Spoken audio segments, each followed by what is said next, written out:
Yo, what is up, chat room? Hope everybody is having a lovely Saturday, and hope you enjoyed the brand new stream intro song done by none other than S.T.A.R.S, fellow member and longtime supporter of the channel. Wanted to put together some music for the live stream intros, and just for music in general for the channel. And I want to say thank you, Sebastian. That's his name, and thank you for helping out. And it's awesome to see someone in the community that is sharing their talents and helping out someone like me who is kind of doing stuff DIY nowadays. And yeah, really appreciate. Sorry, I'm looking at my cats that are causing a ruckus. Stop, James. Come on. But yes, happy Saturday. We got Alyssa in here. Leon, what's up, brother? Callum, what's up? Yes, that was S.T.A.R.S intro. Appreciate that, Jeff. Yeah, everyone say thank you to S.T.A.R.S as whenever he gets in here for helping out with the new intro. The original track. Leon, YouTube, Jeff M, all the members here. Caesar, hockey fan, what's up? Oh, nice. Hell yeah, got the roll up ready for the stream. That's cool, man. Not much is happening. It's really just it's just the last, I would say, 3 or 4 achievements that we have to get today. And this one is going to be a little bit of a bitch, because every Nook and Cranny is the title of this one. Now, you might be thinking, well, is it just going to every single room in the mansion, right? Pretty simple. Well, no. You have to go into every room and completely clear it. Like, the room highlights green when you clear it. So that means you have to pick up every item in every room, whether you need it or not. You need to basically pick it up. Defense items, ink ribbons, ammo. Basically, our inventory or our item box is going to look like a bomb went off, basically. There's going to be a lot of crap all over the place. But that's the achievement that we need as well. And I'll just pull it up here on the screen so you guys can see it. But my plan is by tonight is to finish this fucking thing 100%. First time I've 100%ed it since 2014 when it came out, or 2015, early 2015. January of 2015, I believe. So, but yeah, so here we go. Starsenal, right? So I got the infinite rocket launcher from last night's playthrough. And it didn't give me Starsenal. So this is the one that didn't pop for us last night. So this could be a couple things, right? This can either be reloading the grenade launcher with all the type of shells. Or it could also be Barry's Magnum, which counts as an additional weapon. Even though there is a Magnum, but if you kill Barry and you let him die from Lisa Trevor, then that means you get the Magnum and you can use it. It can't use normal Magnum rounds. It can only use the rounds that are in that Magnum. So I think that might be it as well, but this is what we're going to do. So we have to go for Save Jill using Barry, so I think that's just like going to the first room and checking the door so Barry comes and saves us, and then finish the game saving Chris and Barry. So we could basically play as Jill and go for all 4 of these and complete the game. Or at least that's the plan. I mean, I don't want this to go screwy, but hopefully... Thank you, Caesar. Appreciate that. How many achievements do you have left? So yeah, basically these 4 right here. I really wanted to get Starsenal last night as well, but that didn't really work out. Barry's Dum Dum rounds. Yeah, basically. Pain in the ass trophy is what it should be called. Yeah, it's basically a... It's basically 100%ing the game in terms of item grabbing and going into every room. So as you see, 68% there. So I guess technically it saves some of your progress if you already went through said rooms and grabbed everything, but we don't really know what rooms that is that it already counted. So we're going to be doing, everything through the map. So we are going to be checking the map. I am going to be confirming that the rooms are finished. I'm going to be confirming that everything is getting picked up. I believe the room turns green, or some kind of there's some kind of color code thing that shows when you grabbed everything. So they did make it a little bit easy, but I just have to be very, like, you know, memorable of those rooms that have the, you know, the small little hidden objects and crap like that. So I'm not sitting here for hours trying to look for one little thing that I didn't remember that was hidden. So, yeah, I usually don't do Saturday streams. So this is also kind of more of a, you know, I'm just kind of streaming and whoever shows up, shows up. I know it's very busy for a lot of people, but happy to see the regulars in here today. Yeah, we'll just see how it goes, you know, because I didn't get a chance to stream Thursday, so, and then I streamed yesterday, but only for a little bit to do the speedrun achievement. So, yeah, I was like, fuck it, I'll just stream today. And, you know, we got some snow, so that kind of delayed yesterday as well. I'd like to go for all the achievements and trophies for RE games on both platforms, but that's a tall and long order to undertake. Yeah, exactly. That's kind of what I'm doing, but just kind of like slowly but surely, because there's not really like a rush. But if I can make content on it, you know. Quentin says, "What's up? Yo, what's up, Quentin Bauer? What's going on, brother?" Quentin is also helping me with some upcoming stuff as far as artwork and such. He's another one that has been helping out the channel. But yeah, shout out to him, man, for working hard on this stuff. And Callum says, "Can you save beforehand and let Barry die, then load the save with that, or will it not work?" So, yes, that is probably going to be my plan, to be honest with you, is probably going to save right before Lisa Trevor, that the fight where you push the stones off, because at that point, I'll know if I have all the grenade launcher rounds, and that's what I need. You know what I mean? If I reload all the grenade launcher rounds and it still doesn't work, then the only thing that I can think of, because we got the infinite samurai edge, we got the infinite rocket launcher, the only thing I could think of is, yeah, would be Barry's Magnum, right? So,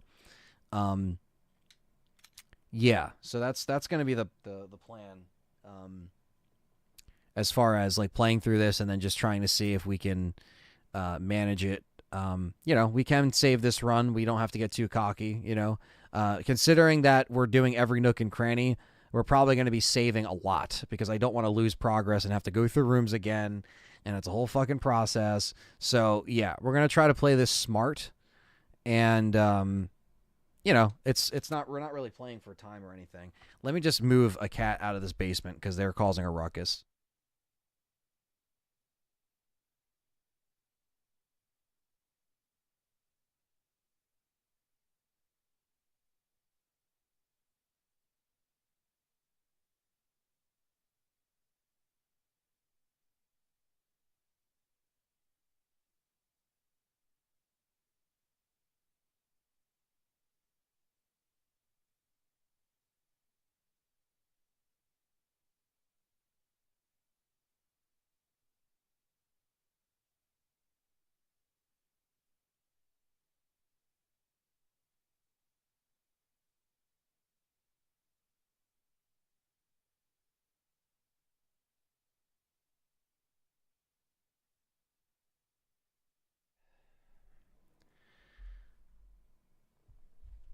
Sorry, the cats had to make a distraction, of course.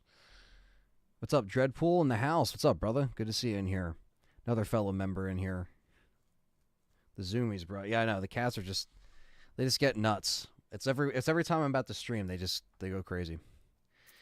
Doesn't matter. We'll just do easy. Resident Evil. Hell yeah, we're doing the mini skirt. Hell yeah. Yeah. I do have the RE6 Platinum. That's one I did get back in 2015, 2016. Right before I started to, you know, do the review. So, because I set out to, when I did my RE6, my Honest Thoughts video, which was kind of like a review, you know, a handful of years later, type of deal. And with that, I was like, I'm recording all this footage and I'm getting this platinum. And I got it. I didn't get the multiplayer trophies, but I at least have the platinum. Hell yeah. We got the rocket launcher and the mini skirt. So a double win. But also, you know, we run really slow with it. So we're also going to try to do some of this shit accordingly. Okay. Let's just do this intro real quick and then we'll get through.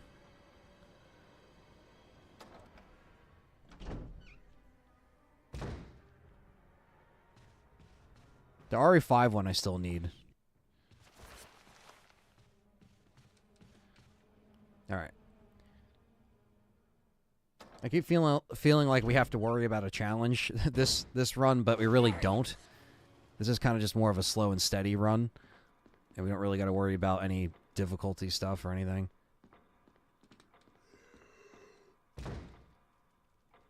Yeah, RE6 is a lot. It's a lot, and I think by the time I was done the platinum, that's why I was like, okay, now I can really, you know, finish writing this review, because I was kind of writing as I was going along. You know, like I would play Leon's and I would type about Leon. I would play Chris and I would type about Chris.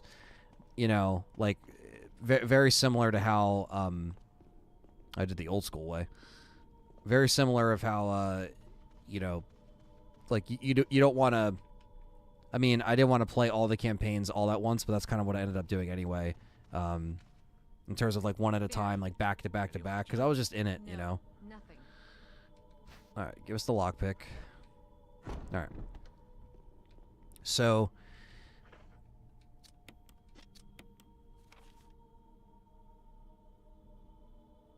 okay. Let's just start. Let's just start doing some of this stuff. Obviously, I know there's some key items that we're not going to grab yet, but let's give it like a test. So, we can't really test it in here yet because we can't really get anything, but we know that the ink ribbon has to be used. Or grabbed, at least.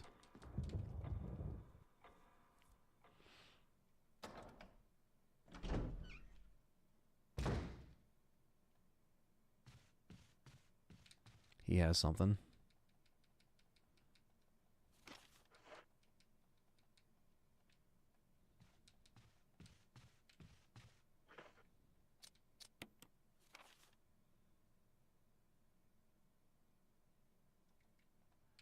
Alright, so let's go this way. We'll just try to work our way around. Again, I'm going to have to use the map a lot. This is probably one of the more, like, tougher achievements just because it's just a little tedious. You have to really pick up literally everything. So, like, in here, for example, like, I just want to test it. So if I look at this room, it's flashing red. So it's flashing red right now. Lucius, what's up? Sorry I missed the last stream. Didn't think it'd start. Yeah, I know, Lucius. Sorry about that, man. I really did drop the ball on starting this at a good time yesterday because we had snow and I had to shovel, and it was just like, you know, it took a lot longer, basically. Okay, so now we look at the map, and it's flashing green. So it flashes red, and then it turns flashing green when you pick up everything. You see that little difference, chat room? So that's what we're looking for in pretty much every room here. The good thing is I also know where most of these rooms are just by, you know, just by memory, especially now that we've been playing this back to back to back to back to back to back. So that also helps. But now, yeah, so in here there's going to be these two herbs. Come to think of it, I probably should have played on hard mode, right? Because then there would have been less items to pick up in terms of health items, but I'm really not worried about it that much. Does he get up? He doesn't get up yet. Not yet.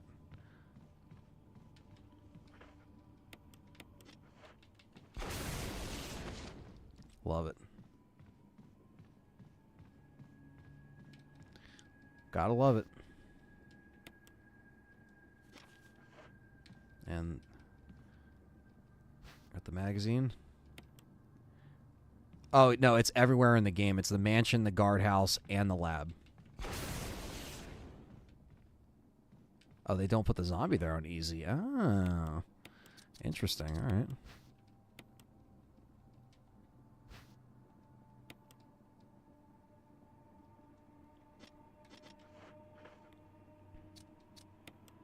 There we go. Flash is green. That's good. So we just have to remember and keeping track of, you know, like the rooms. Like I said, I know there's more stuff that needs to be unlocked, but yeah. Because if you play on very hard, they don't give you as much ammo or health.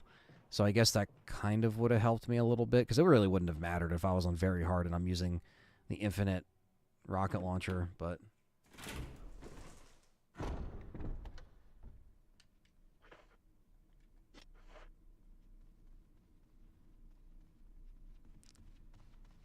They hit the guard so much OGN remake. Oh, well, yeah. It's a little bit of a bitch. And the thing is, too, is like for this, like Jill can get into the V-Jolt, which is cool. I guess I should push this out, right? Like jump over and then push it out to the statue, because we even got to get the map.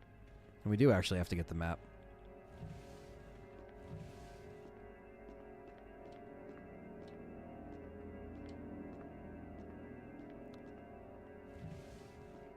There we go. I don't think they come back if you kill them with the rocket launcher. I think it just fucking yeets them off. Just throws them out.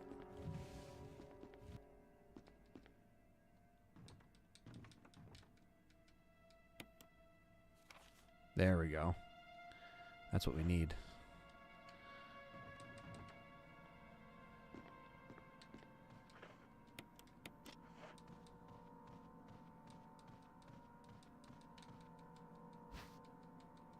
Lots of defense items.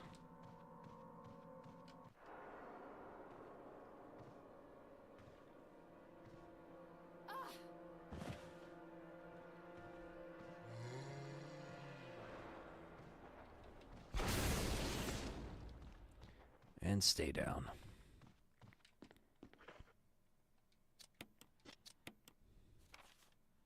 Okay.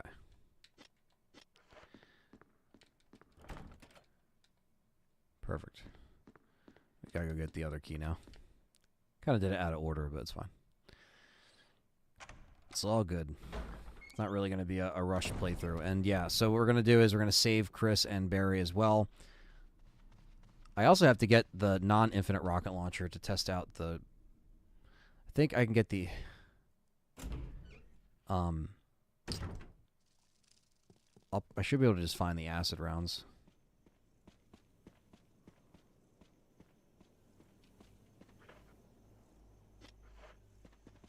That zombie always looks 10 times bigger than Joe. Yeah, I was noticing that. I was like, I don't think the zombie's that tall.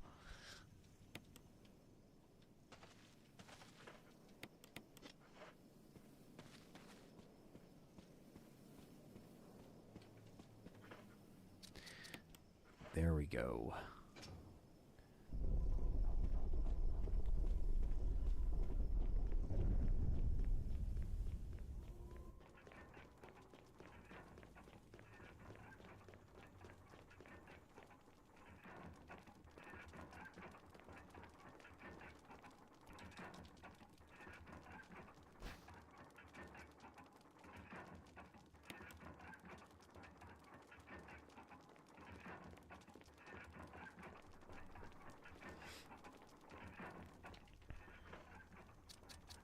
Having this extra inventory space, though, after playing Chris for a few playthroughs, is kind of nice. Chat room.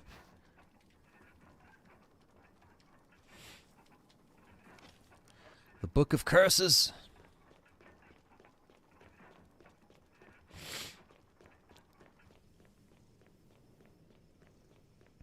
Sub Cannibal Ritual. Another member in the house.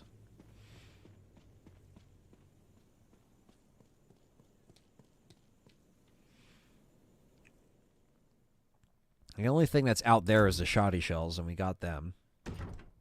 So now let's go this way. Just for fun, what is everyone's idea of Barry's... Do you have how Barry survives Chris's run, how Rebecca survives Jill's run? Just for fun? You know, I would say Rebecca just, like... If we're gonna be, like, you know... kind of jumping to the 0, I would say 0 happened and she just never went to the house. for Jill's run, she just never appears. That's why we don't see her. And then for Chris's run, I would just say maybe Barry was able to kind of, I don't know, escape Wesker beforehand. I don't know. That's just me kind of having fun with it, but...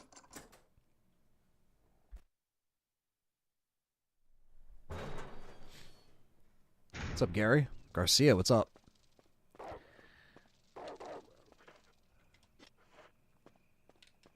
Man, they shower you with herbs on easy. They shower you. Not that we even fucking need all these, but, you know, while we have it in our inventory, I'll throw it in. Well, I mean, we have to fucking pick them up because it's every nook and cranny. I made more work for myself, chat room. That's fine. All right, let's, Okay, so if I'm not mistaken, Barry will show up as long as we check the doors. Right? Right, chat room? I guess we'll see. You know, if I die, I die, right? That's what Drago said. Well, also, I don't even have space for it, so... Alright, we'll just go to the save room then.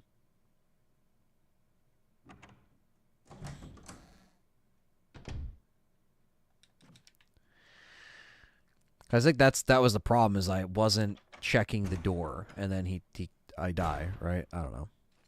There's the forest zombie, which it is what it is. I'm not worried about him in this playthrough. As long as we keep saving, like I said.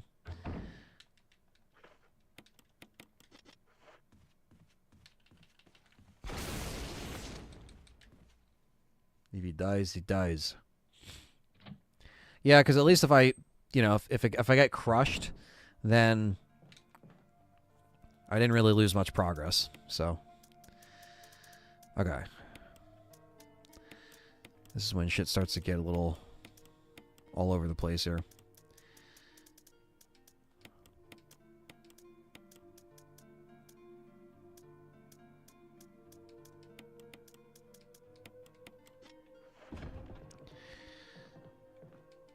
Pick this stuff up anyway. All files are also included in this, so it's basically like 100% sweep. Not that filling it with kerosene matters, but we're doing it anyway. Alright, we're going to go back, see if Barry saves us, and if he doesn't, then I got to figure out how we get him to save us. But I'm pretty sure you just have to check both doors. Because as long as you don't run into him after this, you know what I mean, he's fine. Oh, you know what? Sorry, I stand corrected. I guess if you shoot them with a grenade launcher, they still can come back as Crimson Heads. Never mind. I forgot. Which, I mean, doesn't matter when you got a grenade launcher. That's infinite. Or a rocket launcher, they call it. Alright, let's try this now.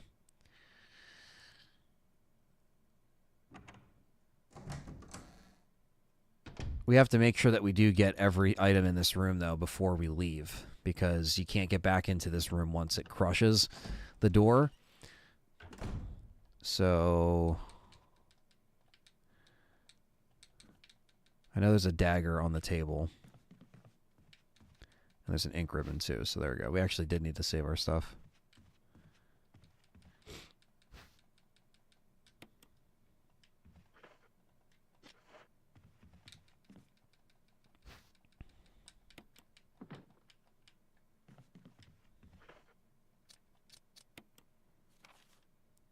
There we go. It is flashing green, so we're good. As long as the flash is green, we're fine. Jeff M says, similar aunt, I think Rebecca would just dip out after the events of Zero because she was probably already traumatized. Yeah, I know. She's like, I'm getting the fuck out of here.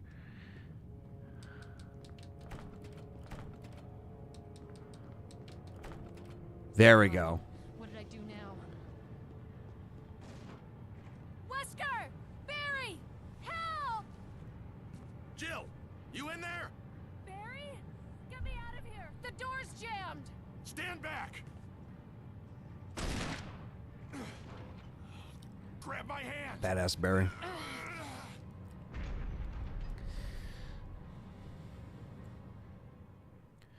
I'll save you, Jill.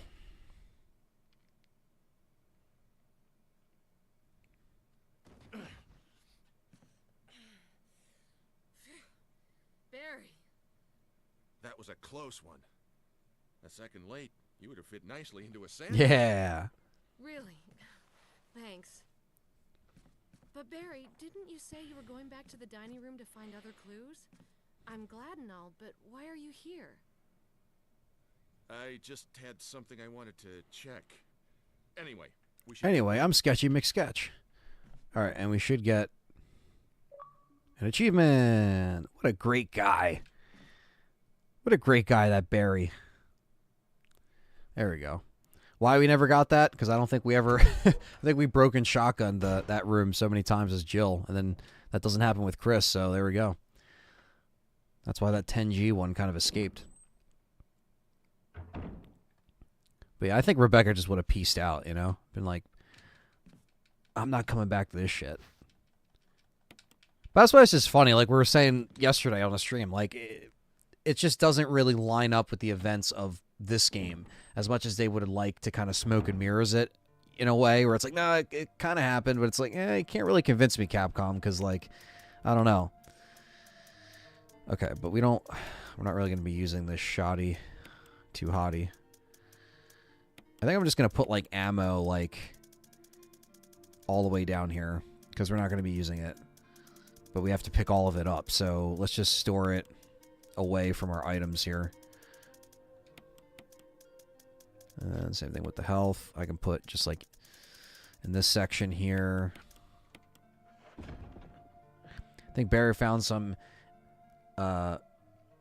executive escape vehicle in the mansion meant for Oswald Spencer and gets blasted out of there while sipping some whiskey. Makes me laugh a bit. Complete opposite of Barry. I know, right? It's like, that'd be funny if Barry was just like, peace, guys. I'm out.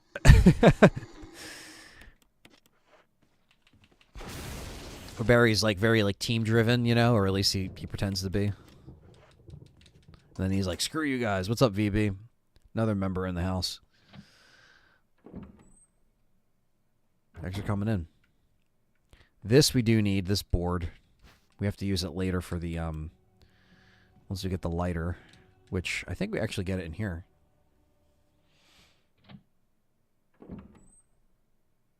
I think we can use it sooner than I think. Dog whistle. I'll take that. And more handgun ammo that we don't need. Yay. This lighter, though, we do need.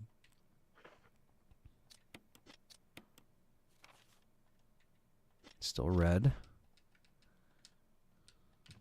Because of this. There we go. Perfect. See, that's the best thing they could have done is just like having the color flashing and stuff. Because they didn't have that. That's rough, you know? To know if you got everything, you just have to know by memory. Shawboy says, Jill sandwich. Then Barry immediately takes his family to Canada. Exactly. You won't find me. We can actually get this map now. Why not? We're right here. Dude, they gave us so... I really screwed myself playing this on easy. They're just like, here, take all this. It's like, I have to pick all this shit up now. Hey, you put this board here, it gives you the map. Which we need.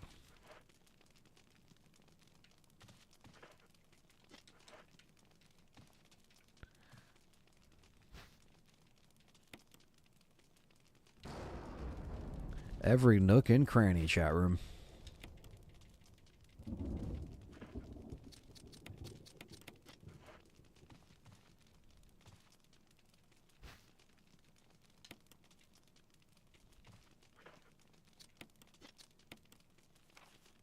Yeah, that's good. This one's clear.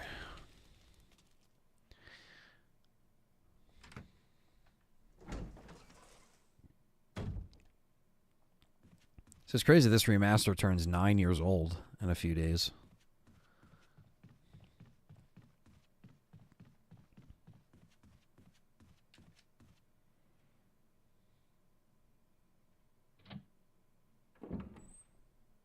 And it was just over 10 years when this actually came out, so... Crazy, crazy shit.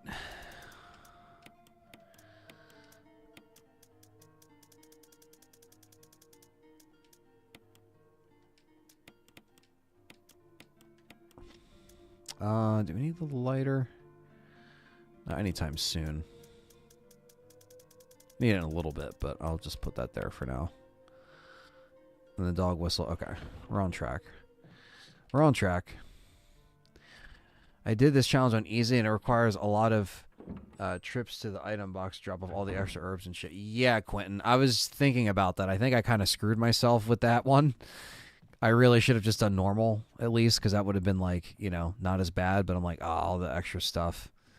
And extra ammo, too. Because they take away ammo on the harder modes, you know? Like, there's still ammo, but they take away some of the extra drops. But it's fine.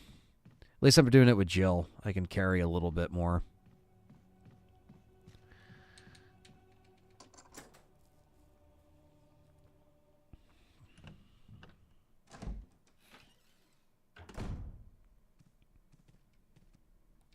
Give me the acid rounds. All right, this might be up. This might be Starsenal right here. Well, oh, we gotta get the armor key. I forgot. Yeah, but yeah, I'm gonna try to reload the grenade launcher. The achievement says we're at like 96% or something, so we're right there.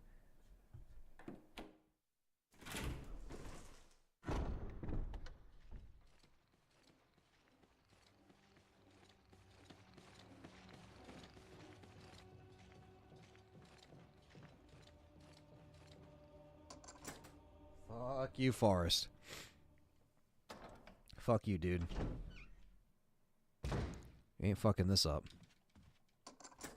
What's up, MILF man? In the house.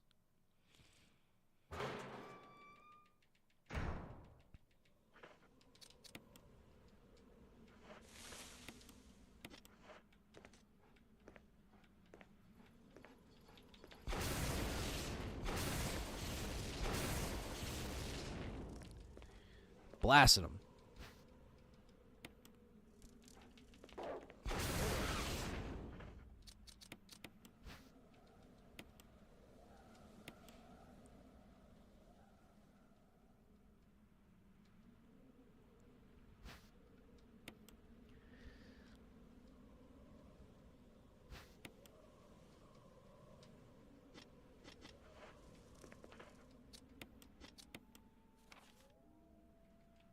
Alright, this one just automatically gets used when you, Poor Fido.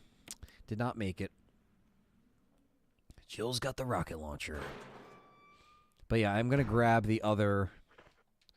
Well, the non-infinite grenade launcher once we get this key, and then see if we can get Starsenal real quick, because that'll be nice. If not, it could be Barry's Magnum, and in that case, I can always save before we kill him, because then we can at least use the weapon, and then I can reload it and then save him, and then because we need to save everybody with Jill. Crimson Head. This guy's gonna be a Crimson Head. He always is when you go here. Raw. Done. Don't want to hear it, Crimson Head. Not today, because we are getting 1,000 gamer score today.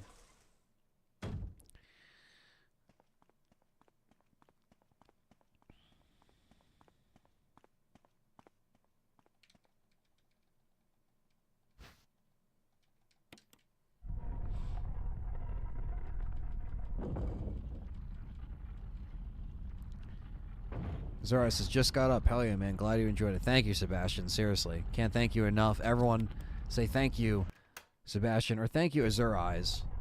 Say thank you, Azure Eyes, for helping me with the new Ltre. Well, you know, he did it all himself, but he contributed tremendously with the track. And if you guys didn't hear it at the top of the stream, you'll hear it in all the other streams this year and ongoing. So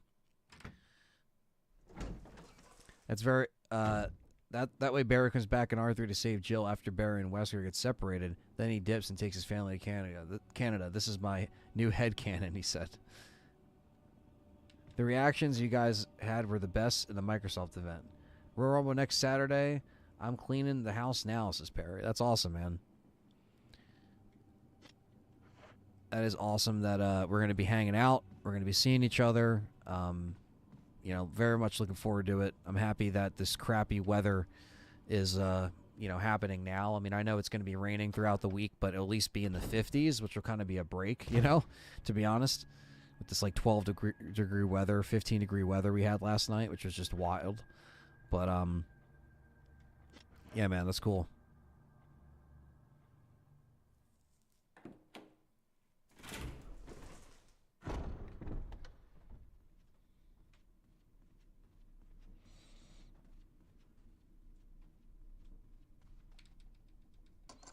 All right, let's see if what I need is the grenade launcher here. Because I'm assuming I have to shoot around with it to make it count. Right? I mean, I would imagine so. And there's herbs out here, too. God damn it.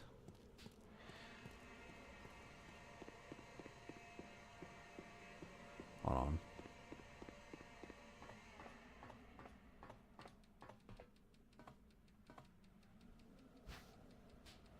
Cody, what's up?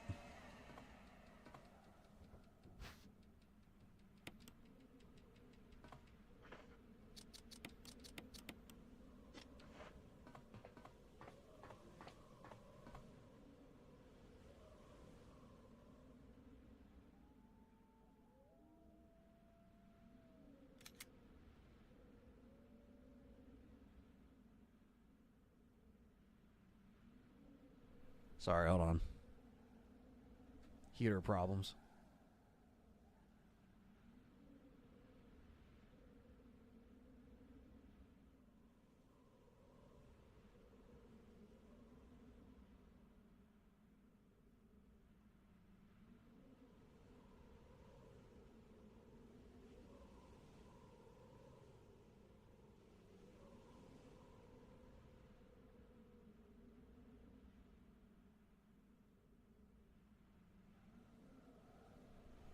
All right.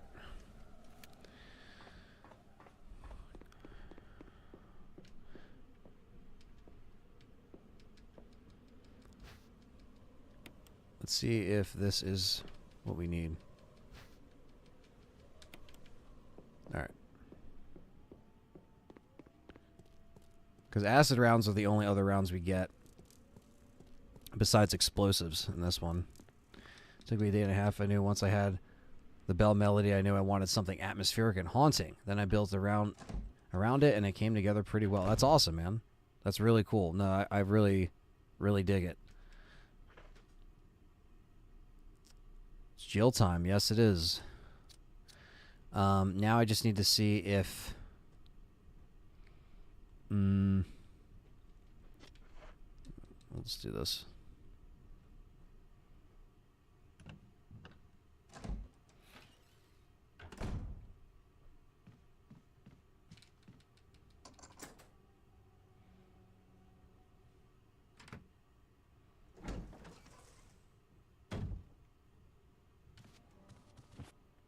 Gotta get the serum anyway.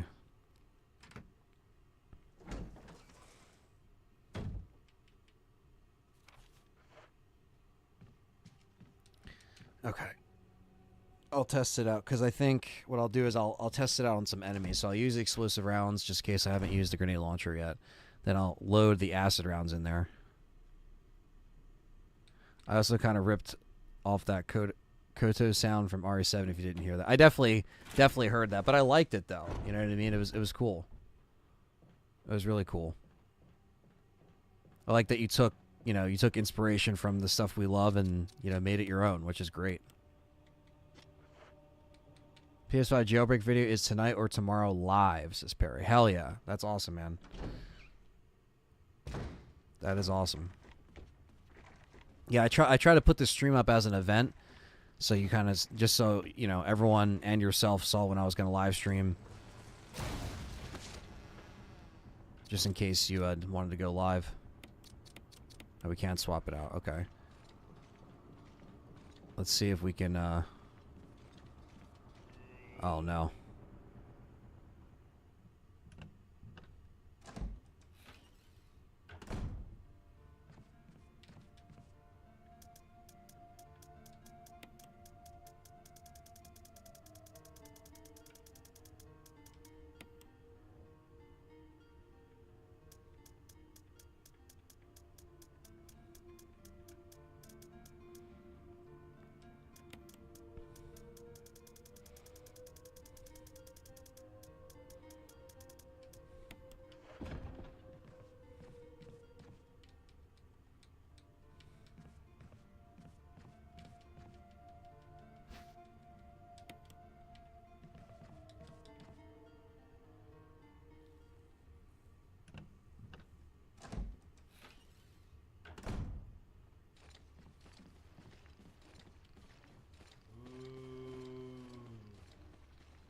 don't like that Forrest is up there now.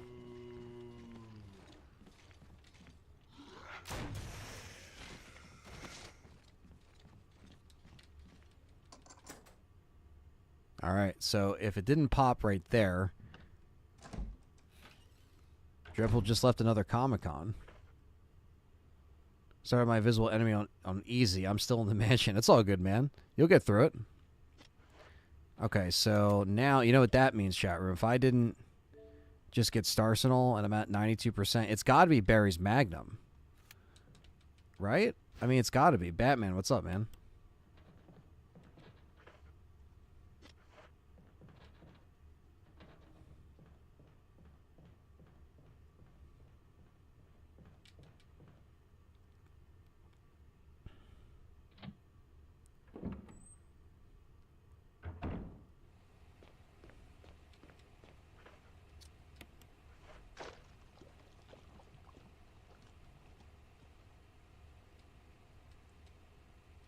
Batman fucks up the Riddler.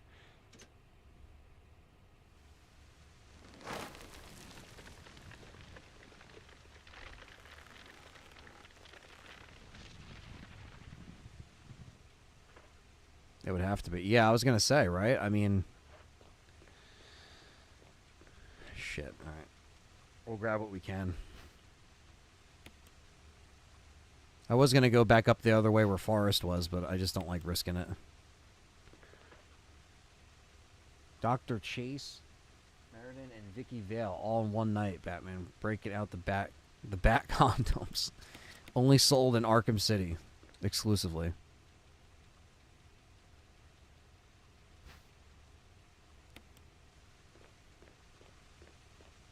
Fights crime in the bedroom and outside of the bedroom all at the same night.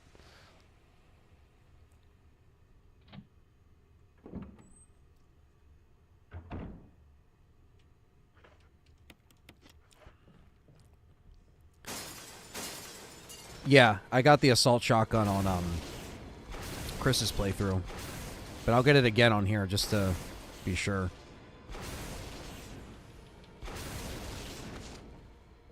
Get wrecked. I know we have to come back through here and clear some of these rooms, but let's try to save Richard in here. Jim Carrey got fucked up by Batman.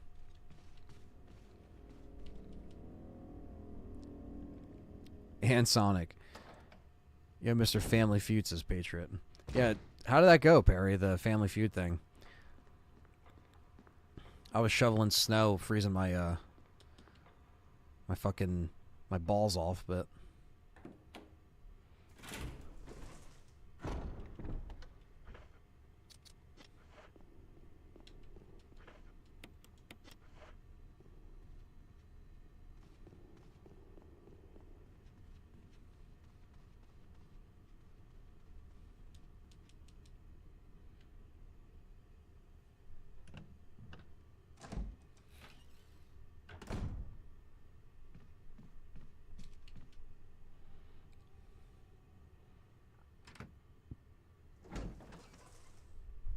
I had my actual family in the chat room. That's funny. That's cool that it worked out.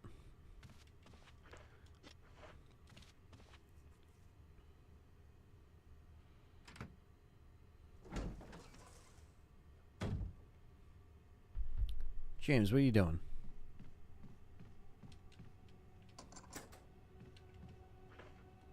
Jesus.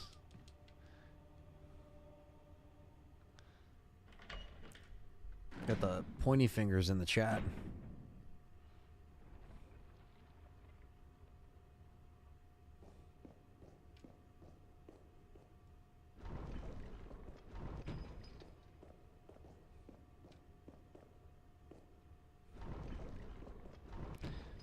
What's after this challenge? Well, nothing. It should actually be finished after I complete this challenge at every Nook and Cranny.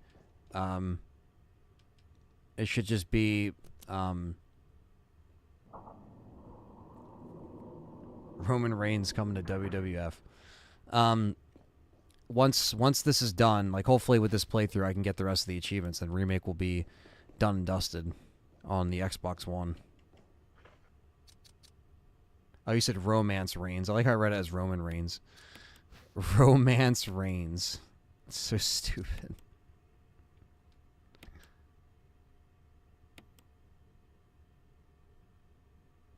Seth Rollins hurt. The Rumble might be for the belt. Oh, Jesus.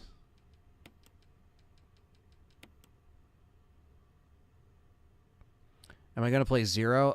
Yeah. After I platinum this, I'll probably be going to 0, or depending on what the chat wants to see, I might actually... Marvelous, what's going on? I might do the 360 version of this game because I don't have any achievements in the 360 version of this game. And believe it or not, the achievements are actually separate than this version. Well, not really so much, of a surprise because they do that with, releases that were...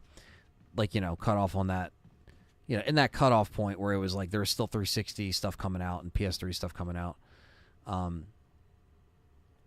But yeah, so I'm probably going to play through it on 360 again, but I'm going to see how fast I can do it.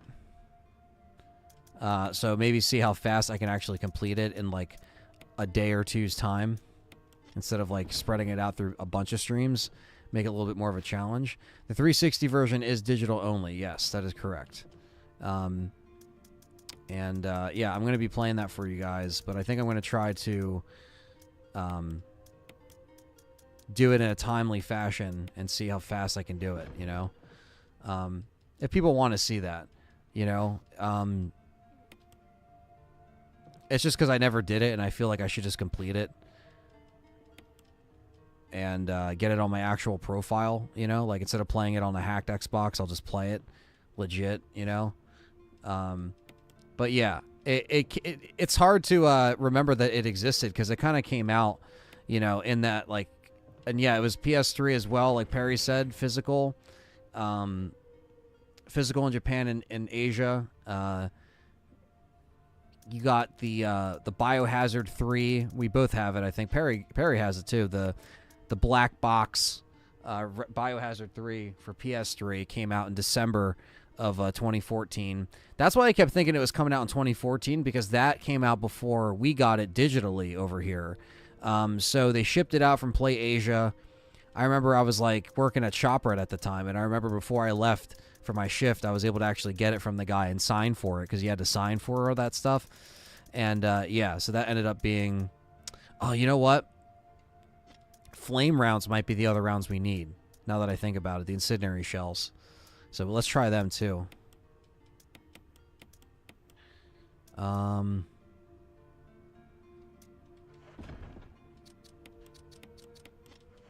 But yeah. So it kind of came out in that weird spot where like the next consoles were already out, but they still put them out on the PS3 and 360. So some people either played them and, I got it physical from Japan on PS3. Yeah, that's what I got. Me and you got the same one with the map. Good old map of the mansion. Is this the new Code Veronica 9, says Steven Mac? Yes, 9.0. If we get RE0, then we have to redo the knife-only battle normal. I know, Patriot. Yeah, my plan is the Platinum 0. I have not ever attempted that Platinum, and obviously it would be time for me to do that. Walmart's pulling physical games on Monday. Rip physical media, like I said here months ago. Yeah, I mean, we've been saying it on the channel, all last year, or the last half of last year where, you heard a lot of them pulling the games and stuff like that. And now Wally World is doing that. Wally World is next. But yeah, so the 360 version, and it's funny because the PS3 version and the PS4 version are considered one and the same trophies. So because I got the PS4 Platinum, your question might have been, well, do I have to go back on the PS3 and play it as well? No, because they count together. Xbox One achievements and the 360 are, in fact, separate. So the fact that I can milk another 1,000 gamer score out of this game isn't really too bad, but I think I'm going to try to approach it in a challenge way. And then maybe after that, we'll circle to 0, because that shouldn't take me that long, to be honest with you. Hopefully not. Because I've been practicing so much playing this for you guys. Let me put this stuff back. Murderer, what's going on? Code Moronica.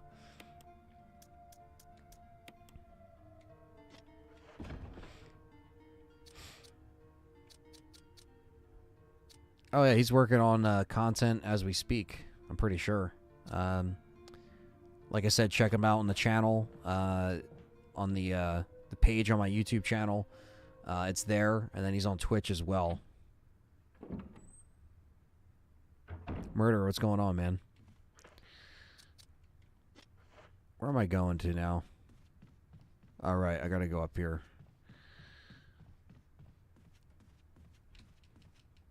Gotta do it all, chat room. Anything from GameStop?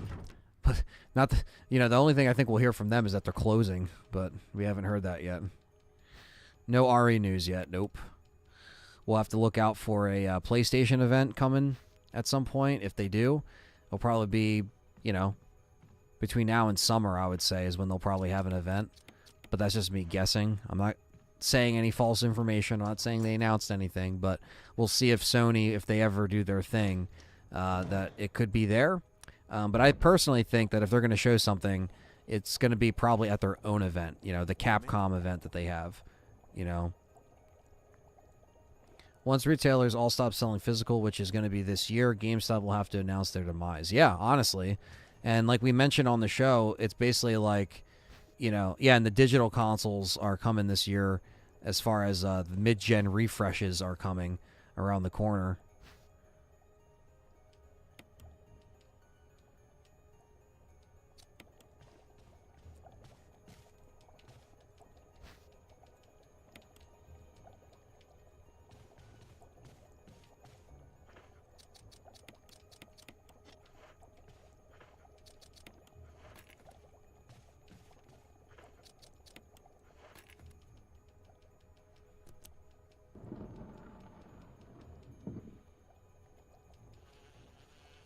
The fucking bees.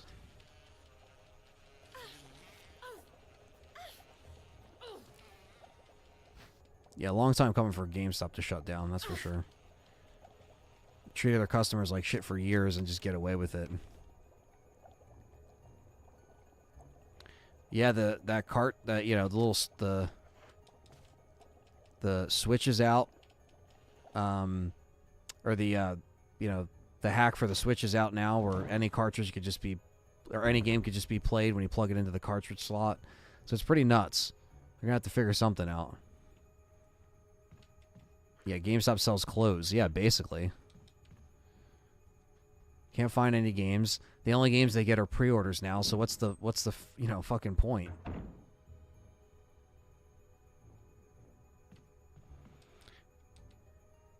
Would you like protection plan on your laundry?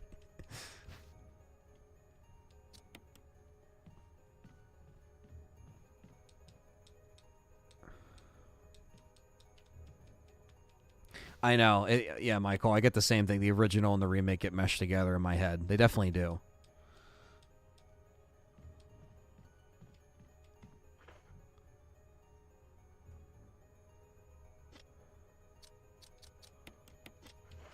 Just so I can pick up everything instead of making multiple trips. And here's the thing. I just want to say this in the chat because I know this is a constant conversation here. Like, just because we come in here in the chat and Perry comes in here and we talk about physical dying out, like, that doesn't mean that, like, you can't like what you like. We say this on the Game Complainers every time. Like, we're just trying to let people know that it is going away, because it is going away. That's just a reality of it. We can't sit here and deny it. Even someone like me who likes collecting physical stuff. I mean, look behind me. I got a bunch of crap behind me that I still, spend money on, basically, getting stuff. So I just want to let you guys and gals know in the chat that are watching this now or in the archive, like, we're not sitting here like trying to just be dicks. Perry's not coming in here trying to be a dick. You know what I mean? I'm not sitting here trying to be a dick saying, oh, physical media is going away. I'm just trying to say that that's the reality of things. And even though you could still get it and you can get it now, enjoy it while you have it. It's fine. If you just play games, I don't care if you like physical or digital. It's fine. If you want to still have it, that's fine. We're friends with Noof Nukem. His podcast, he champions physical day in, day out. We're not sitting there and being like, oh, screw you, man. Like, no, he can like what he likes. If people want to, I understand people are going to say what they want. I'm just saying, you know, when you see us talk about this stuff in here, we're just letting you guys know what's going on with the stores. You know, we tried to warn you guys about Best Buy because we were hearing rumblings. I have a few friends that work there, and I heard that they were pulling off the movie stuff first. We talked about that on the show before it was officially announced. And then it was officially announced a few months later. You know what I mean? Same thing with the games not being shipped to Best Buy anymore. They don't get games. Their gaming sections are pretty much empty, and if they do, it's mostly Nintendo stuff. You know what I mean?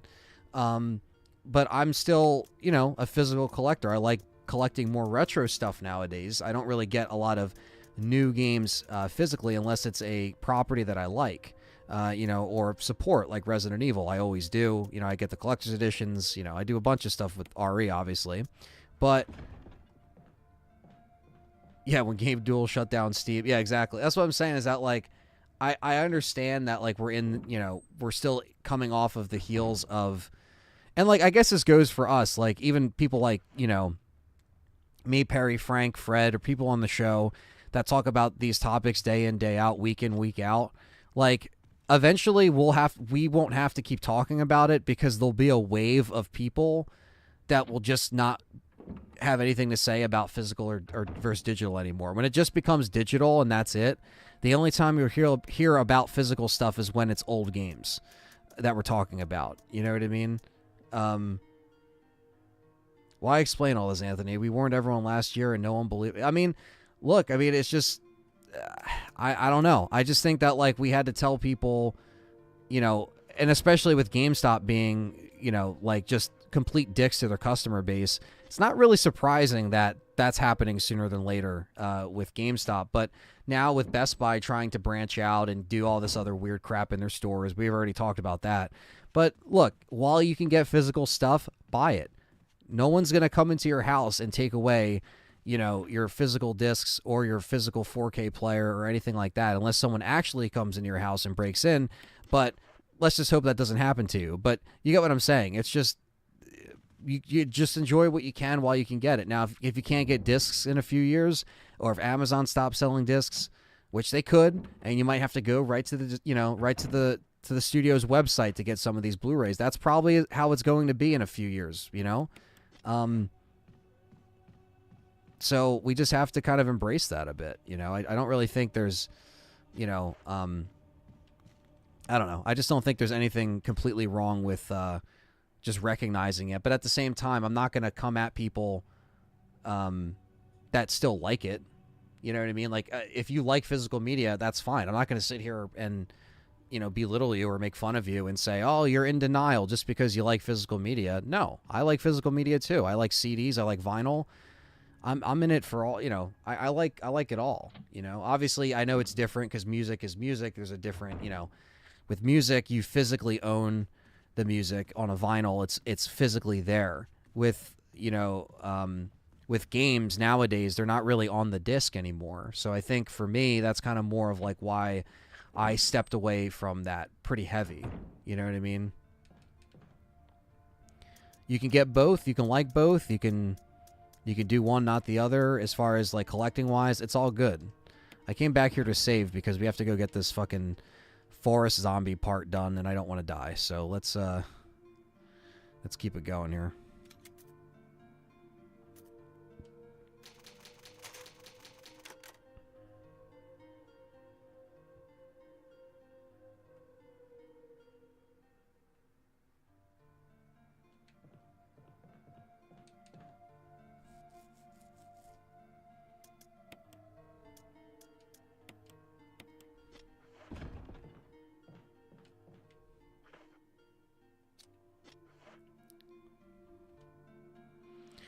Yeah, no problem. I'm just coming at it from, like, I just want you guys to know that, like, you know, when myself or Perry come in the chat and we say this, we're not trying to be, like, haters. We're not trying to be, like, toxic. Because we're not really about that shit. We're not here to, like, you know, make fun of you guys or, like, you know, like, you could do whatever the hell you want. You know what I mean? We're just letting people know that, like, unfortunately things are kind of changing and shifting. And we try to stay up on the news, especially when we do a gaming show every week, and like these things are always developing, and like, you know, we talk about media, we talk about movies, like we kind of talk about it all, but mostly gaming. But when you see it kind of roll back for the gaming side of stuff, and I fucking forgot the lighter, chat room, because I'm so used to Chris having the lighter, and now I need the lighter for to get this room here. I will fight to the end.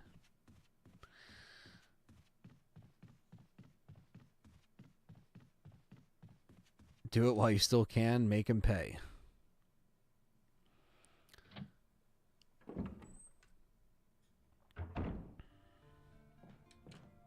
I'm in the long haul with Edith, so Stevie Mac. Edith.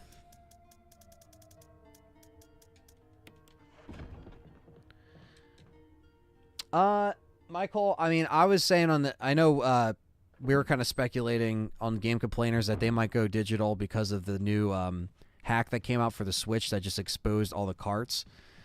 So you can pretty much play all the carts, all the games. You basically can pop it into any Switch and you can put in the SD card. But yeah, if you look up the MIG Switch or the MIG MIG, I don't know if you saw that or not, but it's Nintendo's pretty pissed right now because it basically just hacks the Switch wide open. Like your Switch right now, Michael, you can plug this thing in with an SD card, play every Switch game. You're good. Nothing else needed, which is wild, which is absolutely wild. And so if they were making a new Switch and they use the same cartridge thing, what do they do to lock this out? What can they do to change this so this doesn't happen, so the new console doesn't get compromised? That's why the digital Nintendo discussion is happening right now, is whether or not they're going to do that because of this hack. So, will they do it, though? I guess we'll see.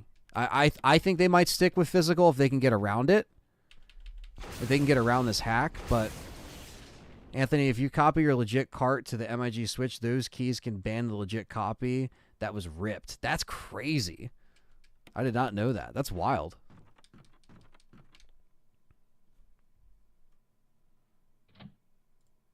You lock it out with the digital.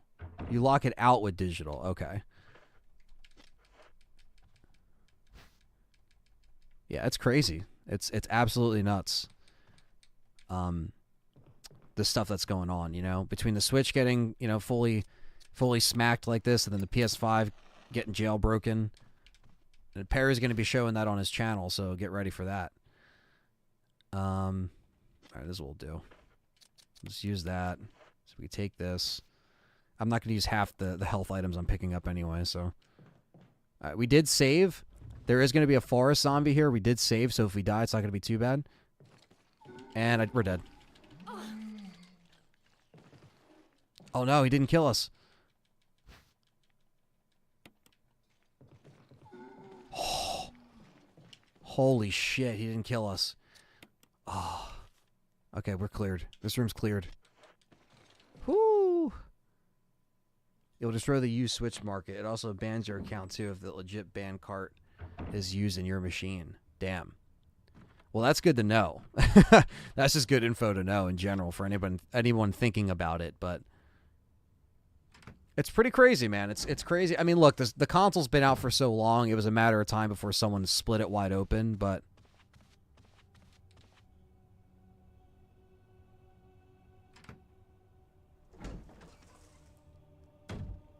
influence physical copies, like, no, because you know what it is, Michael. It's going to cut costs down to even print those things, so they're not going to enforce it like that,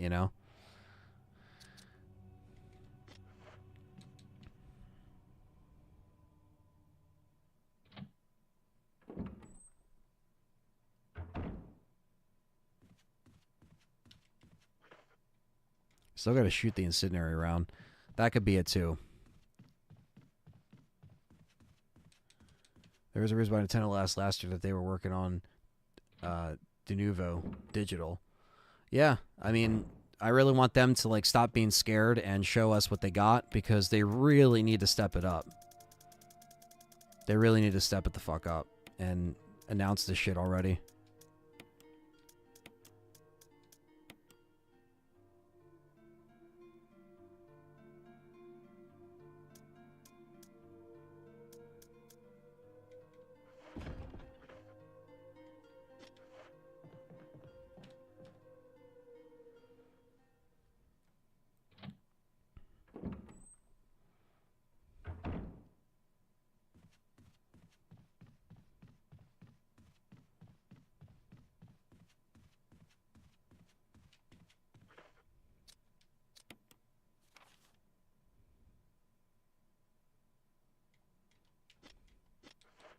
Love clearing a room of everything I need and want without getting injured by a zombie and not using a single round. I essentially leave the room and tell the zombie, have a nice afterlife. Yeah. See you next time. You're going to be blown up in this mansion, buddy. It's over. But okay, so we need to do a couple things, actually. New physical is being backed up on an SD card and hard drive or something similar now.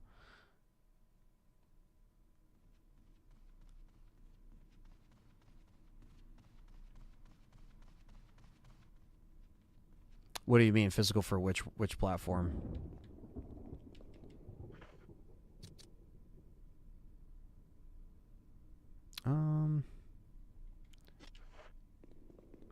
Guess we'll just do this. Yes, and the cloud to download, says Perry. Do you know if it's DRM for digital games? Steam, Epic Store, and Nintendo is working with them. Happy Saturday, Kular. Hope you're doing well.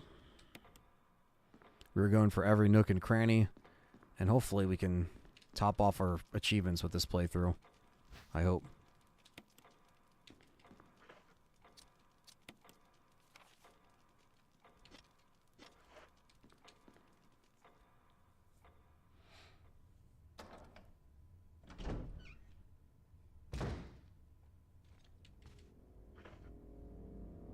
Third-party Switch games are physical, require a day one update like Mortal Kombat 11, Metal Gear Solid Collection, etc. Yep. They're not fully on there. Oh, shit. Yeah, you don't want to shoot him. Don't want to accidentally shoot Forrest. Okay, so I guess... Well, it's either I didn't kill that zombie with the incendiary, or I need to get Barry's Magnum, because we used the acid rounds, and we used explosive rounds and incendiary rounds. That's it. People don't talk about Switch requiring day one updates, but it does affect. Yeah, I mean, look at games like RE4 through 6. RE4 is on the cartridge, but 5 and 6 you got to download. You know, it's like all of it requires to be online to do all that stuff. All right, we got Joe with the Moonlight Sonata. We should be able to just pick this up, add it to our collection of ink ribbons.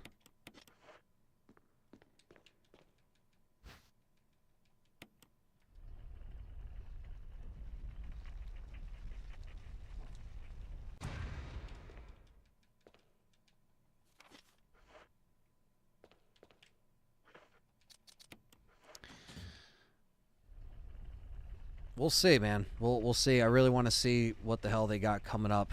I want them to announce that thing already. Have an event. Kamame, what's on, man? What is going on? Another member in the house. And that's another room cleared. Let's see if we kill the zombie. Who the fuck wants RE0 instead of RE1 physical? That was a dumb move. Yeah, I feel like it should have been... Yeah, it definitely should have been the other way around. Very strange.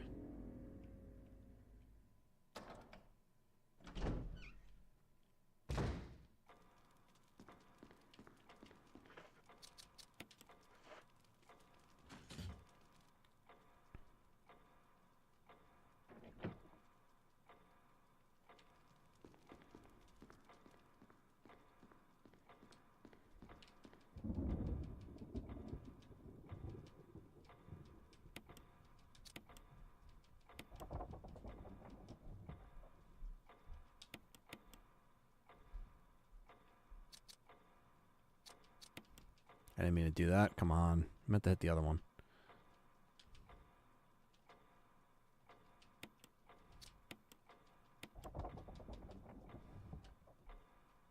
There we go. BR2 already and sold it fast. I didn't even get a chance to play it. Damn. I guess he didn't like it if he sold it that quick. I would not have done that. I would have, you know, kept it for some other titles.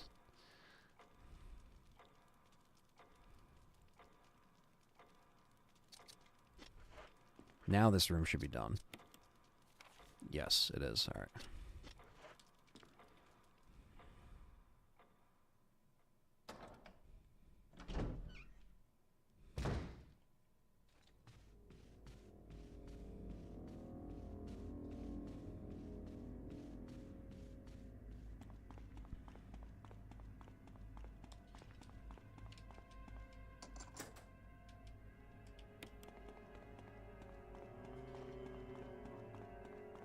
Fuck you, Forrest.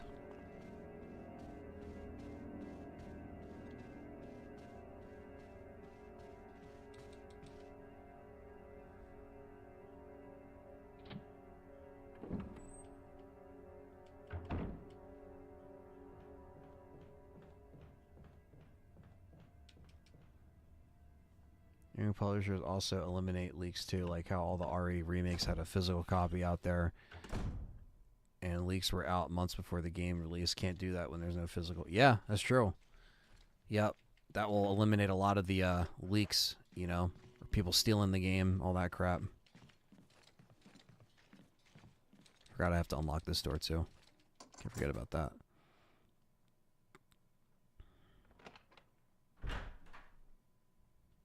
Rent a VR2 headset. Yeah, I mean, they are expensive, man. They are expensive. I know they were on sale a little bit, but Sony fucking hiked that shit up way too high. Hitcher 4K just announced for... Oh, finally! That's been one HBO's been holding out on physical media. That doesn't even have a Blu-ray release. That's actually a really big deal. Thank God. That's such a great movie, and HBO's just been slacking on that for years.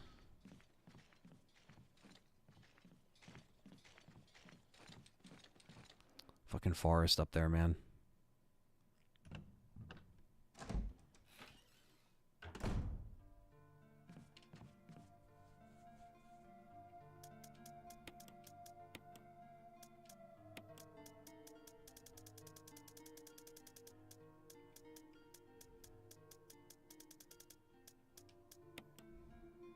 April 12th. Nice.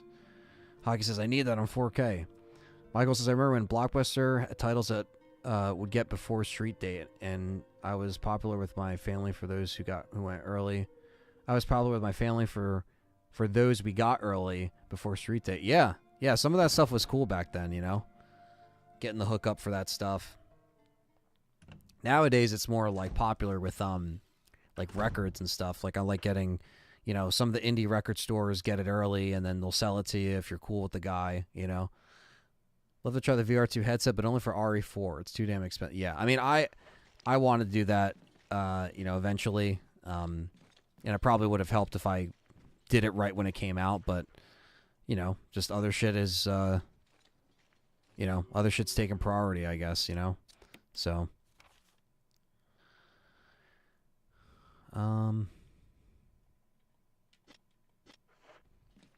renting. I like to own my games, says Perry. Yeah, I know. I love that stigma of like nobody likes playing stuff, renting it or playing it on a service. It's like, dude, back in the day, I used to rent all the time, and I didn't care if I didn't own it, you know?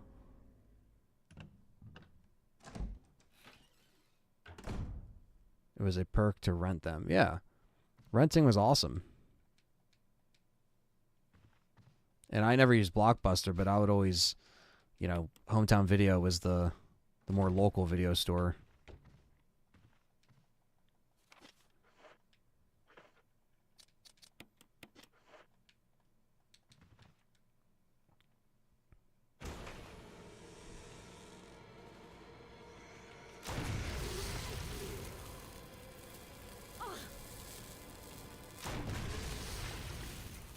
All right, so it's got to be Barry's Magnum that we're missing.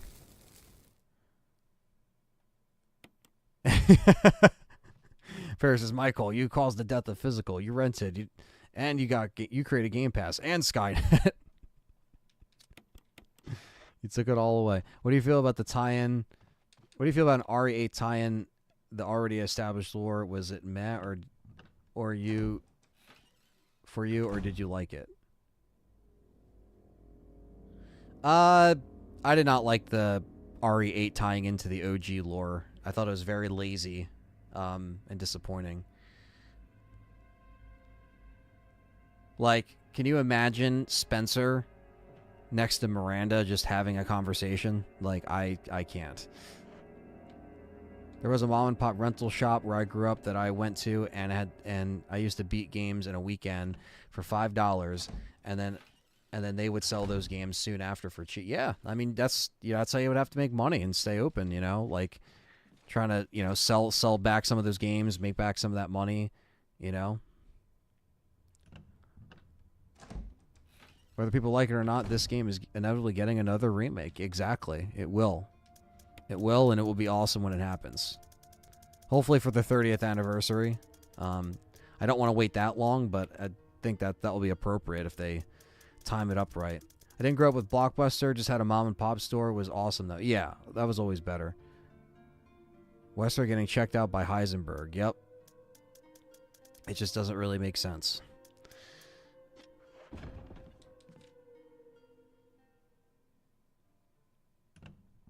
Magnetically pulling Wesker's clothes. Oh, hey, now that's a different game.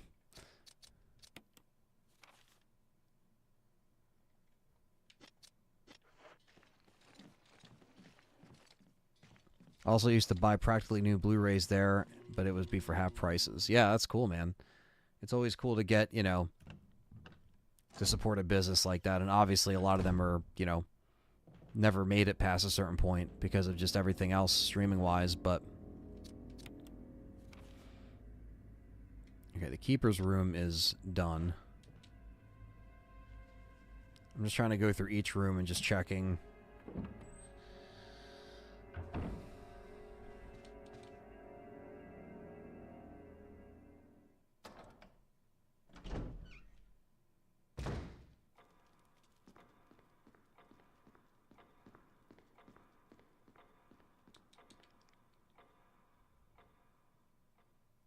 Heisenberg fight was literally out of Wolfenstein: The New Order. Yeah, it was very, just silly.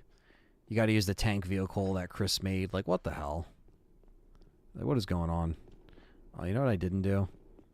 Let's just go over here. Screw it.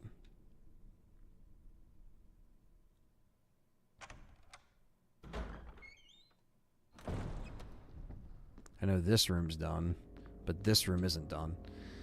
This hallway. Because I gotta get the ammunition out of the,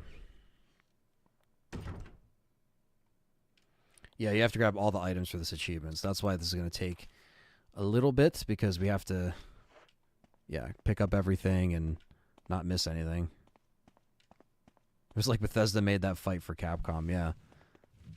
Very off-putting.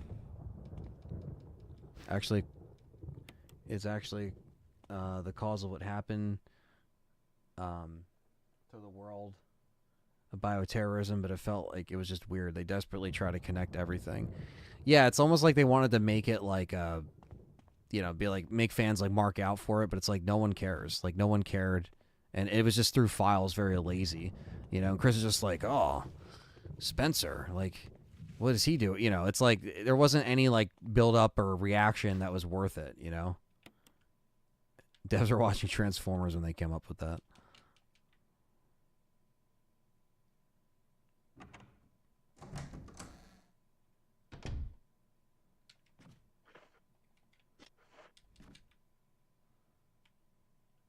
You won't go out with me, Ethan? I will show you, Ethan.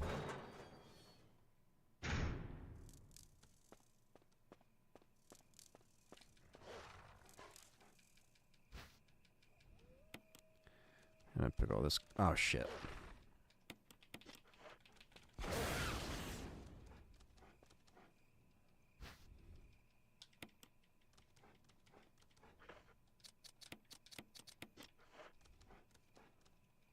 Watching Transformers is smoking crack. Yeah, I don't know. Like I said, they got to get their shit in order for 9. I'm telling you. Heisenberg meets Marvin.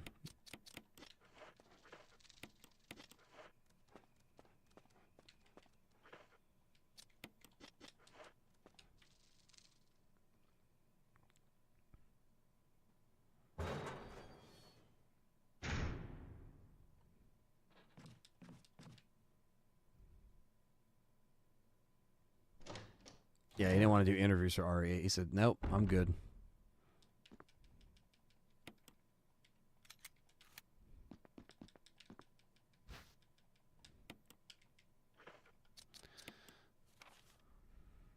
Okay.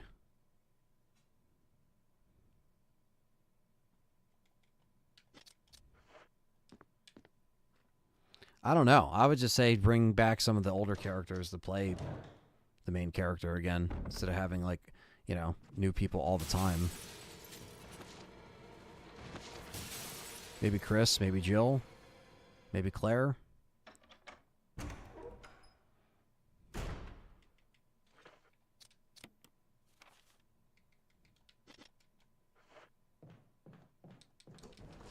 Village was fun, but just had inconsistent lore. Yeah, I mean, it just...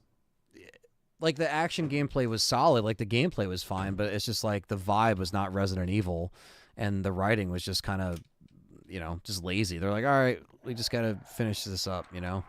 Finish up the winter story. Take care, Batman. Have a good weekend. Yeah, I would love to see Jill come back. I mean, I'm a Jill stan forever, so just the way it works for me.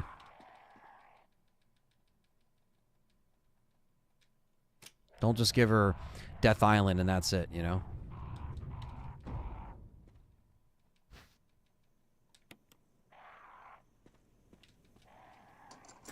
Alright, so now that we have that open.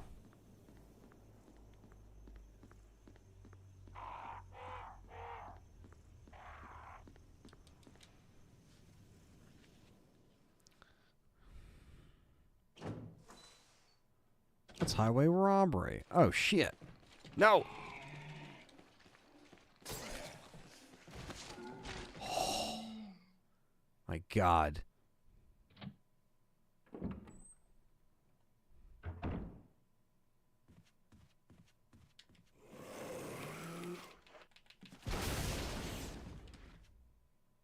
They're like, we're not going to let this rocket launcher kill him completely. You still got to deal with the Crimson Heads. Fuck you.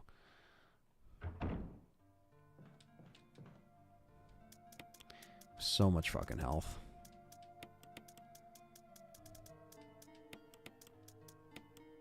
Alright. We got one more death mask. So we gotta go to the snake.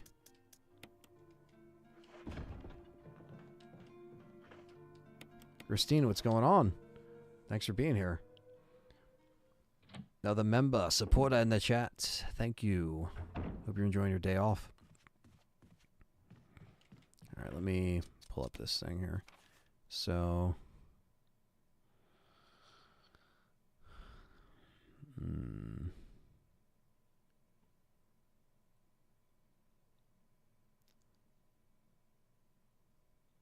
Yeah, I mean, that hallway is not going to be cleared because these are all locked doors. PS5 jailbreak, digital jailbreak, says Perry.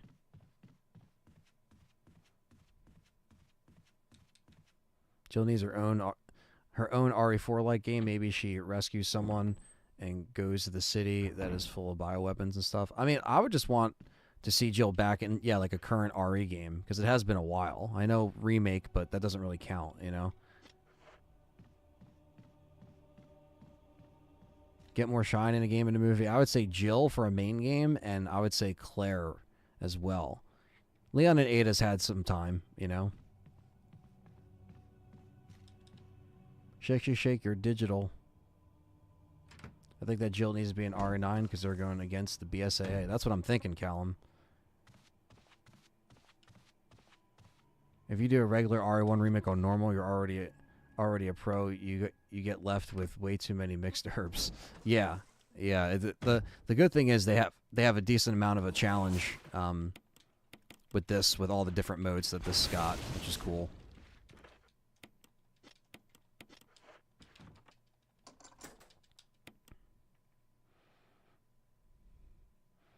I'll try the assault shotgun. I know we already got it from Richard the one time with Chris, but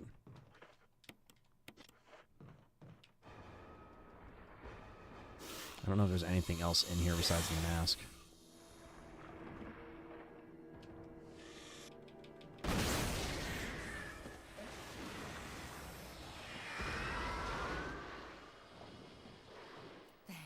Thanks.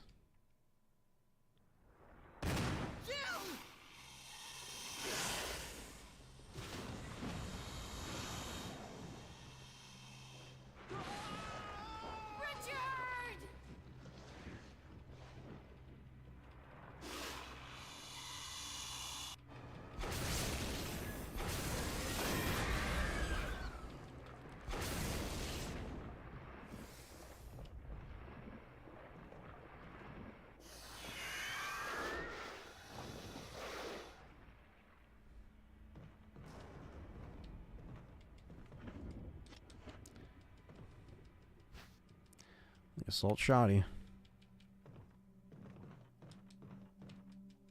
Yeah, this is the shit you gotta grab.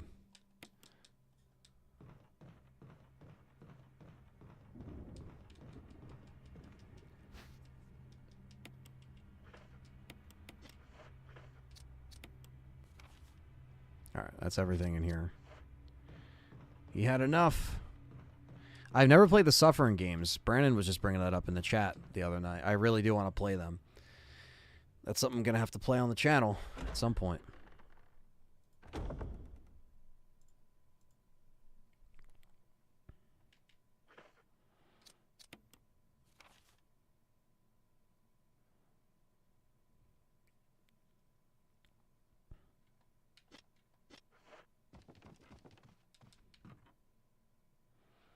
Good old snake food.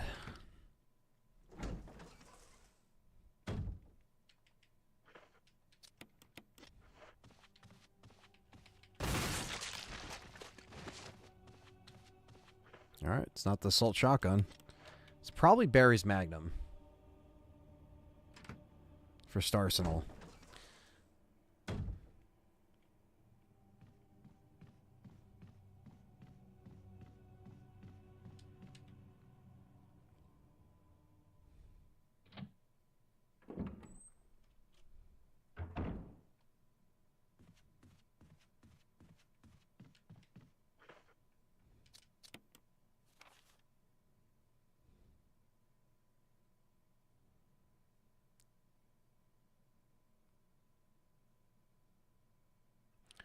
What I would love is to see each character backstories to really give them details of their life before the bioterrorism.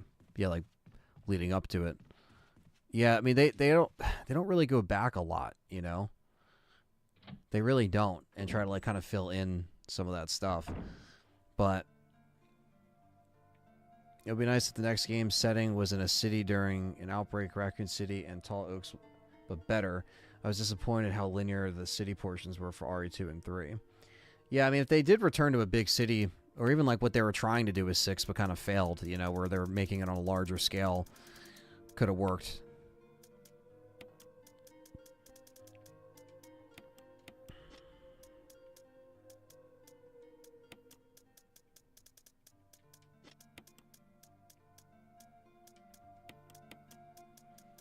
Retro Evil. I want a Wesker campaign for DLC. Have him explore the ship for RE4. A lot of people want more DLC for Wesker or everything else, but I think they're done with RE4. I think we'll see more Wesker in RE5. That will be the time to see him more. Quentin says, my theory is Chris will die, Jill will turn evil for revenge, and Leon and Claire will have to team up again to stop her, and Jill will die at the end. I haven't really thought about it, but that would be crazy. That is some fucking wild shit, man. Jill just turns evil. It's like Sidney Prescott finally just being Ghostface because she's fucking had it. Like, me and Perry talk about that all the time. Like, she needs to just be the killer already in one of these movies. Oh, we need the actual death masks.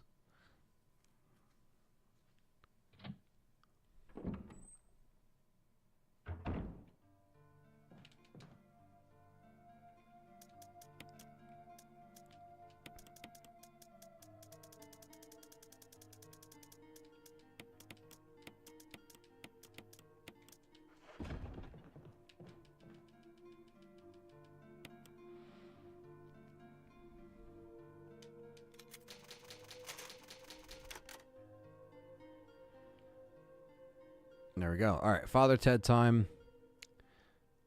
I would love Sid to be the killer. I heard for Stu's return. Yeah, a lot of people wanted to see him return, or wanted to make a cameo in the last one, but he did not. Instead, we get Ghost of Skeet Ulrich.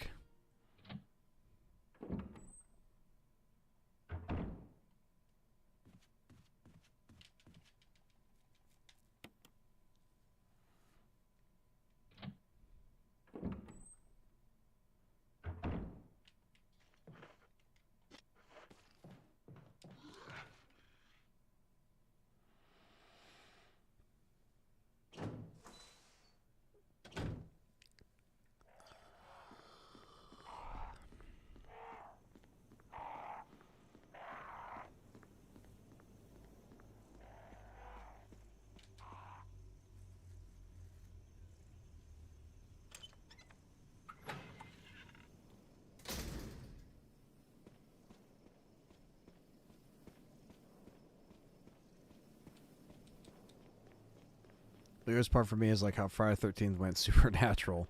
Yeah. Sometimes it just loses you.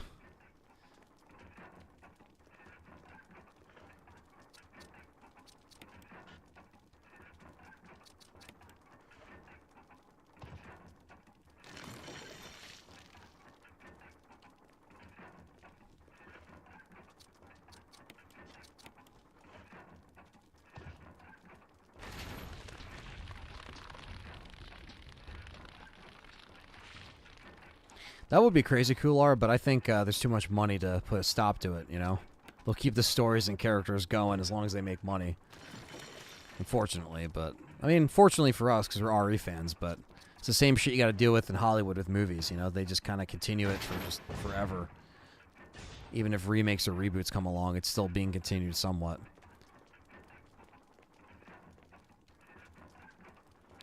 Father Ted, Crimson Head. This will be the easiest one we've dealt with this whole 100% run. Just be a one-hit kill.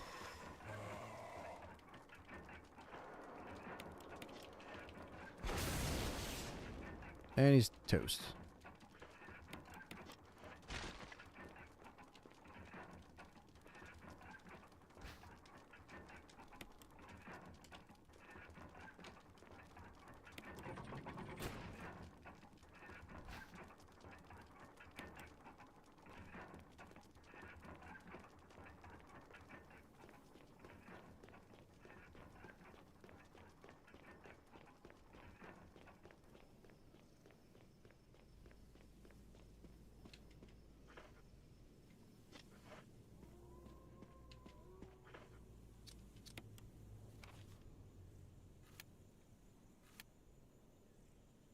The only rooms that are still red is the room or the hallway that leads to the keeper's room and the tiger and the plant.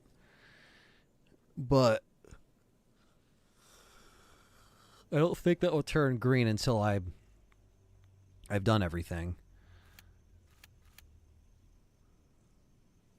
Everything that is unlocked looks like has been...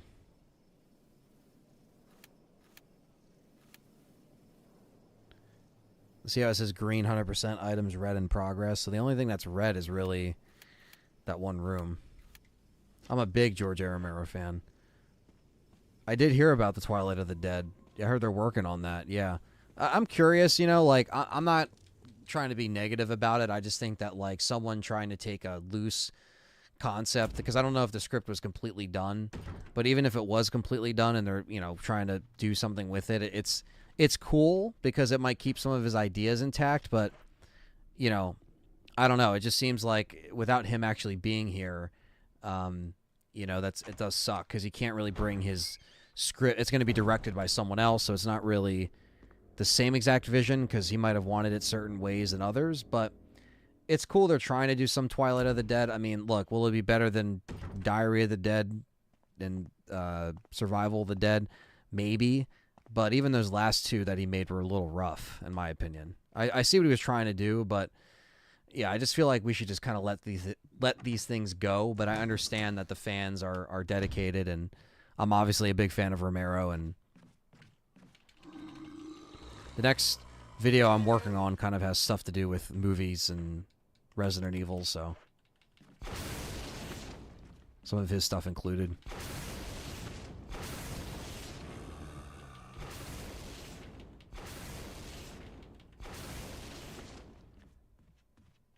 It's just like a zombie. It will never die and be resurrected into something. Exactly. Exactly. Especially when it makes some money.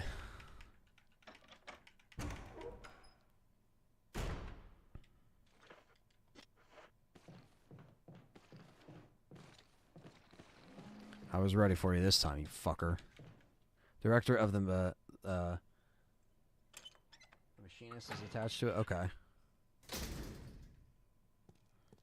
Yeah, I mean, you know, we'll see.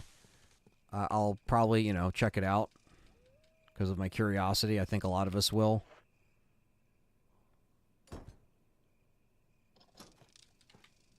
What's up, Brown?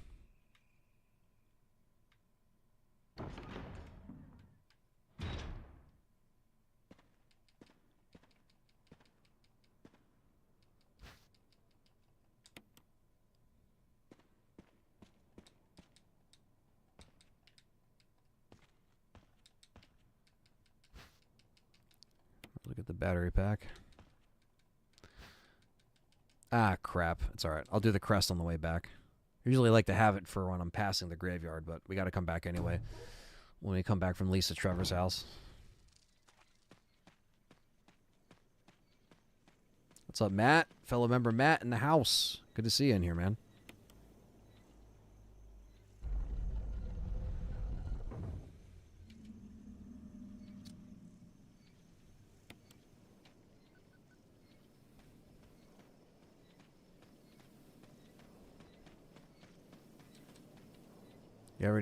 You ever need music for projects? Let me know. Definitely, man. For sure.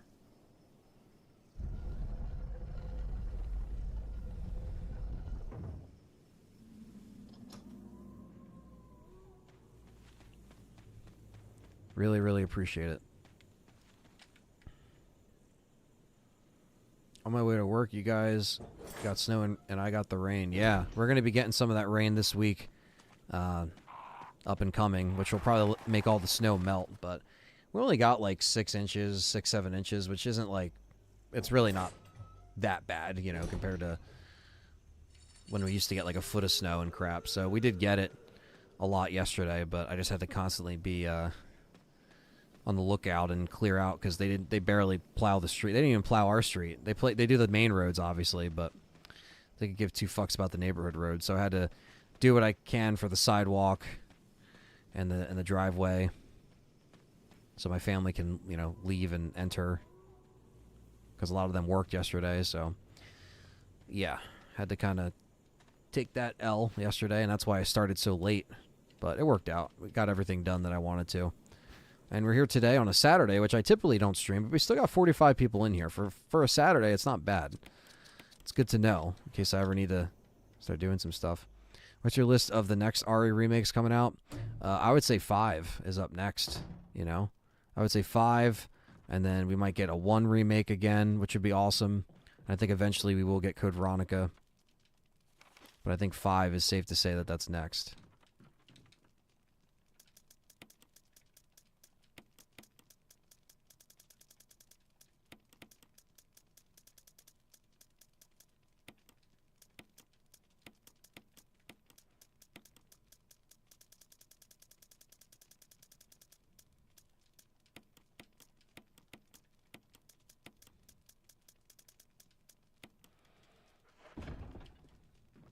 All right, now we got to grab the crest. Gotta get the Magnum too.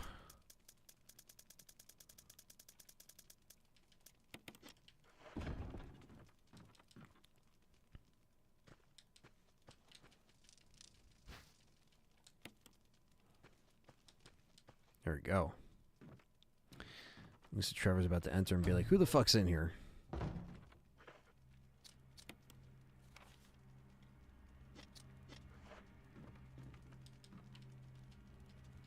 If I grabbed everything in here. I feel like Capcom is on such a roll with the production of these games, and RE1 Remake would be too easy for them. It would be, honestly. It'd be very easy, and to see it on a Rex engine would be amazing. That's why they always have separate teams, because they can work on the main line while they do the remakes, you know? Have you gotten the Magnum for Jill? Maybe there's a split, so you have to get it all guns for both characters? Maybe. Maybe. But I know the Barry Magnum that he can give you, or that you don't give back, is also a separate thing.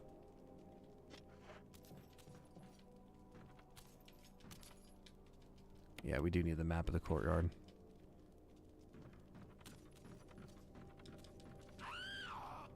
There's no time for that. What?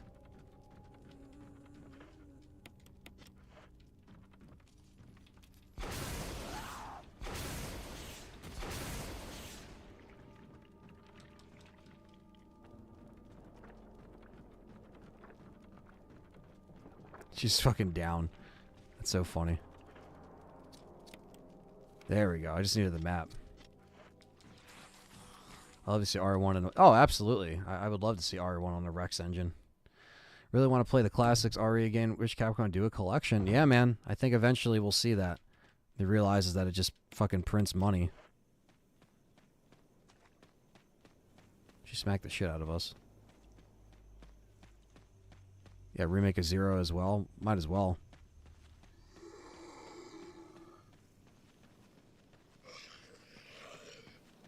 Yeah, just making fixing Zero's story, adjusting it enough. And the mechanics. Bella says 5 remake, 1 remake, Code Veronica, maybe 0 again. Yeah, why not? Just finished yesterday's stream. Thanks, man. Thanks for checking out the archive. Yeah, it went a lot better, right, than the Wednesday stream where I fucking threw it away because of Lisa. Ay, ay, ay. But we got it. We got our 100 gamer score last night, so I'm satisfied.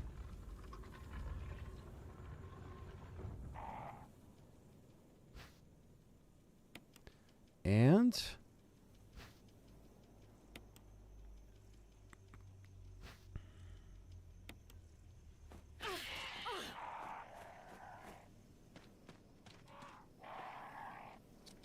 bastard.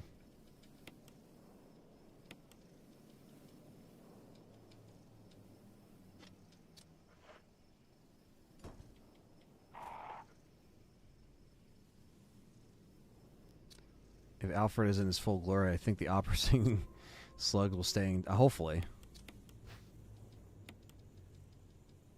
Yeah, I mean, I think it'll get some love eventually. That's why I think people that really want it sooner than later just have to, you know, realize that they'll get to it eventually.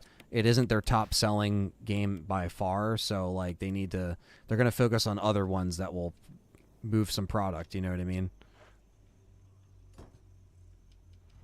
There we go. Got the Magnum again, Jill edition. But we're also just getting this because we have to. But I will use it just in case.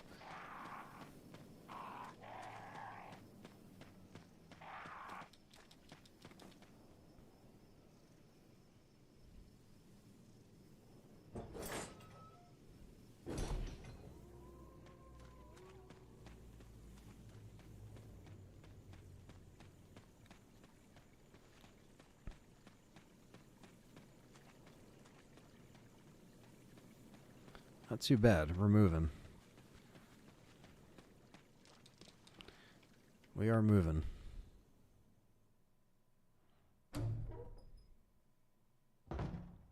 KMMA, one of the first donations of this evening, $4.99. Thank you so much, man. Appreciate that. With the Jumpy controller super sticker. I like it.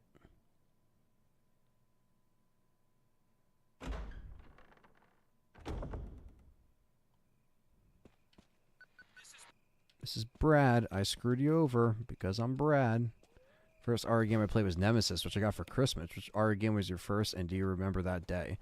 Well, the first RE game that I ever played in full, I guess, would have been Resident Evil 3 Nemesis that I completely played. But the first one that I think I ever played was, you know, Resident Evil 1. The first time that I saw what the game was, I do remember that night, just because we were watching my dad play, you know, the game in the TV room, and he was playing the director's cut version.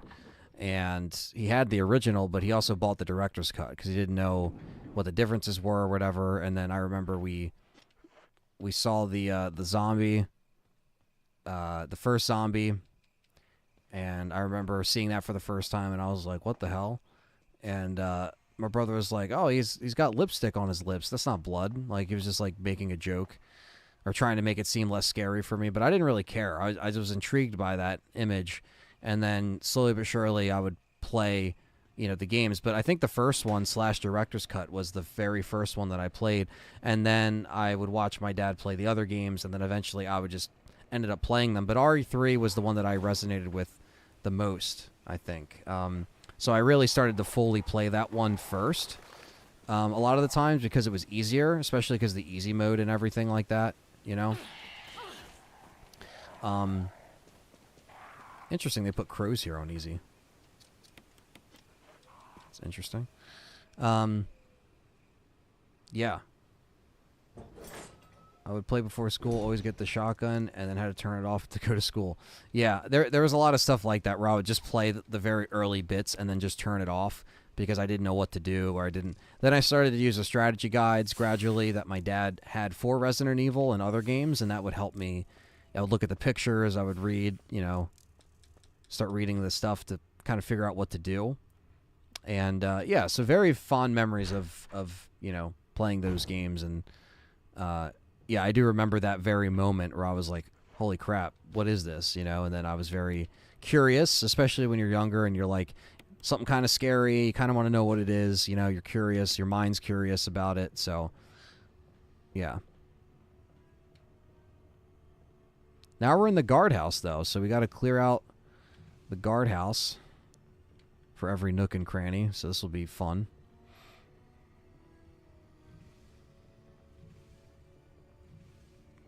I feel like I've been in these rooms 100 times at this point, so I should know. I should know the ones I should, I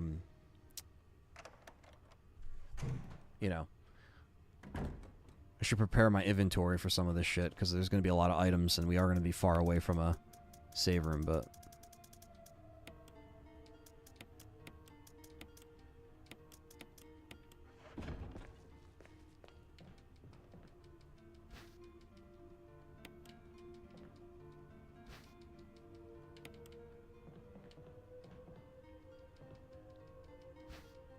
So much extra crap they give you, man. I really should have just played this on normal, but it's fine. It's fine.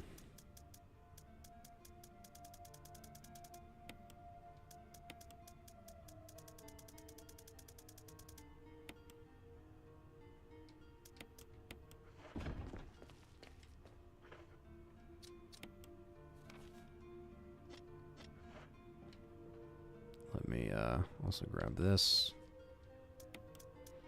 I don't think we need to do the V-Jolt stuff, but I will just for the sake of crossing off the room on this playthrough. New Code Veronica could also benefit from a reimagining. Also interested if they'll bring back some proper installment or reboot Dead Rising. I would love to see Dead Rising come back, man. And yeah, I think they'll keep, most... I think they'll streamline some of the backtracking a little bit in a new one, and I think that will benefit it as well. But yeah, as far as Dead Rising, I would love for them to bring it back. Especially, apparently, the catastrophe that was 4. I haven't played it, but, they gave it to other developers, and it kind of went south, and then they killed it. So, yeah, hopefully we see it come back.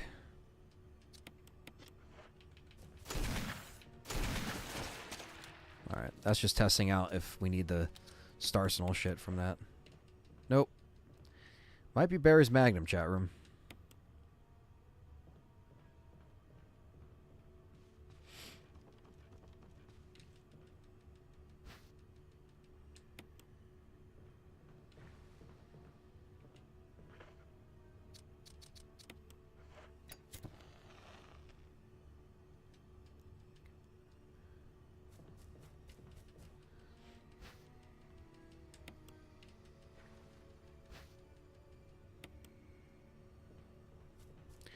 Let's see.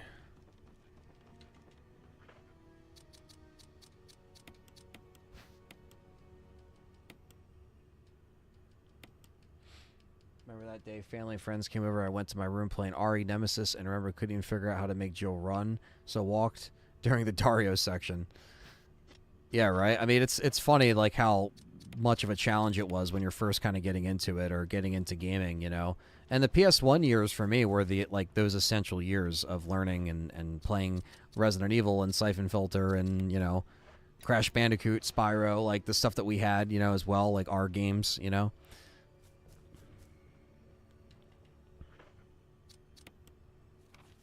Alright, this whole room's good.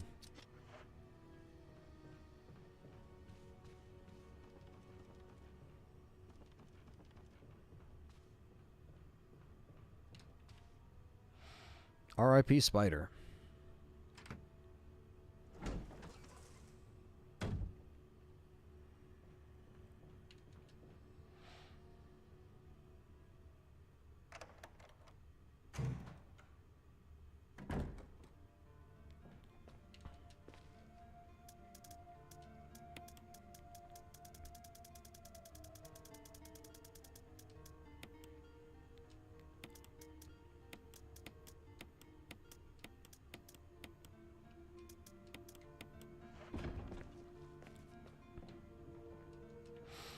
Alright. So that's a couple rooms cleared.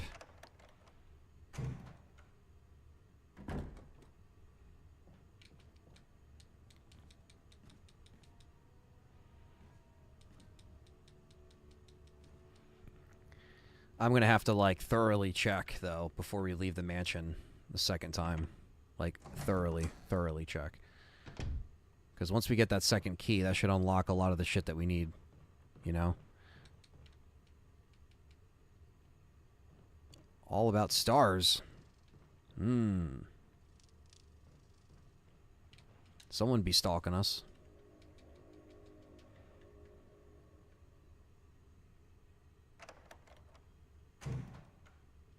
Yeah, I have funny memories like that, like trying to play RE before school or just having to turn it off, you know?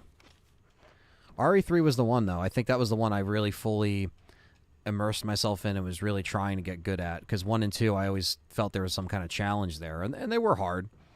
But maybe that's what kind of goes with RE3 also being my favorite. Because it really was my first, like, RE game that I really dived into. And I remember watching my dad play and reacting to Nemesis. And, like, you know, it was really cool. So... because at that point, I was able to, like, really start playing and picking up games, you know, trying them out.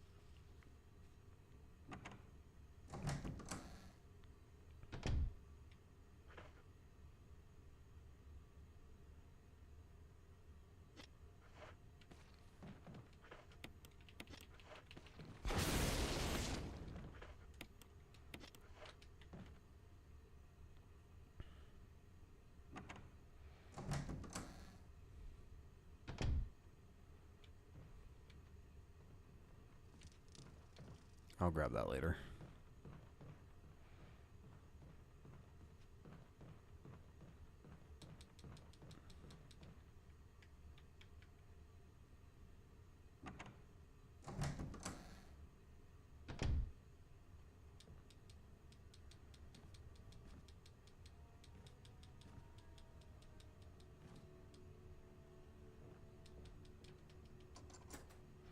Discard it.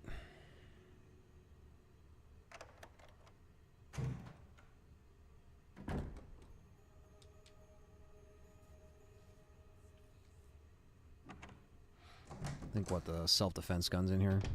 I have to use that too. I forgot. That could be one too.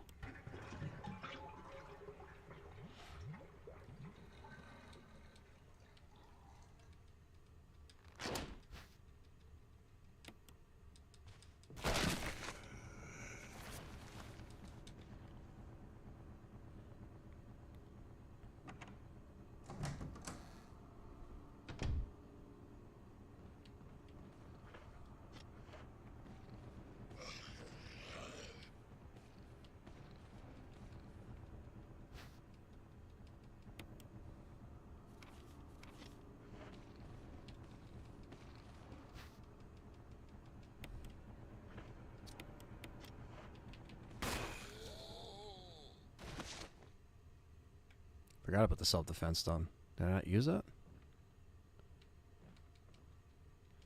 Well, we used it now.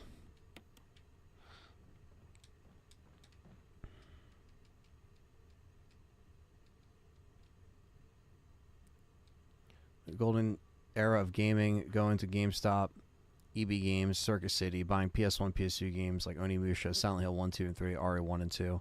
Yeah, I mean, I missed the days when stores were stores and they actually got shit in, and midnight launches were awesome. Such a great memory, for sure. I'm happy that I was at least a part of that, you know, and yeah, it was a big deal, midnight releases. Big deal. Still at 92%, huh? Damn. Okay. What are we at with, we moved up a little bit. Not much.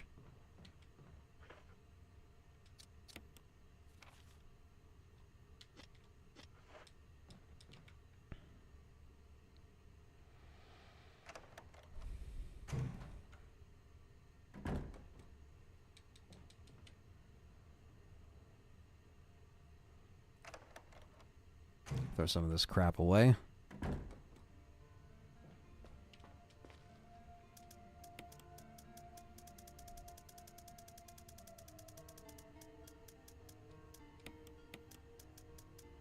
Had a Carl's Jr. and Chick-fil-A. It was so fun. Yeah, we had a Subway right next to ours, and now it's a Salad Works. But for a while, like, it was always Subway. And you would go into GameStop, and you'd always be like, damn, I want Subway now, because it would just smell like Subway. That store would permanently smell like Subway, because it was just, you couldn't escape it. It was right next to it. Those employees probably did not want to eat Subway. And by the time they were done, because it just probably smelled like sandwiches the whole time.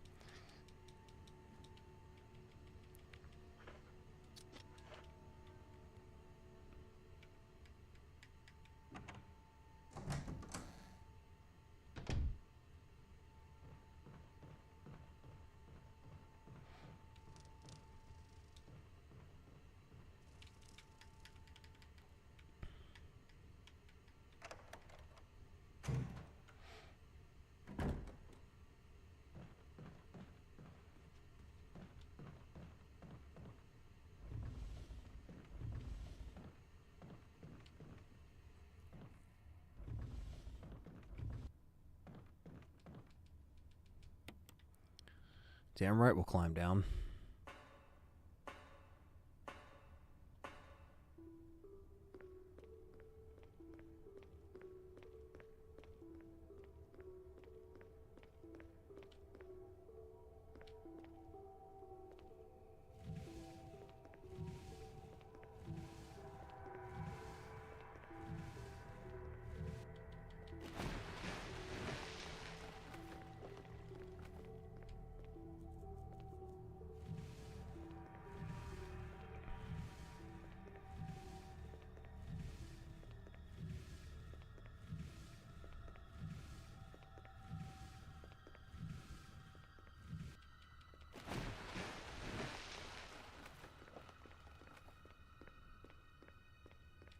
I feel like when the 360 and PS3 consoles came out, gaming started to lose a little bit of the magic, forcing you to get a new HDTV internet requirements for patches to games.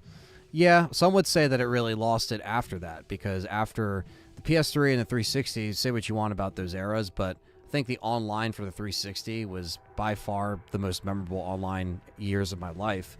And I don't know, I think that was the last era where you actually had the game on the disc. You know, there were updates that you would have to install, yes, and there was DLC that became a thing. But back then, to be fair, that's when you actually had the game on that disc. Now when it went to PS4 and Xbox One, that game was not on the disc, you know.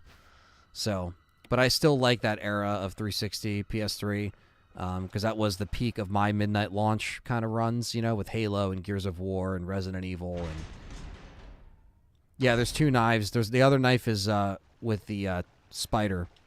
That's the other knife you could pick up.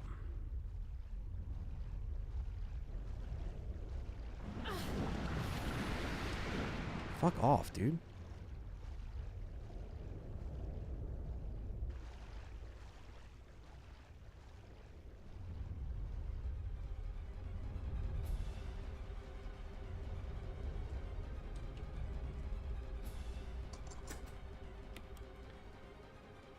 Online 360 was fun. Left 4 Dead. Oh, yeah. Left 4 Dead was one of the goats. I still have all the campaign posters hanging up on my wall.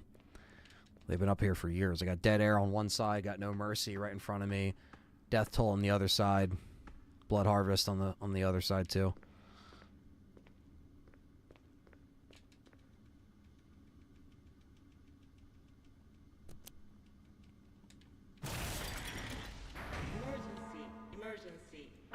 Pressure detected. Locking all doors to achieve maximum safety.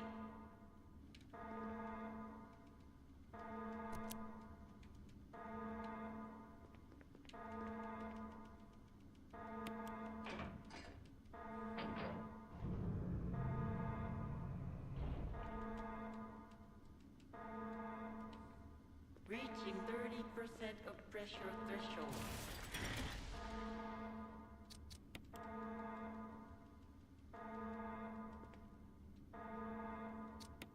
Oh, 3 it is.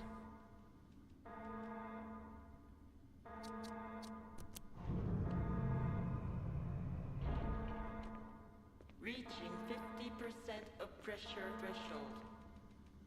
Activate emergency drainage system immediately.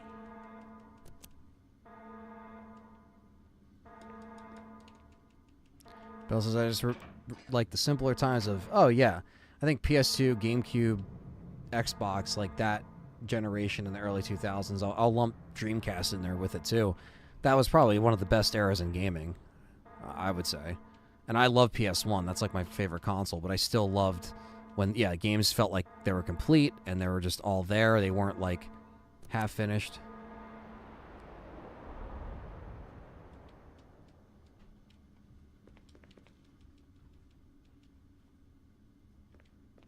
Man. Hold on, chat room.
All right, I'm back.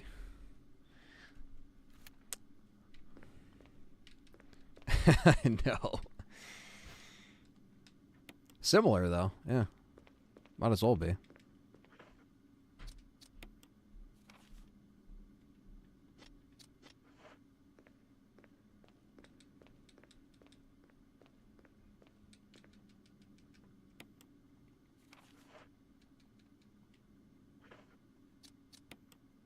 There we go. All right. Make sure we got everything.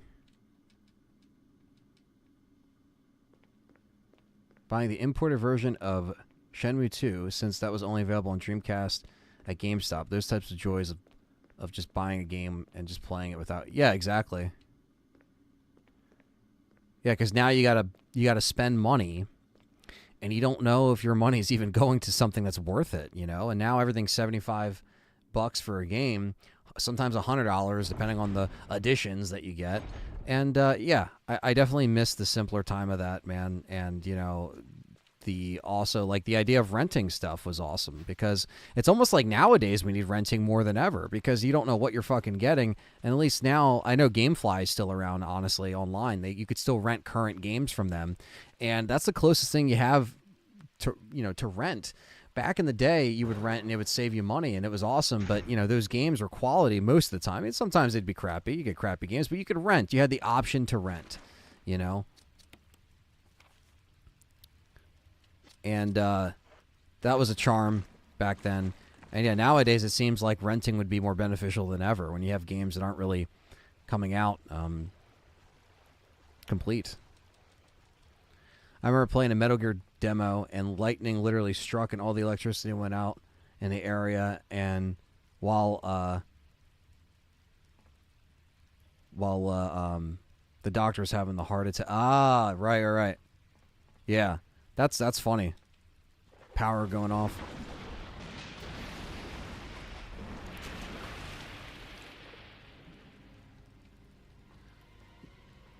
The good old Metal Gear demo was awesome. I love that Metal Gear demo. Demo discs, too, were a great memory from back then. My dad had all the demos and PlayStation Undergrounds and all that stuff.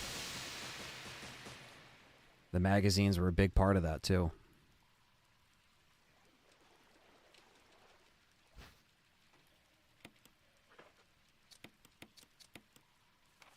Alright, we got everything in the Aqua Ring. Buying games at launch today. Yep, exactly. It's always lost. There's always, oh, we'll fix it later. A lot, and keep changing. Yep.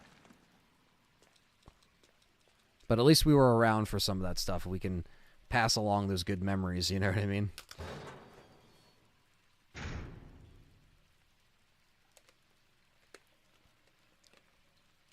Some people just, you know, they won't know what that feels like, which is crazy. Yeah, camping out for launches, yep. My mom had to wait in line and get a ticket for at Toys R Us for our GameCube. You know, had to wait outside for that. She would have to get up at like 3 or 4 in the morning, you know, and would wait. Same thing with the PS2. My mom got my dad the PS2 in time. It's crazy. My mom was a trooper for a lot of that stuff.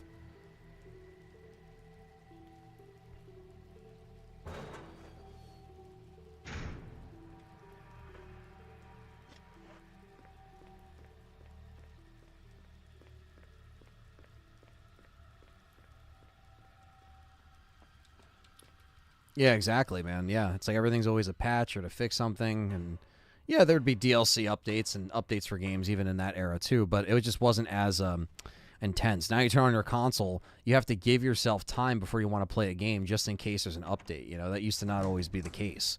It would usually be when there would like be some kind of DLC or, you know, something else, but nope. All right. Let's we're going to have to do the bees here.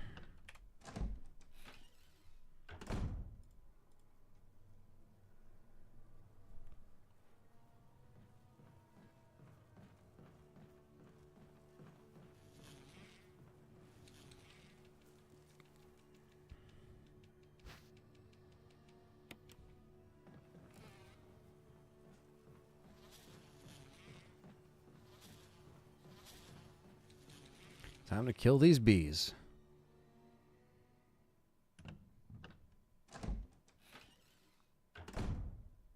I wouldn't do that. She told me to wait until the weekend and when there's no traffic. Yeah, I'm sure she would. There was only probably like a few occasions where she did that, but I mean, as far as getting stuff around the holiday time, sometimes it was just easier to get stuff when it was out instead of waiting for it to sell out, you know what I mean? But yeah, the urgency for that stuff now, it's just not really there. Yeah, exactly. You didn't have to wait for the experience you deserved. It was just good.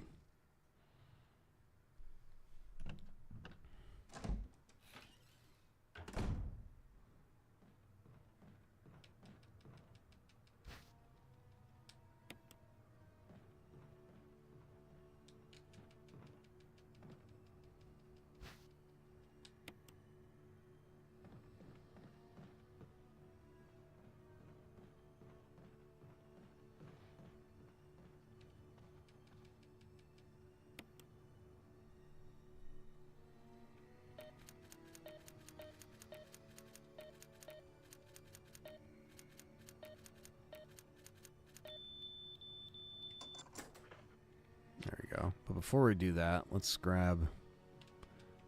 Not the bees! Yeah, I'm happy I was still around for that era and was able to experience it and really... Especially when it came to Dreamcast, PS2, GameCube, Xbox, and I was just like getting title after title of just good shit, you know what I mean? It was such a constant rush of excitement, you know, with new games or renting games. I'm very grateful I grew up in you know, a great time, you know, when it was at its peak, before it started to kind of fall apart.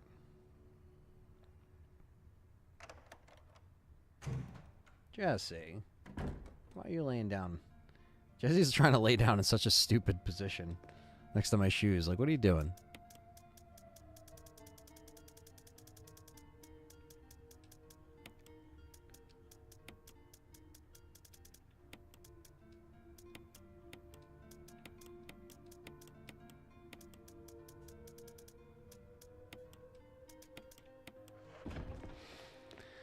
I worked some major console launches, GameStop years back, the Wii, PS3, 360. It was cool.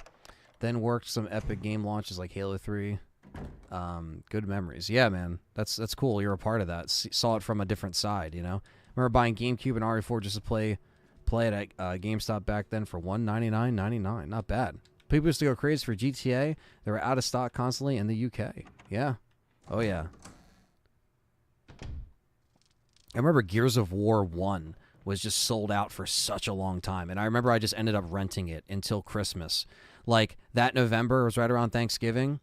Rented it, just played it, just kept renting it. Hey, you want to renew it? Yeah, renew the rental. Renew the rental. Because I was just so into Gears, man, and I loved it.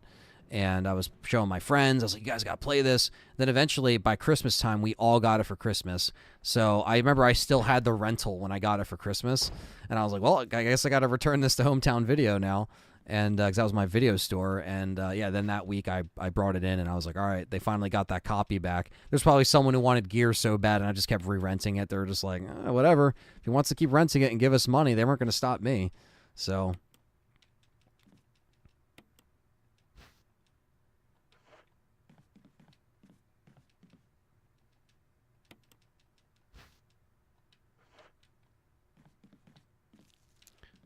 Jill can just make this shit herself.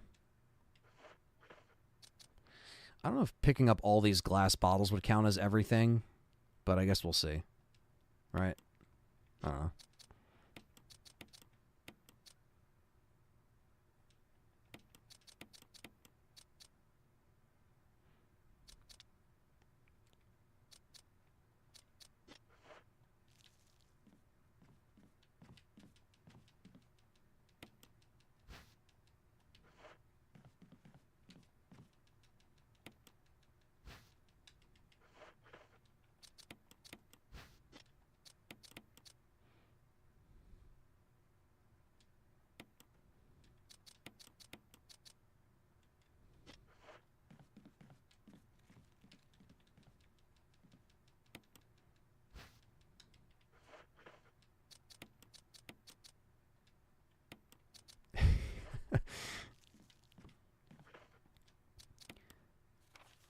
It's still red. So guess what?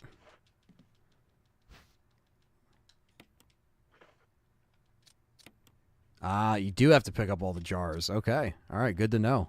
All right, so the V-Jolt room is done. Gears 1 was so popular on account we couldn't keep it in stock. There you go, Jeff M. See, you were right there. You were in the trenches for that one, man. Yeah, you saw people come in for that. I mean, it was a big deal. I mean, it really was one of my favorites from that era. And yeah, I just remember how crazy it was. I remember there was a guy that I used to watch on GameSpot. Remember GameSpot? I know it's still around, but there used to be content on there. And I would also go and watch content on there. And there was a guy that I would watch who do like vlogs and stuff. And back before that was like a really cool thing on YouTube. And it was just him calling up like all of his local like GameStops or like whatever. And he's just like, hey, do you have Gears of War? And it's like, nope, we're sold out. You know?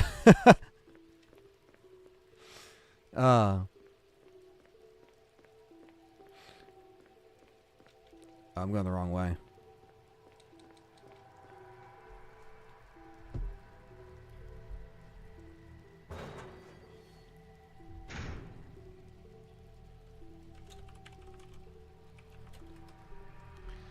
Boom, boom, boom, boom.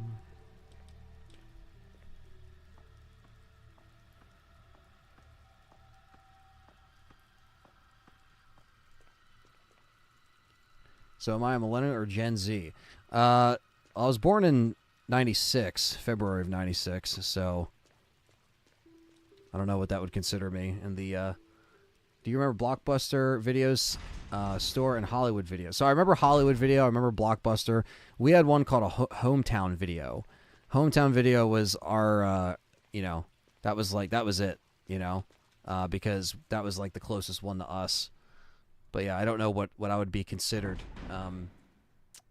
in the terms of grouping by years. But yes, Gears 1 was one of my favorites from that generation. GameSpot, I remember that. Good content. Yeah, they had good content. It wasn't so much the reviews all the time. Like I did watch some of the reviews, but they did a lot of like competitive Gears of War tournaments and like, you know, different stuff that I would watch back then. That was really cool.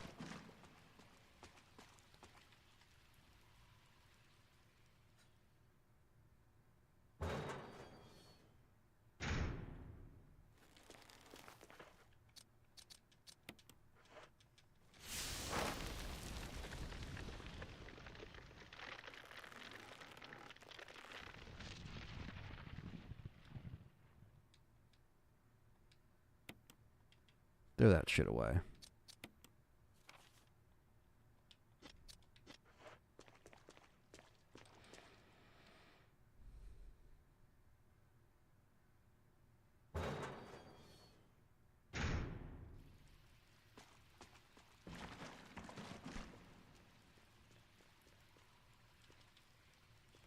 Now we gotta go back this way. Yeah, we actually have to run all the way back.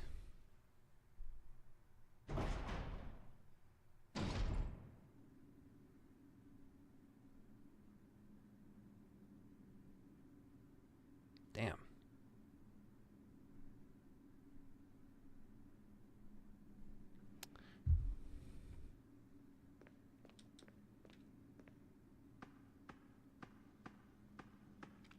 Yeah, Hometown Video, though, that was our the video store. That's where I got all my horror VHS from, and like that's where I was renting all that stuff. Between horror VHS and gaming, it was on. I mean, rental stores were like paradise, especially if you don't have like, you know, a lot of money or you're not trying to, you know, spend full price on everything. My parents never went to Blockbuster. They've always said it was a lot more expensive. They're close to Gen Z since it starts in 97. I'm a millennial since it starts in the mid 80s. Yeah, I'm at that weird like cutoff point, I guess, but I don't think I'm necessarily Gen Z. I think it's safe to say that I'm like right before that. I don't like being lumped into any category, but Gen Z is a little...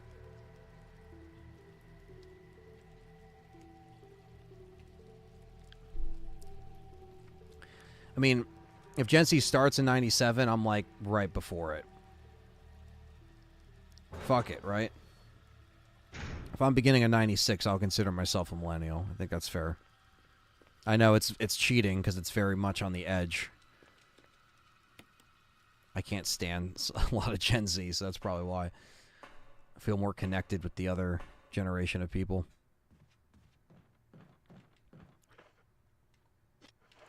All right, V-Jolt has been applied. The V-Jolt room is crossed off. We went to the V-Jolt room.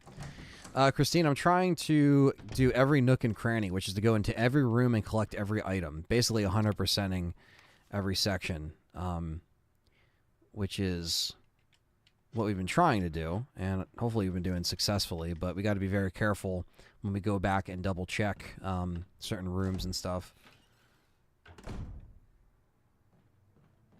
When you were a member, did you have to rent anything, or you could rent one for free? You didn't. There was no membership at Hometown Video, so you know, they would just take your information and stuff like that, and it was all good. So, a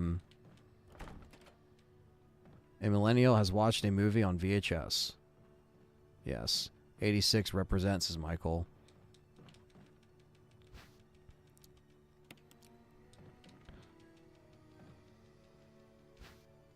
Yeah, watching. I mean, I grew up watching stuff on VHS, so because I still had a lot of that tech from that time, you know. early 2000s, I was still using a lot of VHS stuff and VHS cameras, VHS, renting stuff on VHS. We did get a DVD player, which was the PS2. That was like our first, DVD player.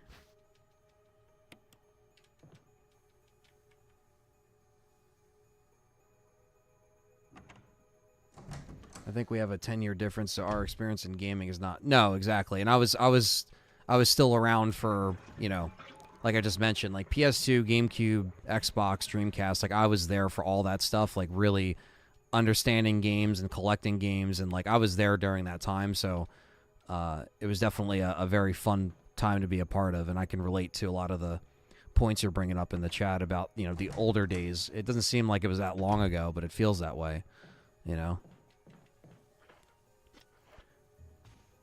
Okay, let's grab that.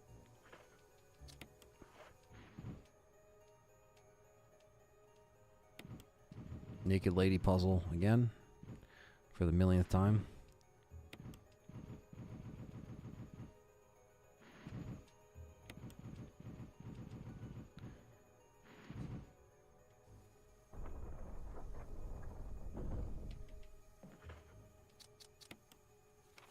Alright, then we got this room, which should only really have the key to pick up.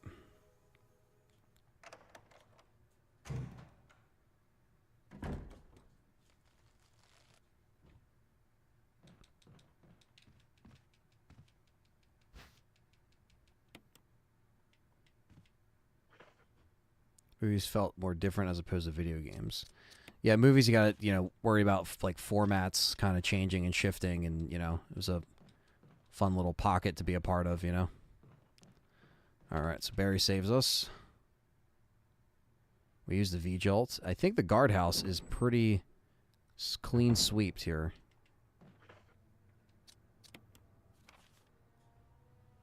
That's good. This is good. I think we're good. 18 or 19 when R4 came out. Nice.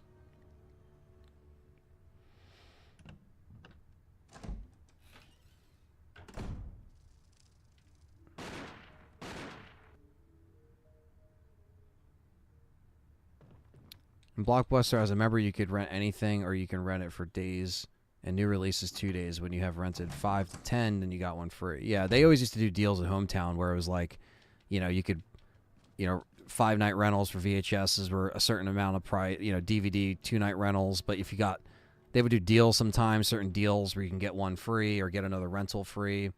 I always used to love that because I would be like, oh, I just get another movie? Cool, and I still have it. It's like a little bouncy ball, like a clear bouncy ball that if you got in the machine, if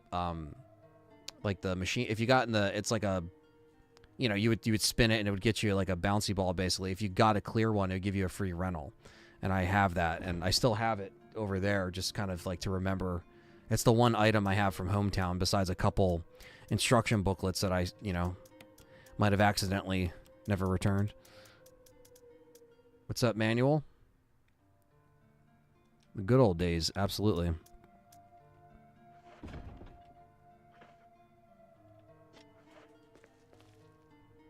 Just hear my cat banging around a toy.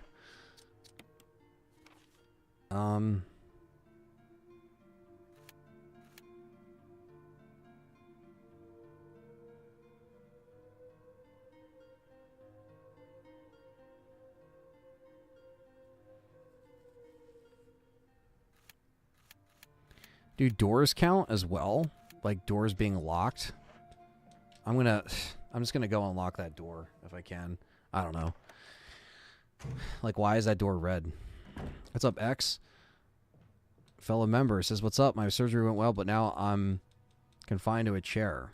Glad there's some LTR. Yeah, man. I'm happy you're feeling better. I did see some of your comments in the chat as well. I'm happy that it went well. And yeah. I'm streaming on a Saturday, which I don't typically do, but it seems to be a decent turnout, and I didn't get a chance to stream Thursday, so I'm kind of making up for it and just streaming on a Saturday instead.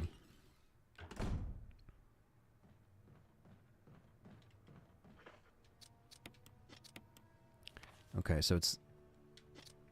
Why would that door be locked, though? If I already went through it. Or does it just lock after the fight? Which is weird. Oh, because the... Oh. Because you actually can't... you actually can't open it. The bookshelf just slides back. Okay. So, I don't have to worry about that then. You have to go in every room and pick up every item for this. Yeah, that's what I've been doing. I'm just making sure that this red door isn't going to screw me over, but yeah. Well, the guardhouse is clean sweeped. Now we basically have to go back to the mansion with this key and just clean sweep it even more, because we do have to get the rest of the stuff.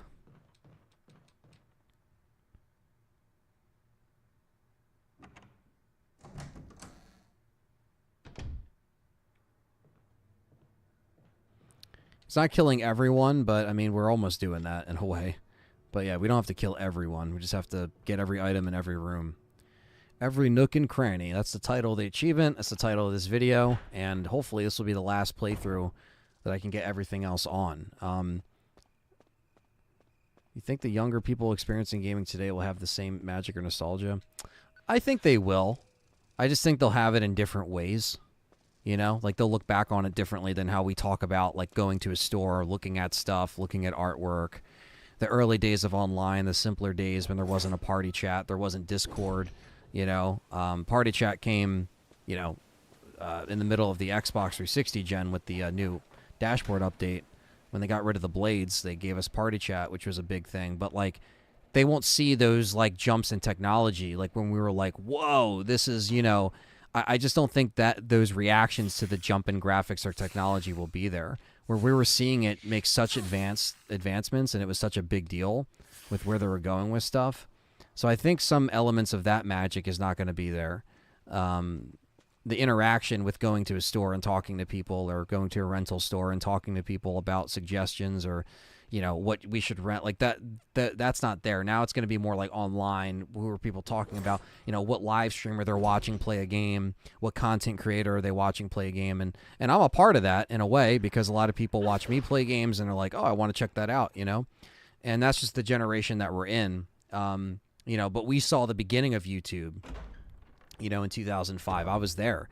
You guys were there. Everyone was there, you know. Hopefully in this chat, we did see the beginning of it. So, I think the beginnings of a lot of stuff they won't see, but they'll just appreciate maybe, I don't know, where the technology is going, or where it's, or I'm sorry, where the technology is at this point. Holy crap, is this really happening? No. No. Shit. My A button's getting stuck.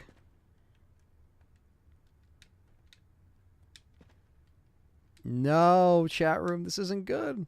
This is like a newer controller. I don't have anything spilled in here.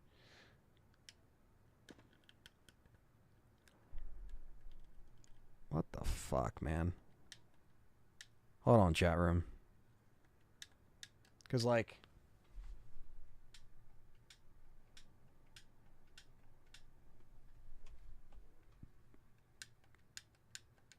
No. This is a good controller, too. It's a HyperKit. It's an Xbox 360 controller for, like... No. Alright, now it's kind of back.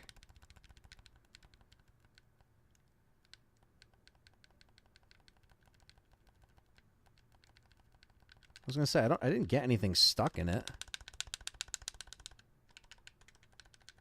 Alright.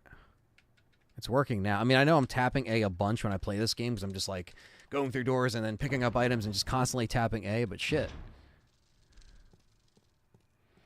Exactly, Belle. And that's why I'm happy that like I had those interactions, and I'm happy I worked in a Best Buy for years too as well, when Best Buy was still dope and still had cool shit to sell, and I had that experience of learning to talk to people through customer interactions and stuff like that too, and like all that was cool.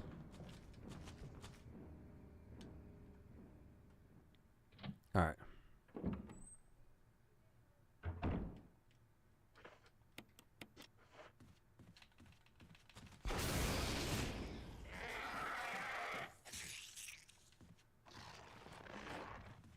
Where's the other one? Is there only one in this hallway on easy? There is. Wow.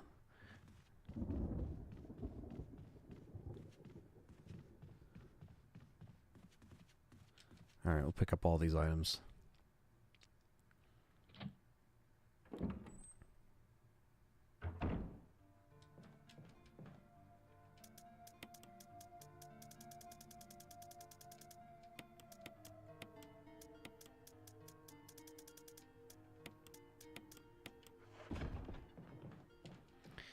Alright, so now we have to unlock and clear the rest of the rooms that we can unlock now with this key.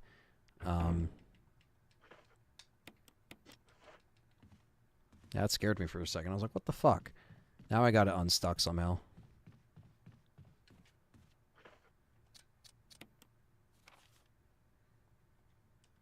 Oh no, he's back in the mansion again. Hell yeah, Captain Catch. What's up, brother? Fellow member in the house. We're back. Yesterday we did the Don't Stop Running and Ink is for Squids, and today we're doing every Nook and Cranny, and hopefully the last two that we need, which is Starsenal and then saving Barry and Chris as Jill, are the last three that we need. And I think we are going to be fine. The Starsenal, I'm not sure though. It might be Barry's Magnum because I don't know what weapon I'm like, you know, I'm not including, but trying to clear every room. We're moving along though. We're not obviously we're playing with the infinite rocket launcher. We're just having a good time shooting the shit with the chat. This run is kind of fun because it's less like of a challengey run. It's just more like I can kind of relax and not be so, you know, intense that we have to get this done right, but we still have to make sure that every room is done over and it's not, I don't miss anything. Which is my fear, is doing all this and I miss one fucking room and then I got to redo the whole thing again.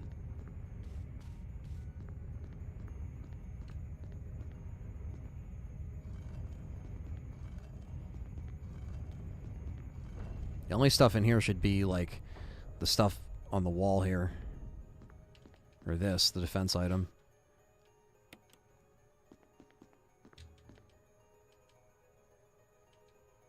Oh, let me... Yeah, this room's good. Okay. Good comeback. I listened to the... Yeah, man, I had to avenge after that Lisa Trevor fucking fail. That was such a slap to the face. Used to mess the statue part up so many times, yeah. Then once you do it, you're like, alright, I'm good. I got this.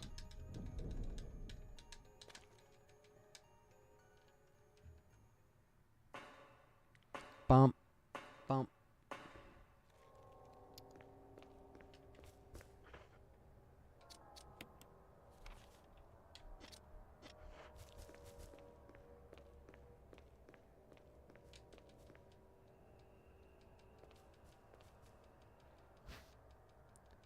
Are now the knives, Bear's Magnum, and the flamethrower, I think. So the flamethrower I definitely did get because, yeah, the flamethrower I definitely did get because I used that on the spider and I killed the spider as Chris.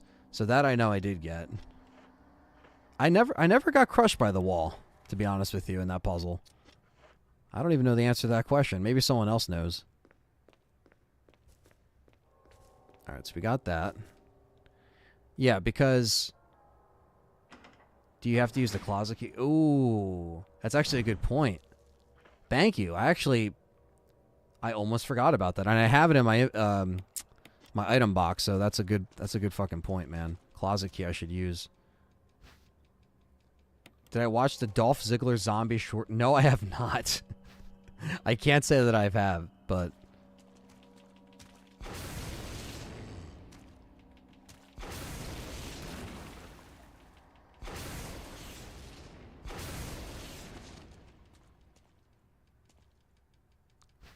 Sounds very interesting, though. But yeah, the other... I mean, I've used the knife before. Because we did a knife-only run with Jill, so I feel like, you know, even if it's the second knife that I pick up, it's the same knife, you know what I mean? So I don't think that should matter. I know the Barry's Magnum thing. I remember that being a thing where it's like, no, it's a different Magnum than what you get in the, you know...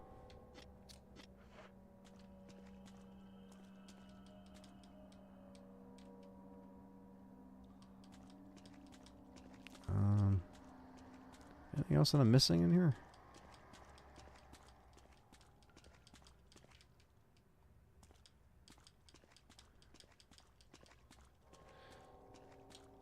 Did I miss anything?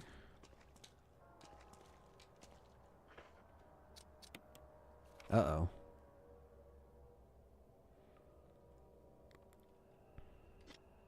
It's called Wanted Man. It's cheesy as hell. Definitely check it out. Okay. Sounds cheesy enough. Damn.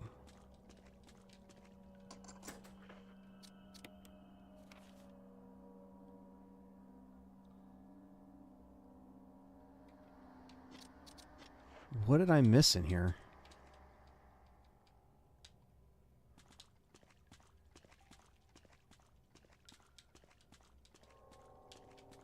What did I miss?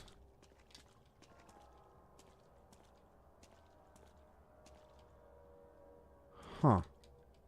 Because this room is still red.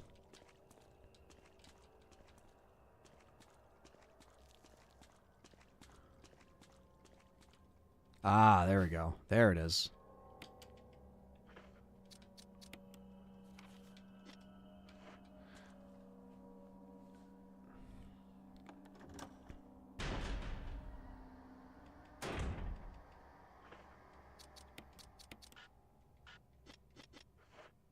Ah, thank you, hockey fan. Good shout.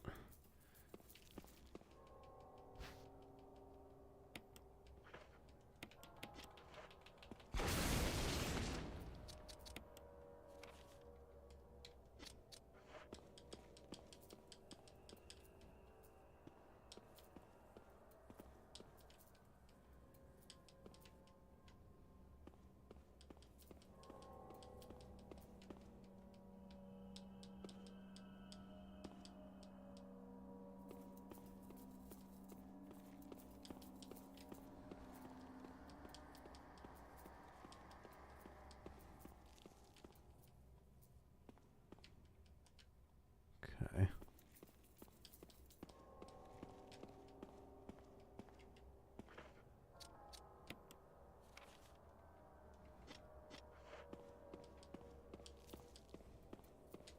Ah, there we go.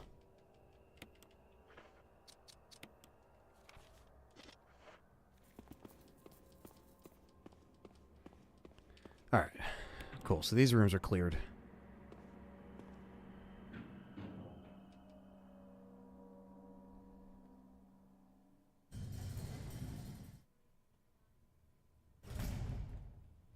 Graduated high school in '96. Damn.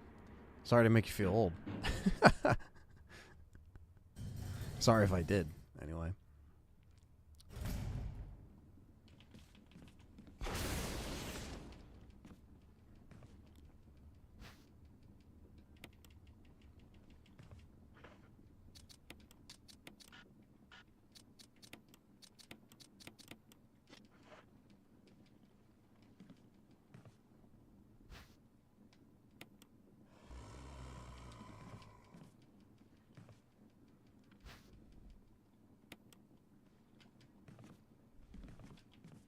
Come on.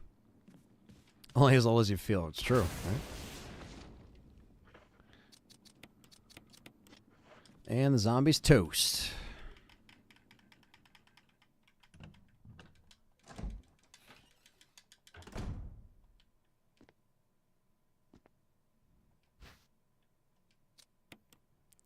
Gotta come back for these. It's alright. There is a save room right around the bend.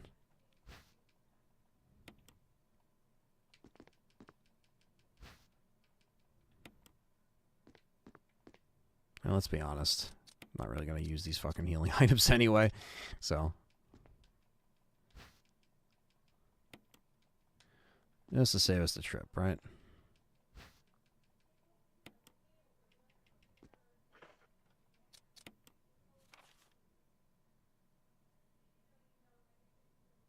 That's the library with the snakes. We can't go in there anyway.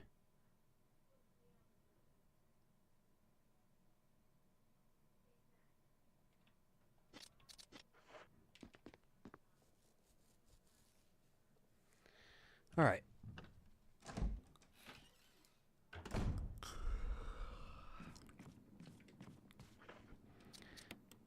So this elevator being red doesn't mean anything. That's just you can't even get anything, pick up anything on there. So okay.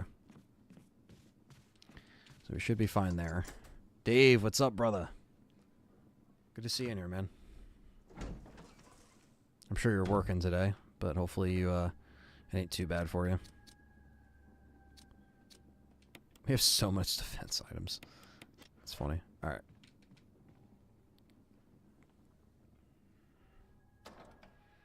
We also have to push the statue off now that Forrest is not running around here. Oh wow, they don't even put hunters here on easy? That's funny. Oh well. Well, easier for us, right?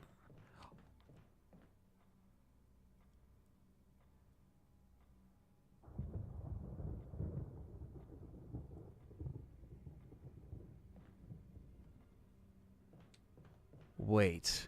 Where's the fucking blue jewel? Where's the statue? I'm actually off just chilling tonight, taking it easy. Okay, that's dope, man. That's awesome. Okay, hold on. This isn't good. If this blue jewel isn't in here, we're fucked. We are absolutely fucked. Please tell me it's just on the floor. Please tell me it just fell. Like, I was waiting to do it later.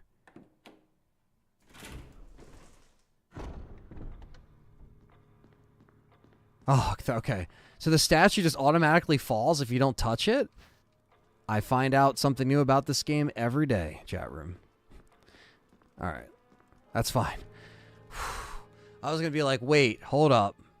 Did we just get screwed out of this Nook and Cranny after almost 3 hours of playing? But okay. So it automatically falls down. Got it. Okay, that fucking scared me. Whew, so did that Crimson Head. Holy shit. Okay.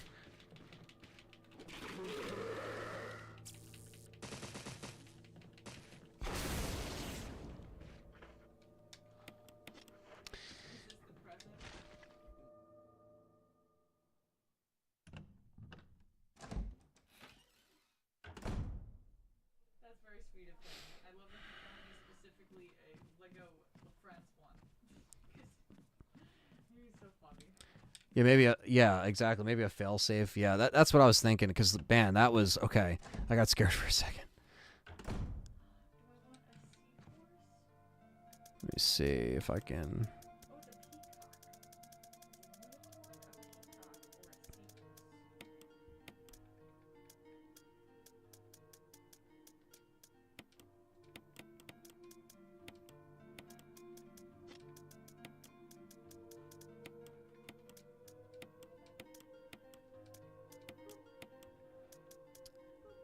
Last book, volume 1. I'm just going to put this up here. I did this achievement with a checklist I got from online. Yeah, I'm kind of just doing it, like, I guess without the checklist, because I'm just dumb and I'm just not using it. I probably should, to be honest with you, but I'm not. I'm just using the map because, you know, if the map shows that the room is green, then that means I did it. If it doesn't, I didn't. So it's not too hard to narrow down, but... Alright, that fucking scared me for a second. At least we know it's there.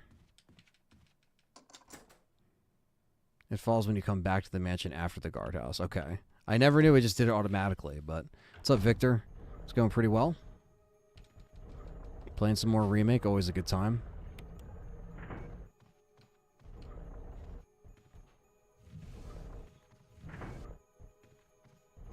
What's James doing?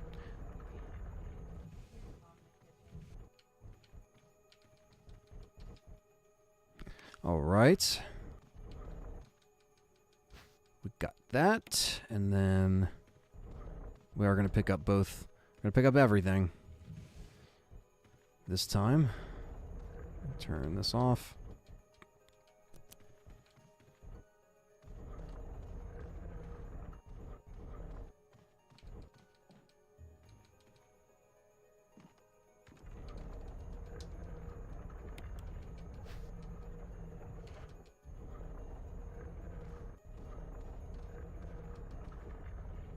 Ah, shit. I fucked that up.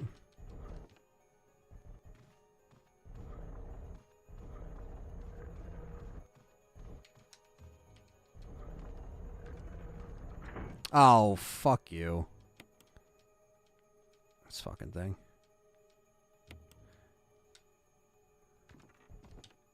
So you're telling me I wasted my time moving that thing when it could just fall automatically? Yeah, I know, right? That's how I feel, too. I'm like, alright, well, now I don't even got to do that anymore. I don't know why I never picked up on that. And if I did, I must have just forgotten. I wonder if it's like that in the original.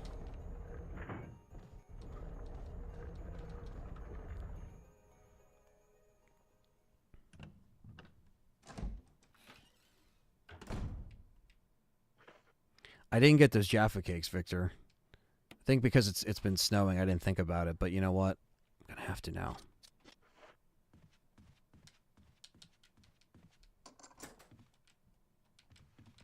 Captain Catch is like, oh no, you got this guy started with the Jaffa cakes again. Again.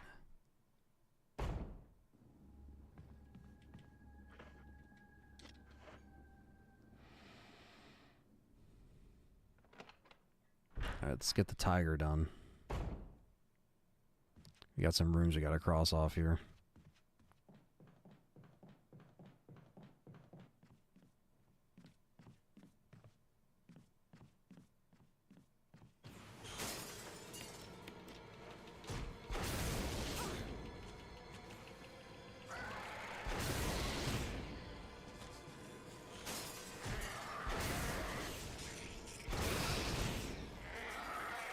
F off.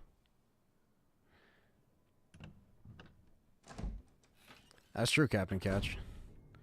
I gotta get on that.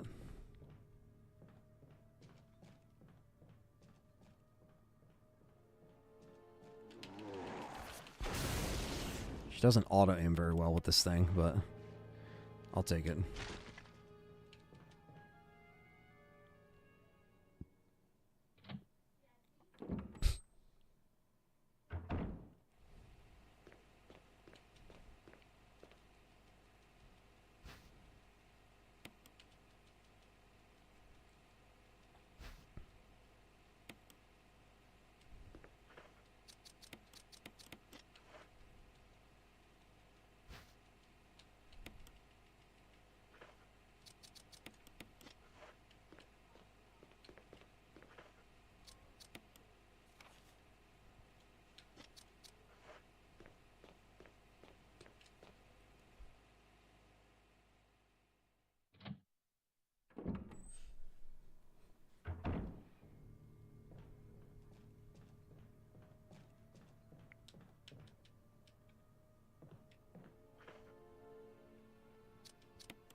So I guess this hallway will light up green when I do the tiger jewels, I hope.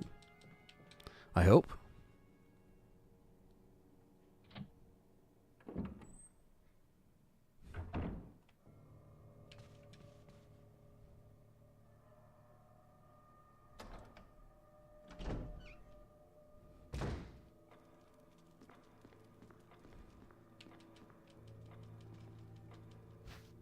Maybe Forrest pushed this off. Maybe that's what happened.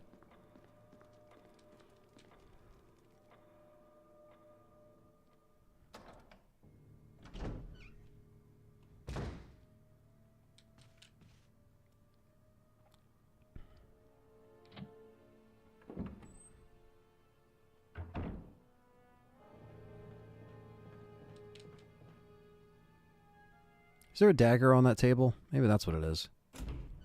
Yeah, green means you picked everything up. You 100%ed it.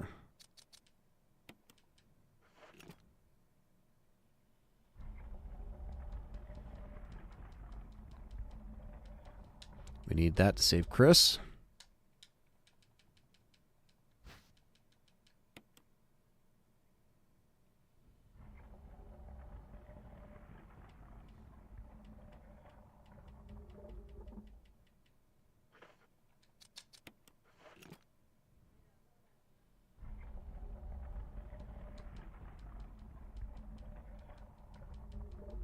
And the shotty shells.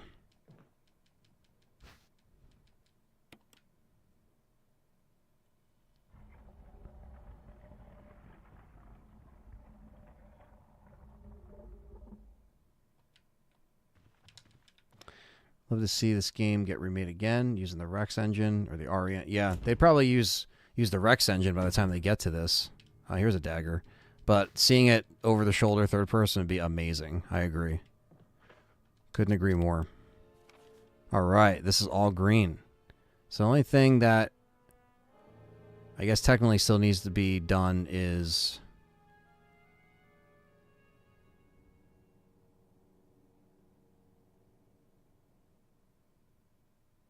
Well, that leads to the outside.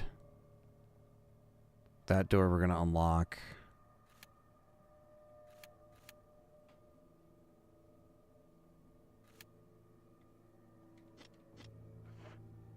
All right, let's head to the save room here. Sort our shit out.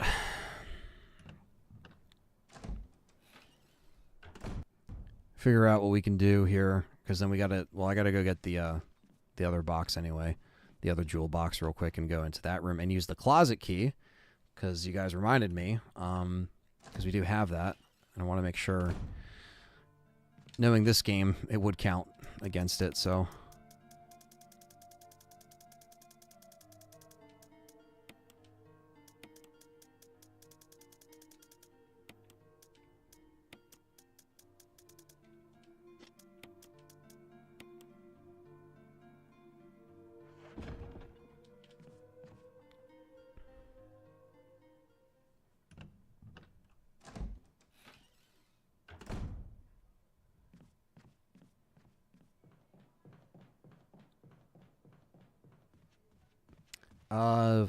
I mean, is that even a question? If I had a choice, I'd say Jill for sure.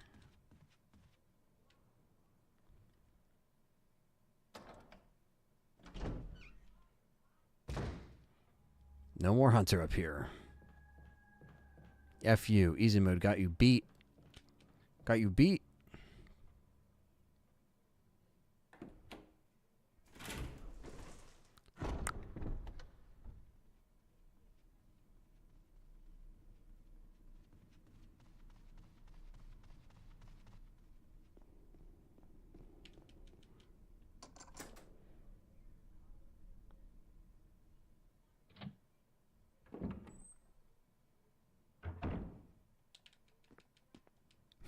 Jeff M said all three.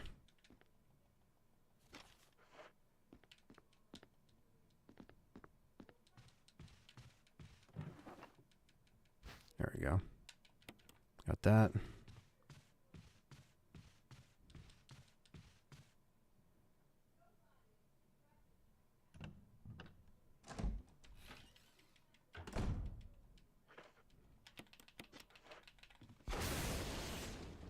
Oh, I didn't bring the closet key like a douche. Is it in here or no? It's not in here. Where the hell is the Does anyone know where the extra costumes are in this? Where do we use the closet key?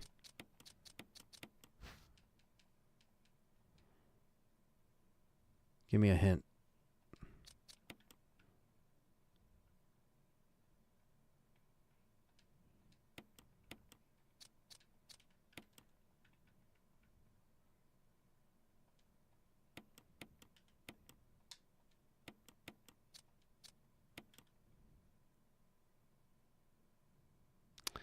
Yeah, I think our only hope for seeing her again, Sheva, would be the remake.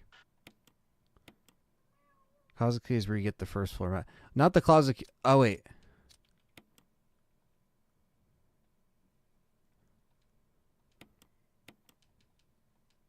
Are you talking where the statue is?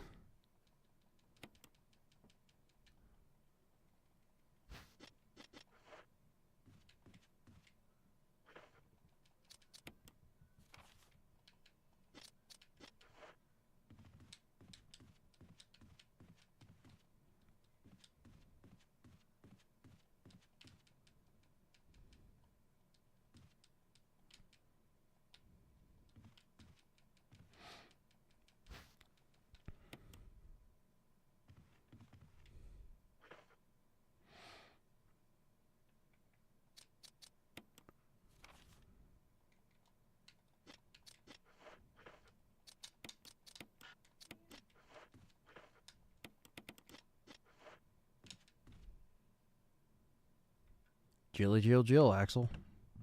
Jilly Jill Jill.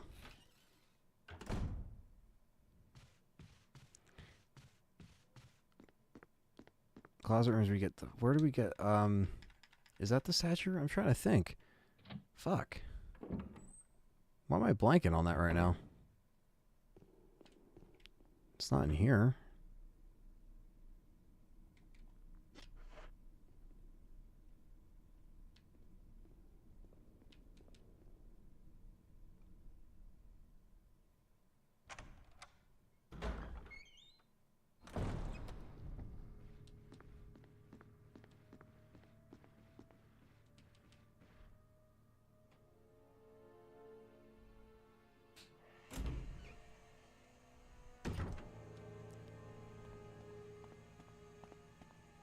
Is it the statue room? Okay.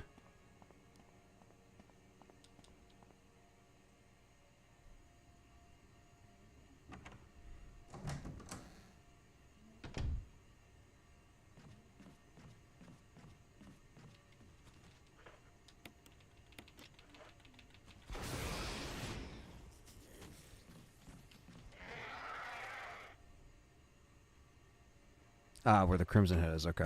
I don't remember it being there. That's so nuts.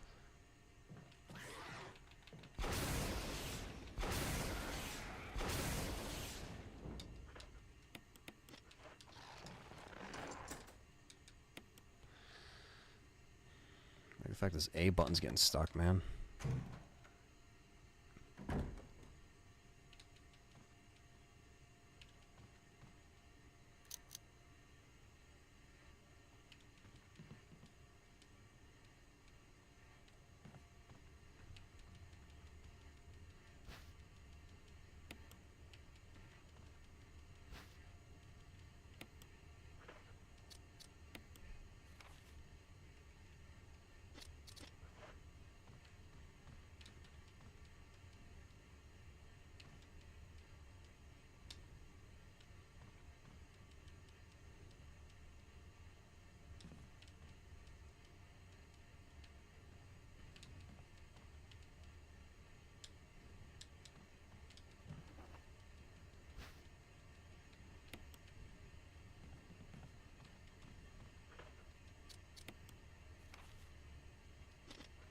All right.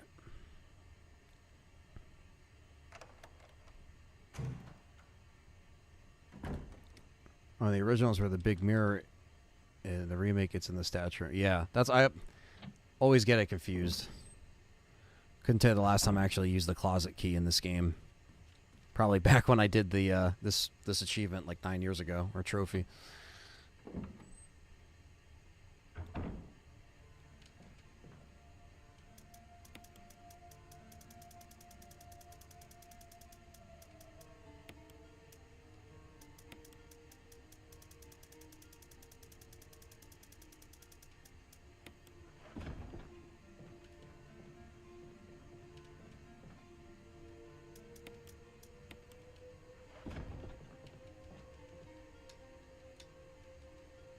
Alright, did I put the ink ribbon back? I guess I did.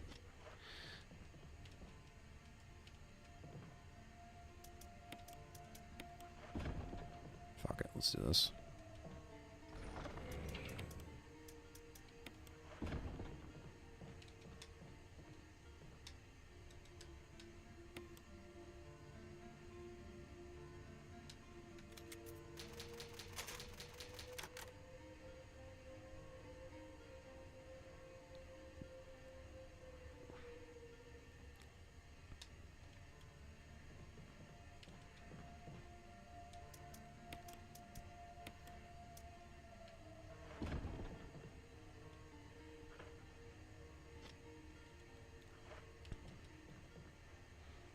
All right.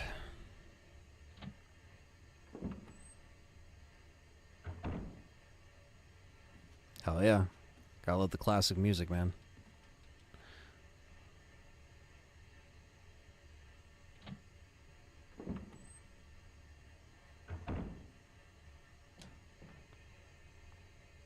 Cleared all this shit out.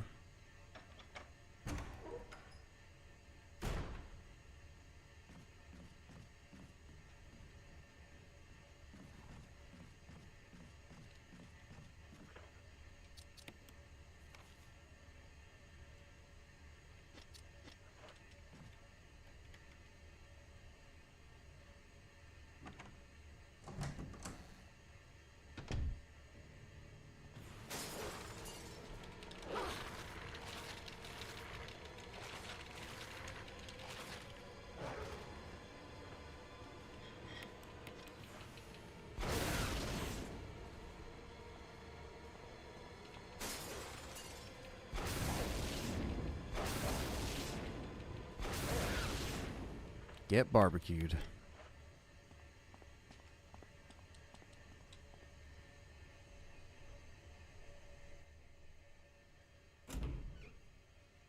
I look like a badass? Yeah.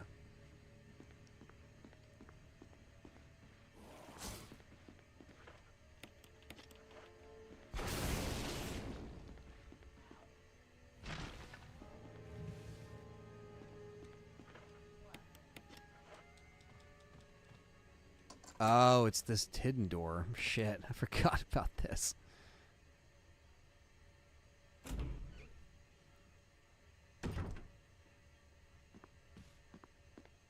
Alright, well, we don't really need, but you got it cleared, so that's all that matters. Thank you for that tip. I was just blanking on where the hell it was. I was like, what the fuck? Forgot it's a hidden door. Those dogs hold on way too long. It's annoying. Yeah, I know. Well, sometimes it's faster depending on how fast you tap the button and shit like that, but... Okay, so where do we stand?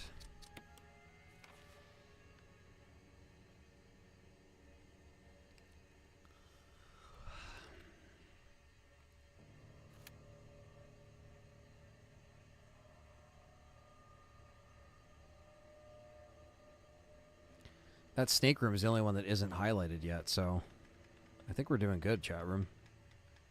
If I miss any room, you guys have to let me know. I'm going to pull up that map again, and we're going to keep checking, but... Because once this is good, I just have to worry about the caves and the lab, but the mansion's a big chunk of this crap.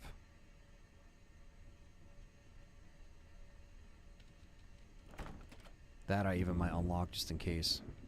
I don't think it matters, but...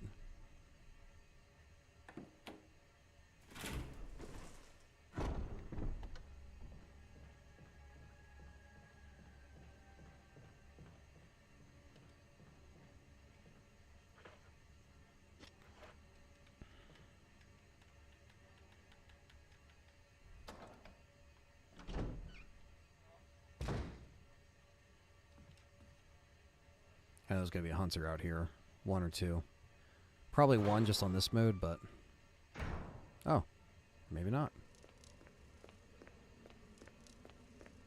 Oh, yes. Yes, yes, yes.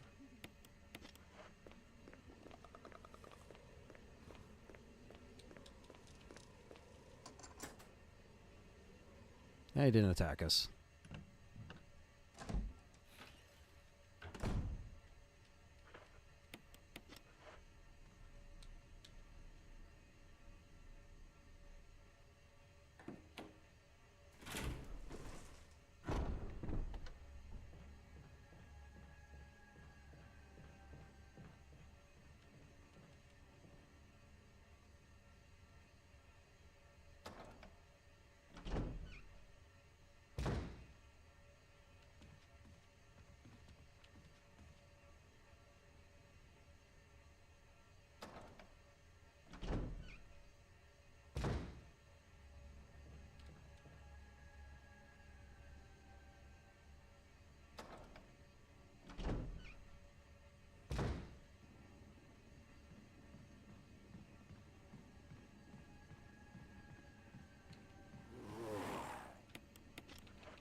And stay down.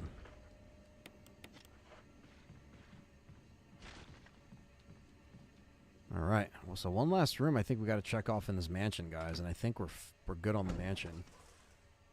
The most scary movie? I don't know. I mean, I think it's all relative to the person, but I think some that are pretty creepy and hold up. I think Exorcist is safe to say it's still pretty creepy. Still think The Shining is very creepy in many ways. Halloween, the original, still has very creepy vibes. By today's standards, yes, it might just be seen as lame because it's been overdone a bunch, but still think that shit still holds up.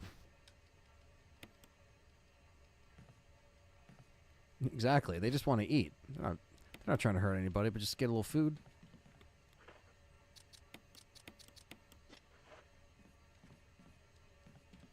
Is this something? Okay. It's the chair. Just looks like something.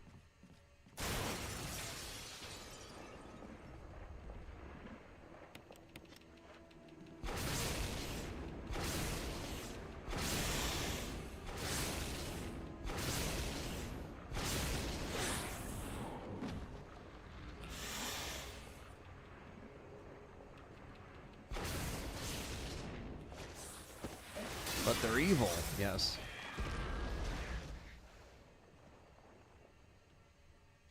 Zombies can't catch a break.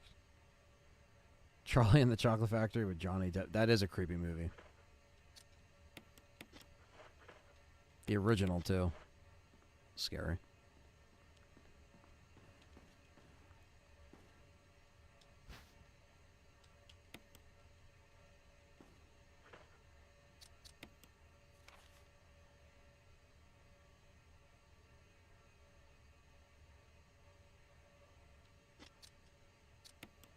I think the mansion's good. Let's check the first floor.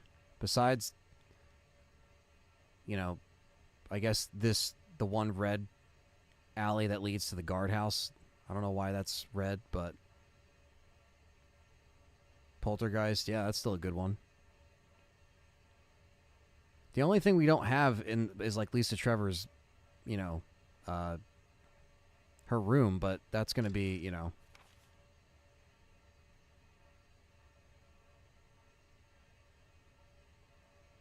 the courtyard. We're going to go there anyway.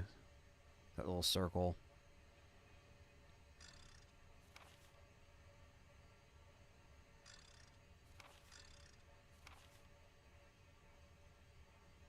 My brother made me watch Halloween H2O. I became so paranoid after that. Yeah, I remember seeing a Halloween H2O commercial on the Scream VHS, and I was like, what the hell is that, you know? And then because I found out about a lot of the horror stuff from this Boogeyman DVD compilation, which had a bunch of horror clips on it, and the video store was like my gateway for everything at that point. So I was like, oh, I could just find these at the store. Time to rent them, and that's basically what I did, and then the rest is history. I mean, I had all of them on there, all the classic ones. Some modern ones, too. Like, at the time, I Know What You Did Last Summer and all that stuff. But it had, you know, Leatherface. It had Jason on there. Nightmare on Elm Street. Yeah, It the Clown. Just the cover art for It fucked me up for a while. I didn't even watch the movie. And then I finally watched it, and I was like... Like, it was okay, but I was just like, like, why was I that scared about it, you know? Shining and The Hills of Eyes. Those are some good ones.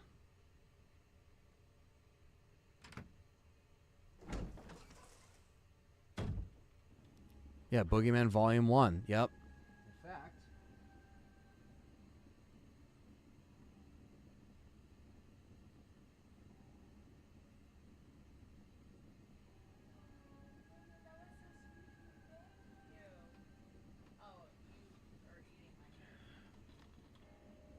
There it is. There was never a Volume 2, but... There you go. That's not the same copy. I did rent it from the video store, but I got that a lot of years later, but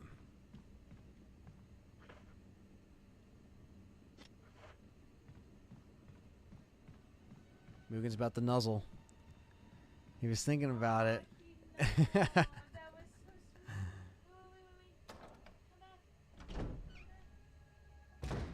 He was thinking about it.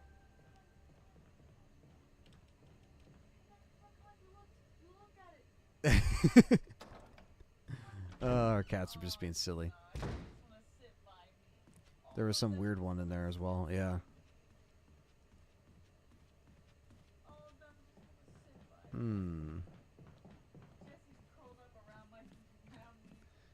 He said, "You're home."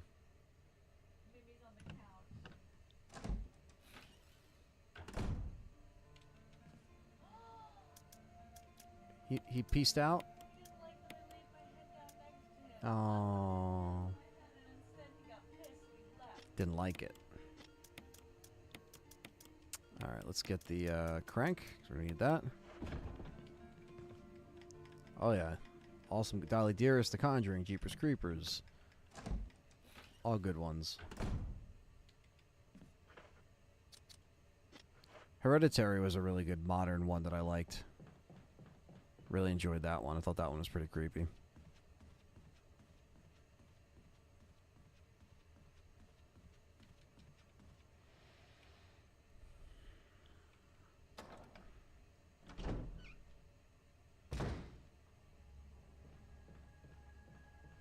I want to know why the alley is still showing red, but maybe it's because I didn't I'm not done there yet. Maybe when I take the piece to go to Lisa Trevor's like spot, then maybe that's when it counts out as being done. Because like so far, I think that's the only thing in the mansion that isn't crossed off as 100% done. So I don't know. Devil's Rejects, yep, great one. That's a great one. I remember renting House of a Thousand Corpses with my dad back then when it came out, video store, and we watched that. That was a pretty fucked up movie.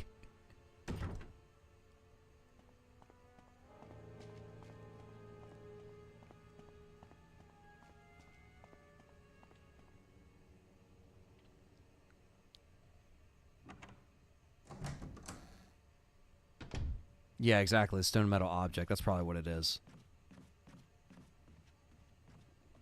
Whoa, where's the other hunter? Thought I cleared him out. That was creepy. Just heard the hunter, but didn't see him.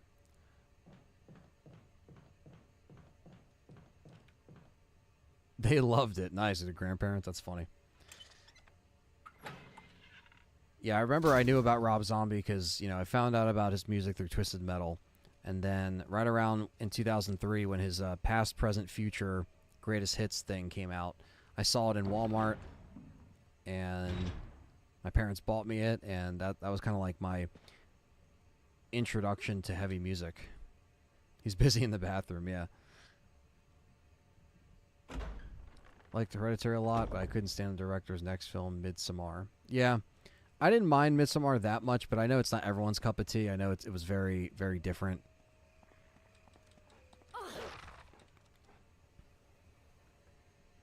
But yeah, at least Hereditary. Midsommar was more like mindfuckery, trippy, things not really making sense. But I did enjoy it in a weird way, but I would agree. I think Hereditary is the better film. They're different types of films, but yeah, you would love Devil's Rejects. It's such a more serious tone film than like A House of a Thousand Corpses, because he was trying to make it a lot more serious, and all the Living Dead movies are great. Hell yeah. Well, at least Night, Day, Dawn, Night, Dawn, Day, I should say.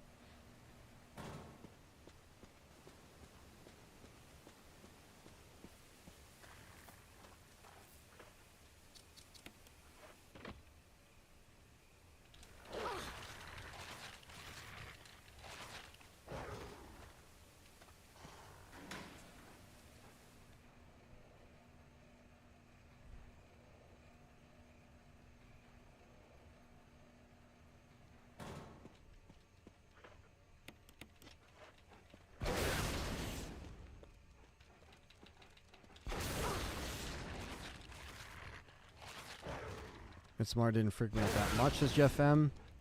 It was just the main female character. She was exhausting. Yeah, definitely. Exhausting is a good word. The other day I was watching a YouTube video about a murder in Florida, and it was those murders that influenced the film Scream. Yeah, yeah, I think there's a lot of crazy instances that like kind of influenced, especially Sleepaway Camp's great, yeah. Oh yeah, that's a great one. Felissa Rose is awesome. I was mixed on 3 from Hell. I liked it, but something felt off. Yeah, I agree, Michael. I didn't think, to be honest with you, I didn't think 3 from Hell is very good. I didn't think it needed to be done. You didn't need to bring those characters back, like, especially when Sid Haig got sick, and I understand they had to write around that, but I just thought that it was a lot more weaker than Devil's Rejects, and you didn't really need to. Devil's Rejects had a perfect ending. You didn't really need to mess with it. So I agree. I think it really did feel off. The last really good Rob Zombie movie was Lords of Salem, in my opinion.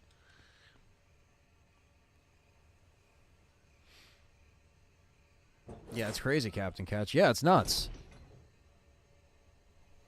It really is. It's kind of seeing where stuff comes from, like, or where Wes Craven got the influence for, Nightmare on Elm Street with, like, the kid that,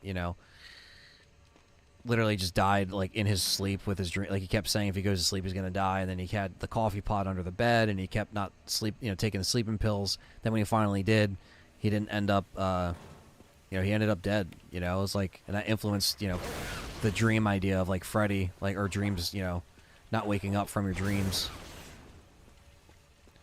Very creepy stuff. Alright, we are heading into the caves. Which is another thing we have to completely clear.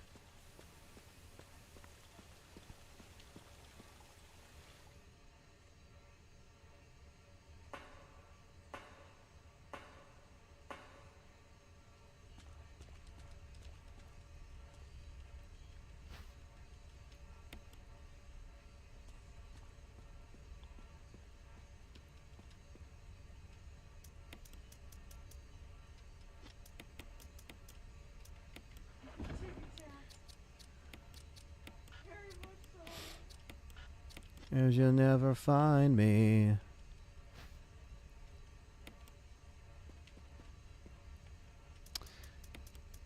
Holy inventory. Or holy item box. We have like everything. Alright. We don't need this.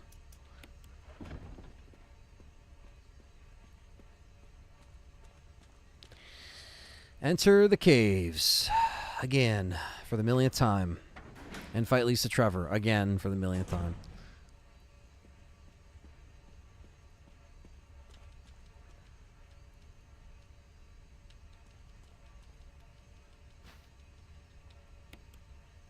There are bloodstains underneath the boulder. Somebody did not make it.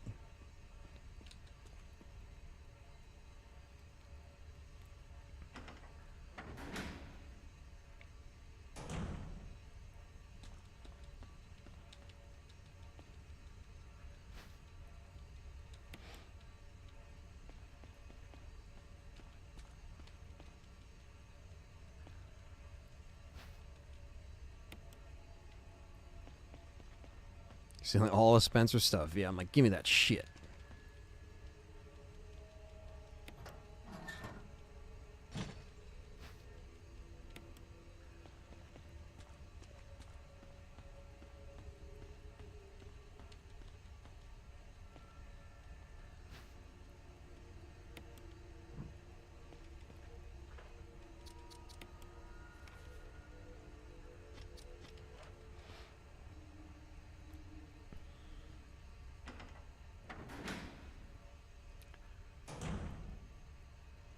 Oh, that's cool. Mr. Balloon has a video on that. I'll have to check that out. Sounds dope.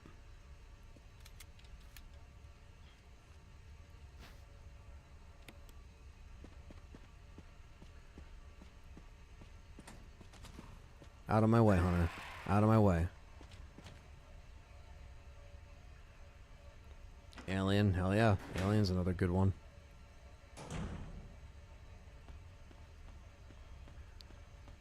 I had a pleasure of working with Tom Skerritt for a weekend, and he was really nice. A lot older, but Tom Skerritt's the fucking man. And to hear his stories about like being on the set of Alien, like hearing his stories, you know, that are just going to be one day, you know. I mean, I'm sure he's told the stories before, but like, I don't know. It's just cool to like hear it from him, you know, and like hear his experiences and like, you know.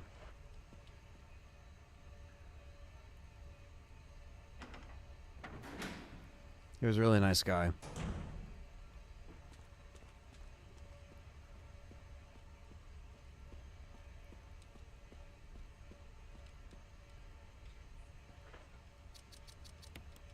He signed my Alien Steelbook. So I'm very happy I have that.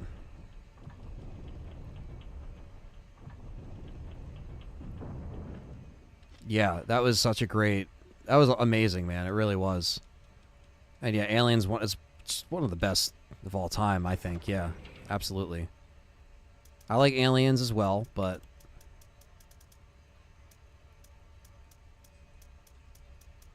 Harry Dean Stanton was good in that. Yeah, absolutely. Oh, wow. You can only put 255 in there before it like doesn't let you put any more? Okay. It's another thing I never knew.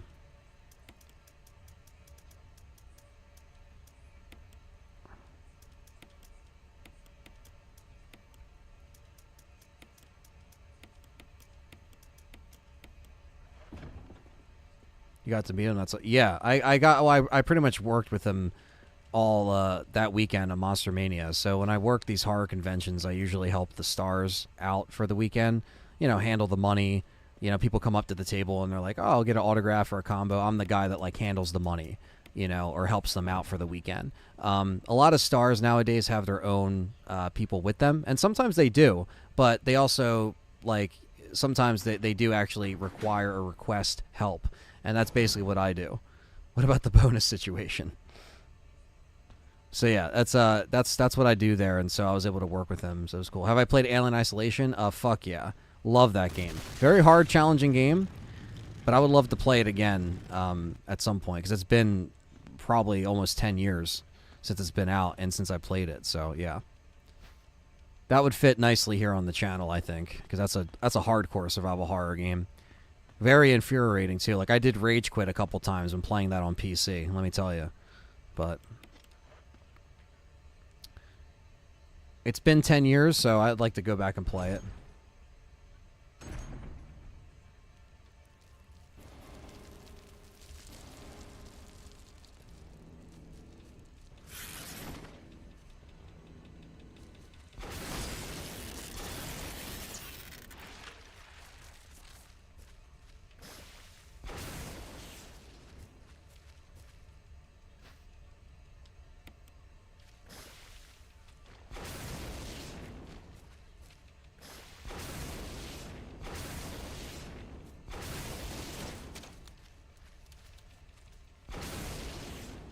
Oh yeah, I remember playing Doom 3 when that came out. Definitely. I was blown away as well. Still a great game. I got the BFG edition on Xbox. It's fucking awesome. It's a great little collection there.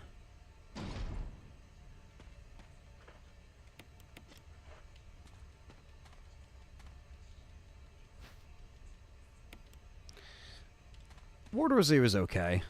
Wasn't crazy about it. It was just okay. Alien Isolation Remastered. That'd be cool. Yeah, I know it probably still runs in 30 on console. I played it on PC, and it was good. It ran smooth as hell on that, so if I ever played it again, that's probably what I'll play it on.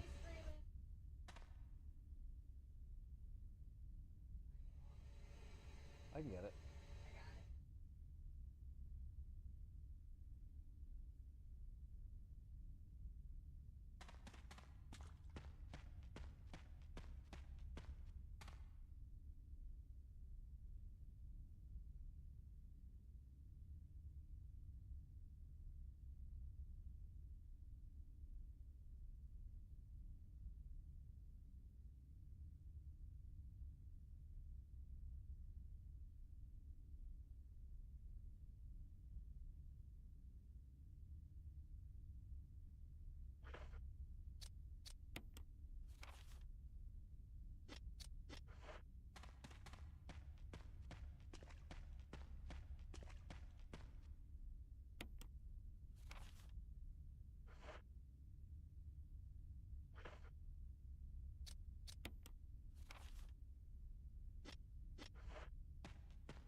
All right.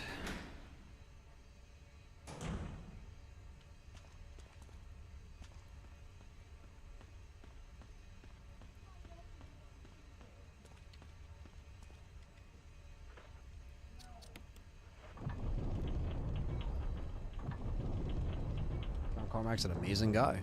Sure he is.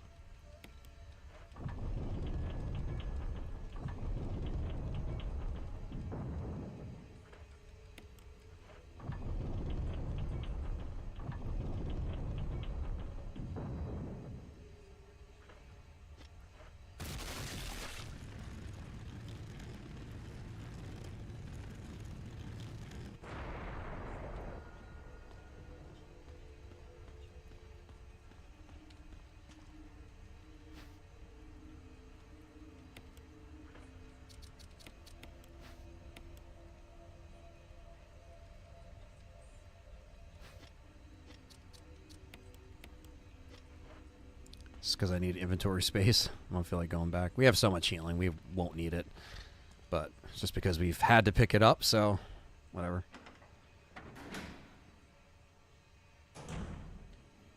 1408 was a good movie. I agree.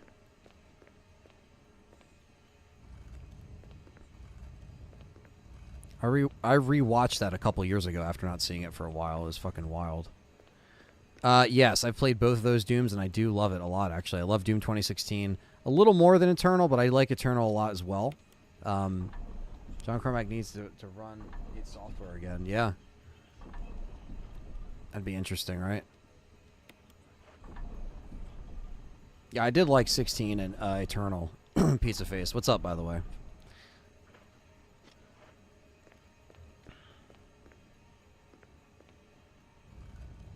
What a name. Yeah, I know, right? That's his name. That's what I call him.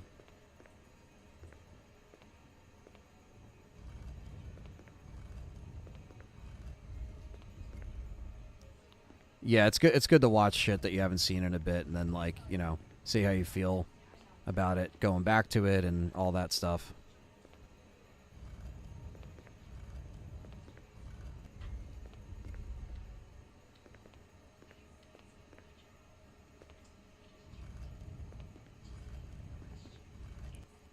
We'll have to get you something then.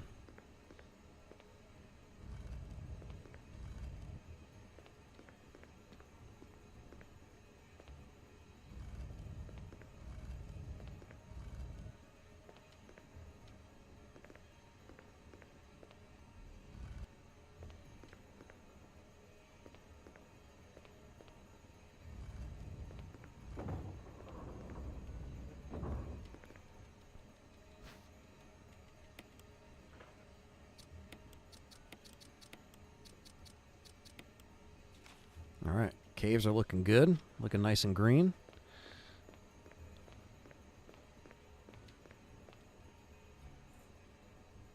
I agree, Brown. I mean, I think there's always something good in the weeds a little bit in terms of like modern horror. You gotta kind of have to look for it now. It's always around, but yeah, I mean, I definitely think there's a lot of the great stuff was from the 70s and 60s, going back to the 30s and 40s too, obviously, but modern stuff definitely is weaker, I would say. A lot's been done, you know, but there's still original ideas that come out that are fun sometimes, so it's always worth noting.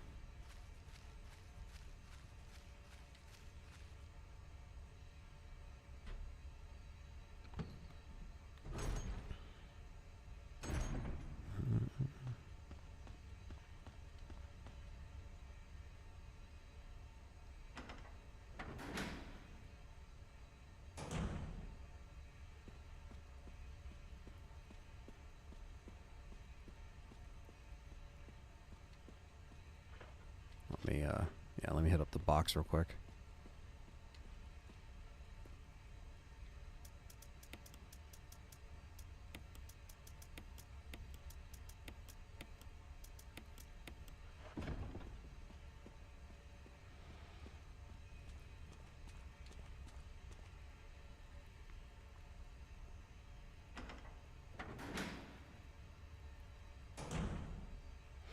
Yeah, fuck the Nun. I hate that shit.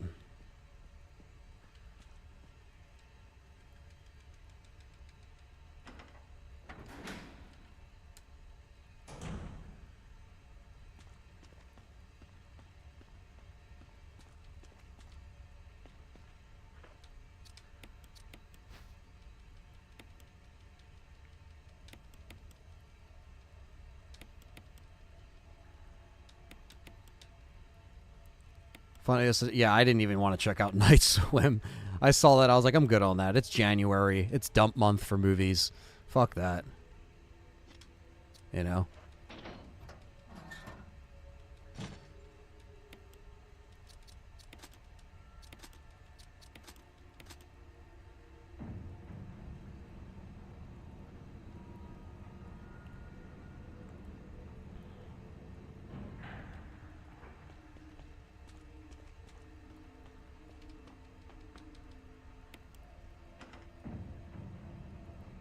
What's up, Phil Sinclair, by the way?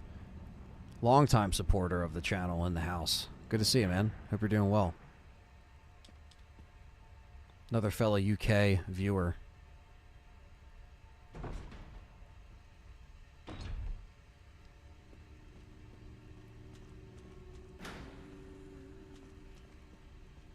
Yeah, it's Lisa Trevor time.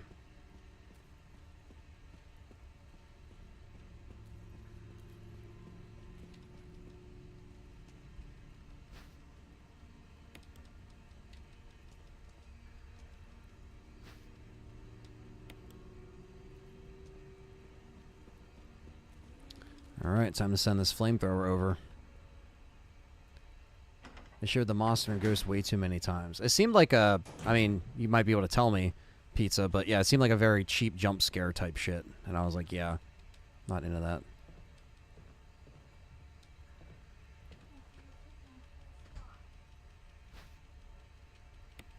He took your spot.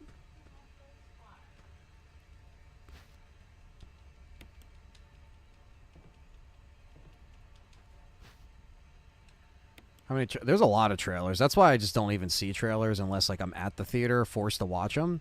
But like I try to not like look up trailers for a lot of shit because they just show too many spoilers. By the time they get to the first trailer, they're already... All they have to do is the first trailer, then it's already spoilers. By the time they get to the third one and the TV spots, you've seen the whole fucking movie. You know? At least that's how it feels.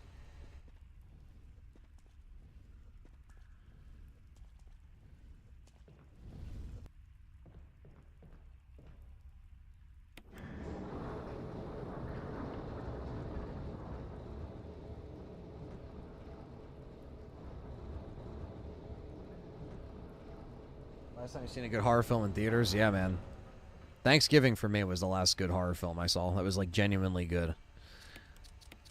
Thought it was a really fun slasher.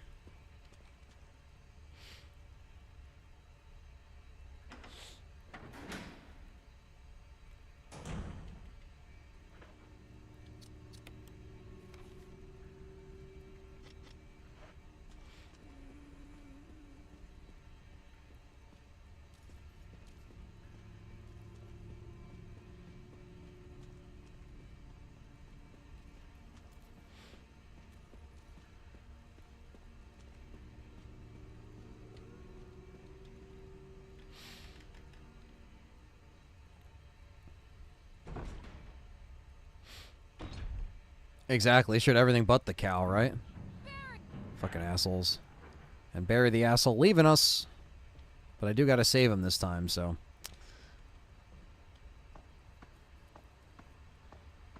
I'm sure Doctor Strange is one of the ones that gave everything away. You know, a lot of superhero movies do that shit. But yes, movies in general just seem to do that with their trailers or TV spots.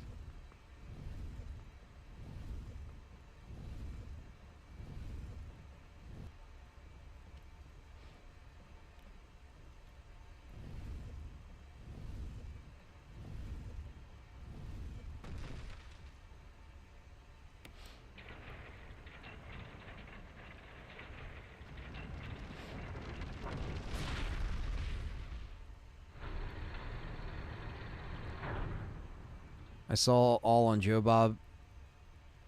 I saw, Eli on Joe Bob and developed an appreciation. Oh, yeah, no, that was a great interview Joe Bob did with him. That's cool you watched Joe Bob as well, man. Yeah, Joe Bob's fantastic. I was able to meet him a few times, too. He's awesome. And, yeah, Joe Bob's the man. How are you gonna get Barry's gun? Well, basically, I'm going to save before Lisa Trevor. We're going to not give Barry's gun back. We're going to let him get hit off the ledge, and then we're going to try to shoot a zombie with it. And then if we don't get that, then I don't know what the fuck I'm missing as far as First Arsenal. Like, I really don't know.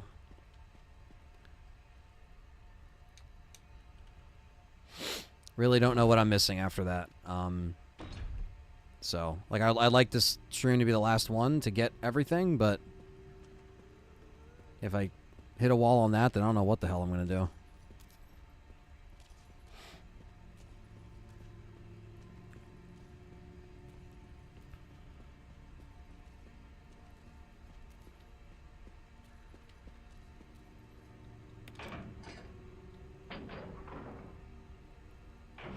I do have all the hidden guns. I have the Samurai Edge.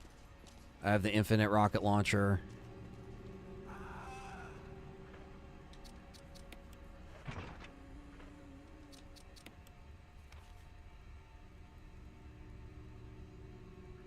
Didn't I get everything in that room? Shit. Hold up.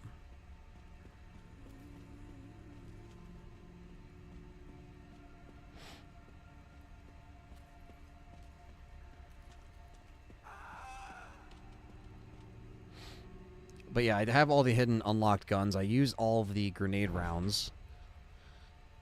I used the real Magnum. We do have Barry's Magnum that we haven't used yet. What have I not picked up in here, though?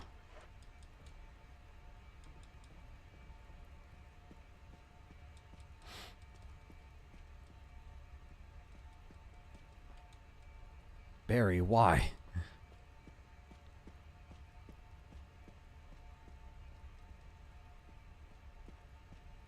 Yeah, I did the incendiary grenade. I did acid and explosive. Got kills with all of them. What about the S.T.A.R.S Beretta? I definitely... It's about just this one right here? Or is it?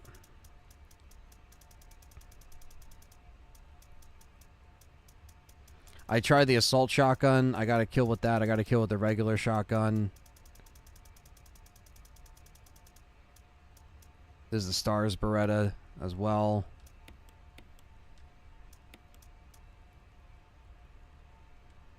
So it's like...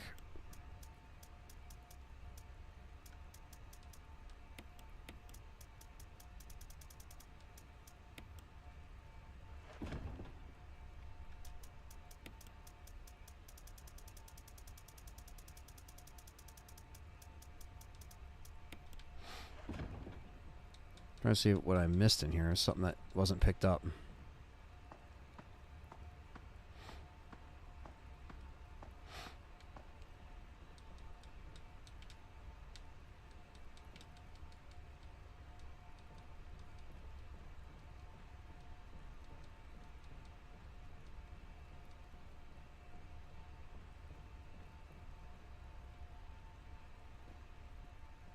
What about the anti-tank rocket launcher? You get it after finishing the game under 3 hours. Yeah, that's what I got, is this right here. This is what you get after finishing the game under 3 hours. It's the same, it's like the same as the other grenade launcher. Huh. Where the fuck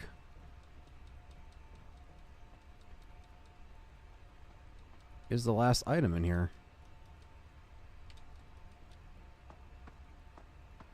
I love Nightmare on Elm Street. Hell yeah.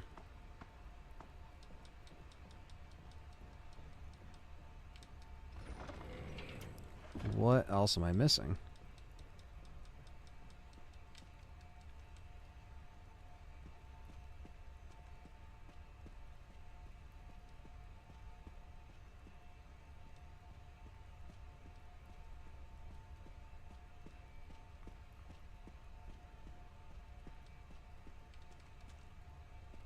What the fuck?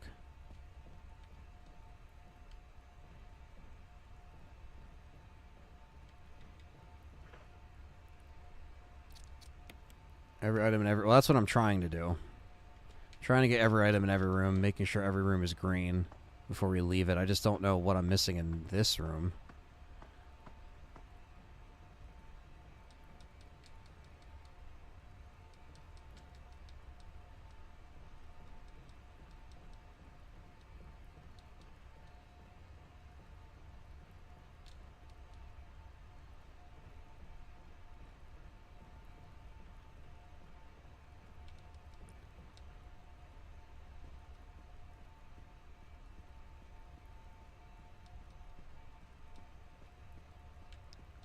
Huh.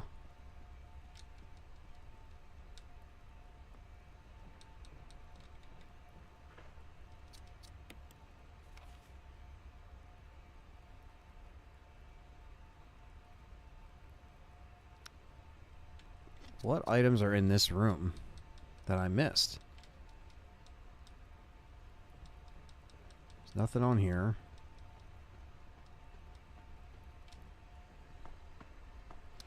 Gonna have to look up a checklist for this room, chat room. It's not like a clip on the ground, right?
What's up, King Shadow?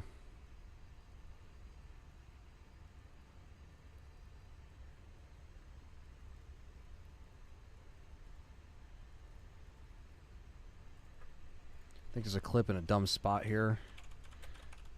That's what I'm worried about.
Alright, hold on. I'm just looking at this guy. Sorry, guys. Just want to make sure I'm not fucking with this. Not leaving any room red.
What the hell?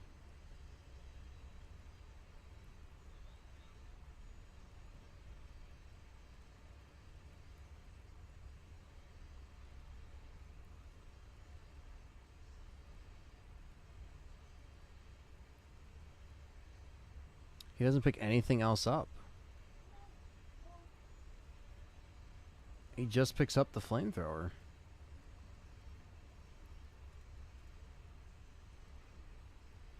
What's up, Lucius? It's going good. I'm just... Yeah, I already did the broken flamethrower bit, and it's like... I don't know why it's doing that. Happy Saturday, King Shadow. I looked at a guide, a video guide, and the guy didn't pick up anything else in here. Let's see when I leave what happens.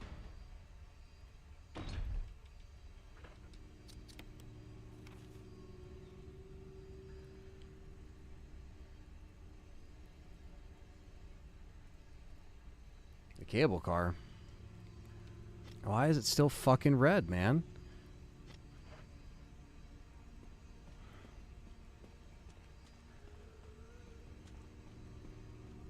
Fuck you.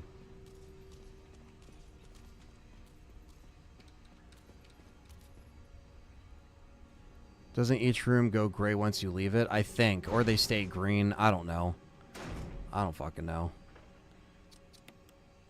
Yeah, I guess green, gray. I don't know. It looks green to me. but the room that should be green is the fucking broken flamethrower room. Why isn't it green, man?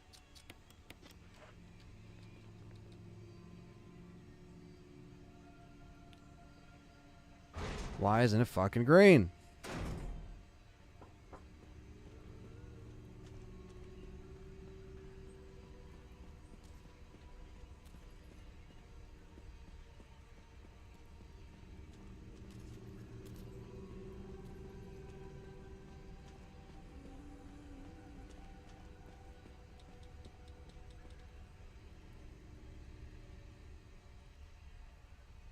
Usually a clip near the lift before you go and Barry go down. This wouldn't do anything with right you pick it up. Yeah, I mean I picked up the clip that was like by the lift, like on the other side before we went down here, but like what the fuck, man? It's like the one room I'm stumped on right now. There's nothing on these edges here.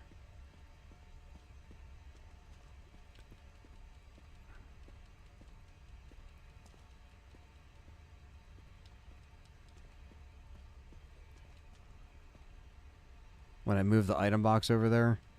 Well, it would be in the other... Yeah, I already sent the box over here.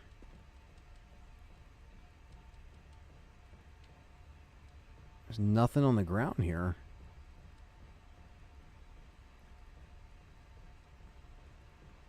It just doesn't make any sense.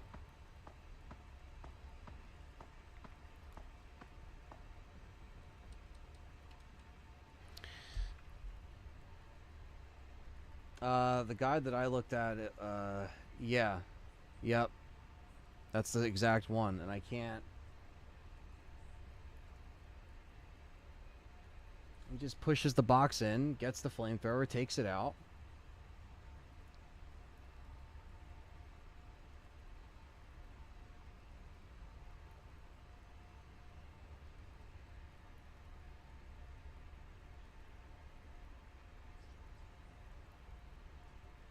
And when he shows his map, everything's picked up.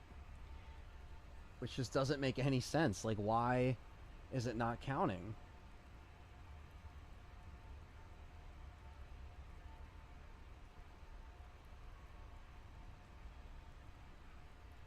Why is it not fucking counting?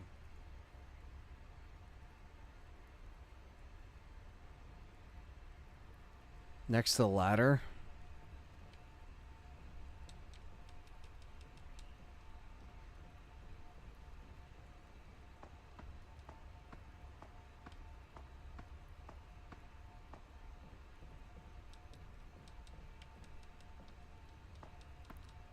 Oh shit, I see it.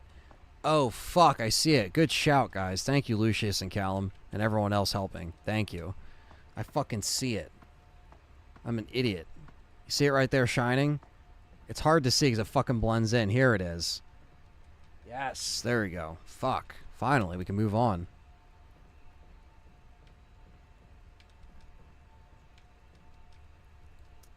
The guy didn't show that in his video, though, which is funny. But he's probably also playing on a harder mode, which gives you less drops, which is probably what I should have done. I definitely made this achievement a lot fucking harder, but what else is new?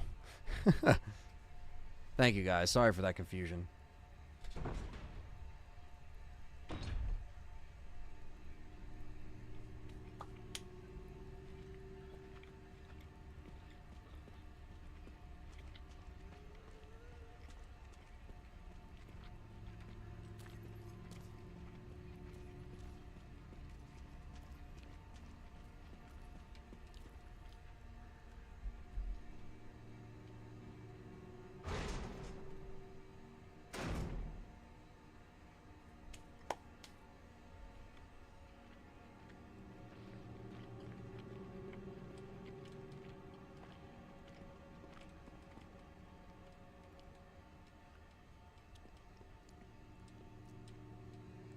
Yeah, I definitely screwed myself with playing the harder mode.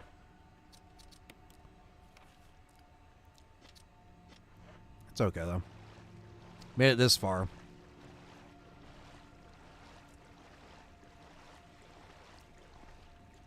We are going to have to save, though. Because we're going to have to try to see if Barry's Magnum is the one thing that we need.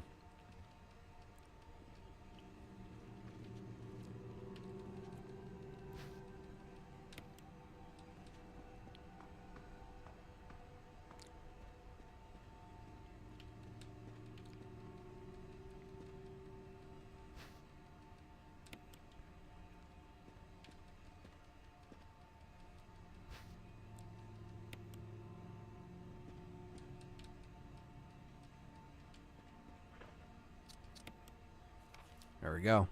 Courtyard B2's all green. The point of no return is when we take out Lisa Trevor on this pushing off the stones here, which is about to happen.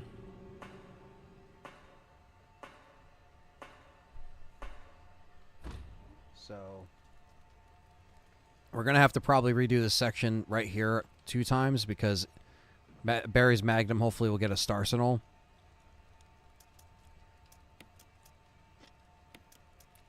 So what we'll do is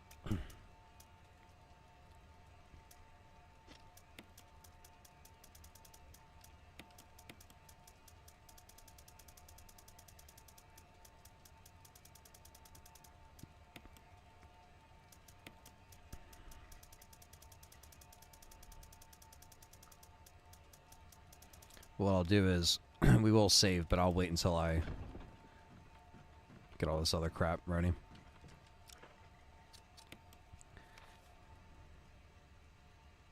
Courtyard we got to get to.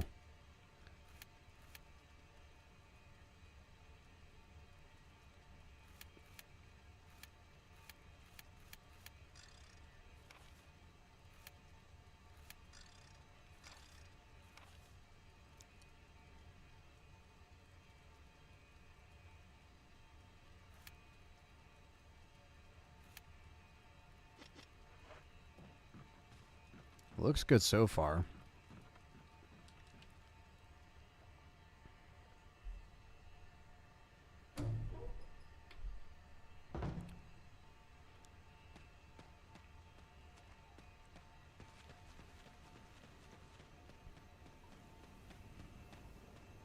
But we'll save when we're ready to go down there.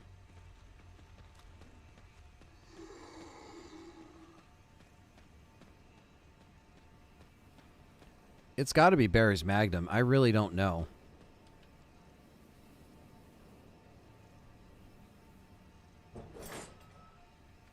Because if we get Star Signal, we can reload and then just pick it up from the Lisa Trevor fight.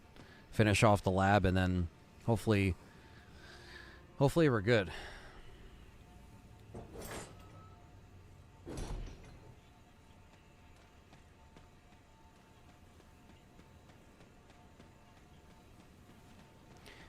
Yep.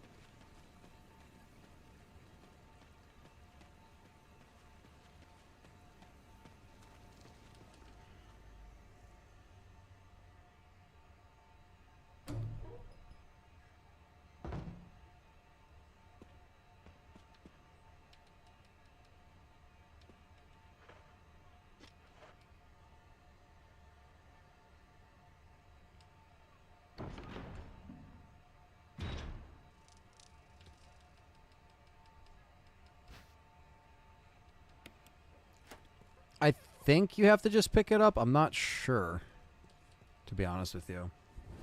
I think you have to actually kill something with it. At least I thought.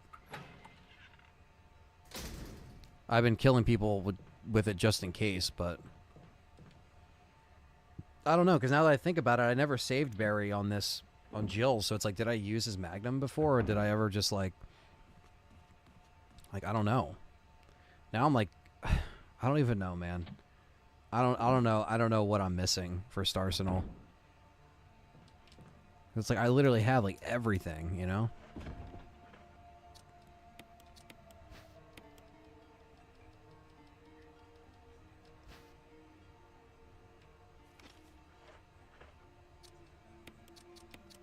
All right, so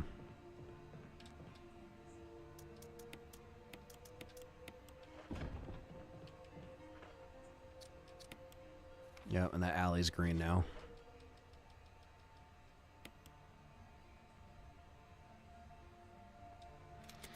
Alright. Time to see if this gives us Starsenal, which I really think it's the last fucking option we have, chat room, for Starsenal, but I don't know. Do not beat the game without taking damage. That's challenge. It is challenging. It's possible, but it's very challenging. Alright. Alright, so this will be a reload point that we will reload to once we find out if Barry's Magnum is what we need. So we are going to kill Barry, but this is just really for Starsenal, and then we're just going to reload and go back into it and save Barry because we need to save everybody. So for the sake of the achievement, let's just do it and see what happens. Tried both shotguns. Tried all the handguns, including the infinite handgun. Tried the grenade launcher with acid and incendiary and explosive rounds. The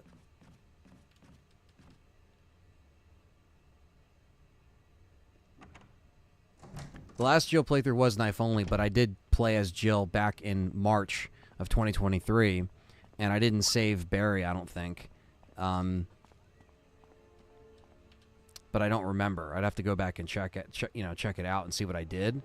But my fear is that I've already used Barry's Magnum before as Jill, and I'm just like, well, then what the fuck am I missing? You know? Use the assault shotgun. Use the regular shotgun. Use the self-defense gun. It's like, what else am I missing?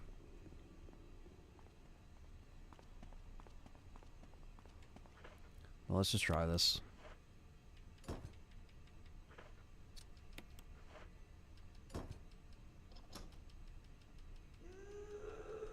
Barry's Magnum does count, so it has to be that. Yeah, that's what I was thinking, right? Because I was looking up stuff before just to see like what it could be, and I know Barry's Magnum is one that a lot of people miss.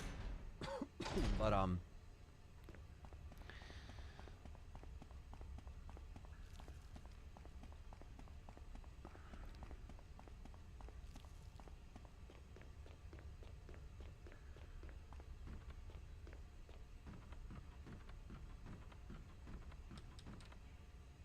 let's find out. Use the knife. We did a knife only run, so I've killed stuff with a knife. I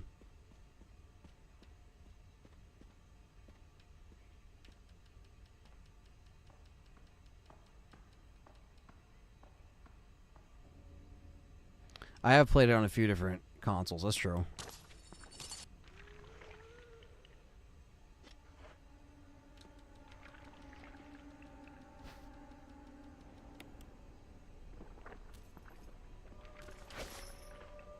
Yes! That was it.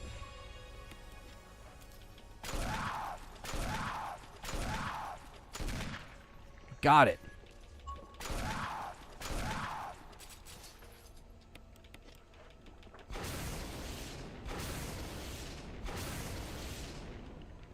I like how it doesn't matter how many times you hit her, it just doesn't do anything.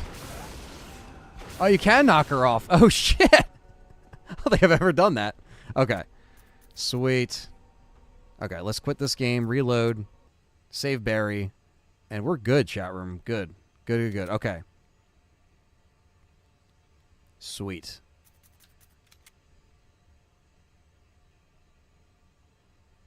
Poor Lisa Trevor. Never even saw her mom. Just got knocked off the fucking ledge.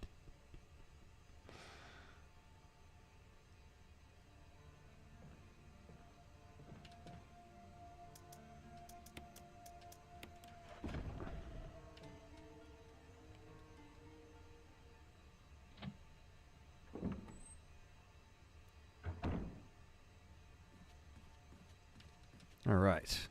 But yes, I think the mansion is good. So what happens when you release the call of... Actually, I don't know.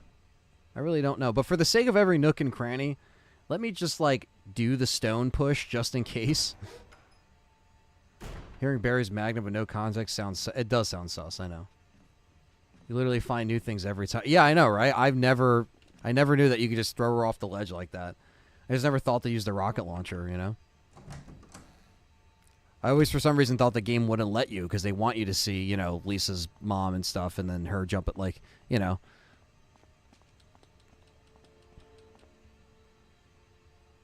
Still finding shit out about this game years later. It's so fucking funny.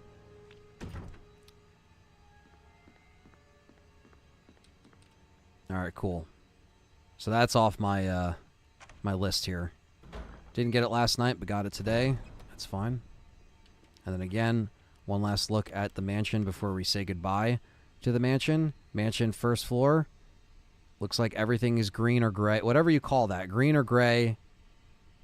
They look like they're completed, right? Second floor.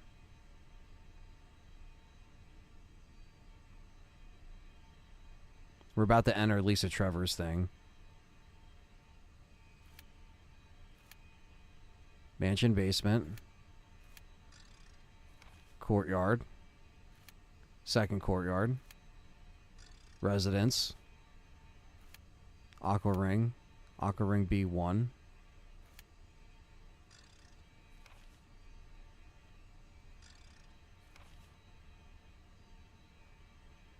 The cupboard in first floor was red.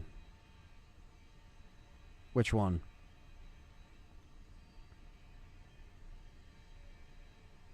Sweet Home Remake? That'd be cool.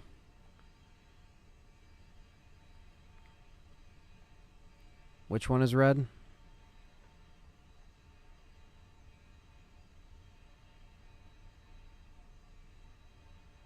I don't see anything red on the first floor.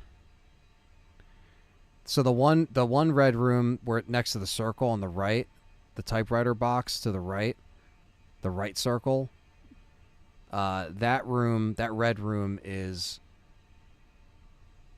the Jill sandwich room, but we cleared that. The other spot is the elevator. So that orange spot, that's an elevator, so that shouldn't count. Second floor we call first F ground in UK. Oh, that's fair. Yeah, so that is the elevator. So that, I think, always stays orange. I know it's a little sketchy because, you know, it looks like a room, but like I double checked when I was outside of it, and yeah, as you see, the library room is right above it. You can't unlock that door. You can go in through the other way, and then that orange blip is, in fact, the elevator. So that looks good, and that looks good too. Okay, I think we should be okay.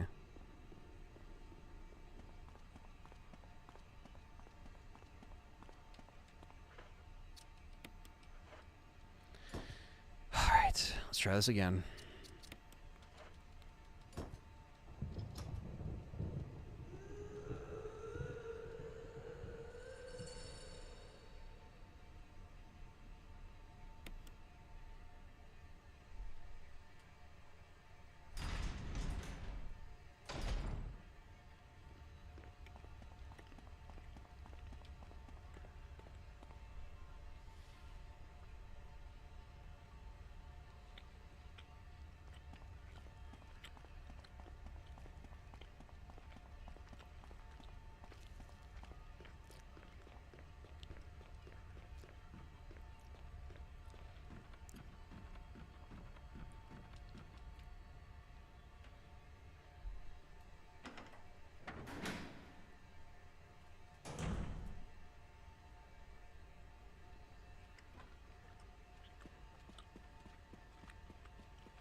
There we go.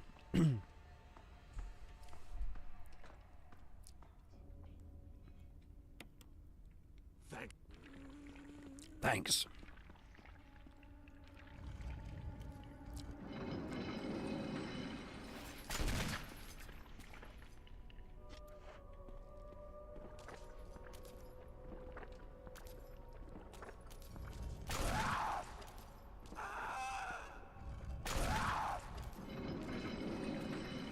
Ooh.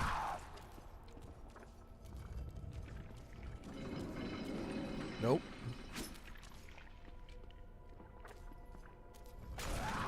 There we go.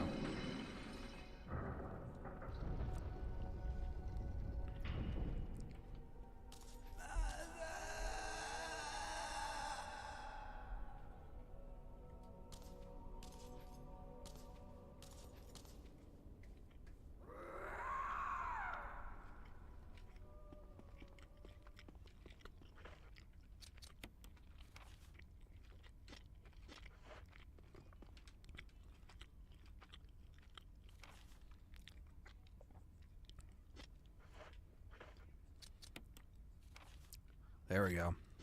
Can't forget that.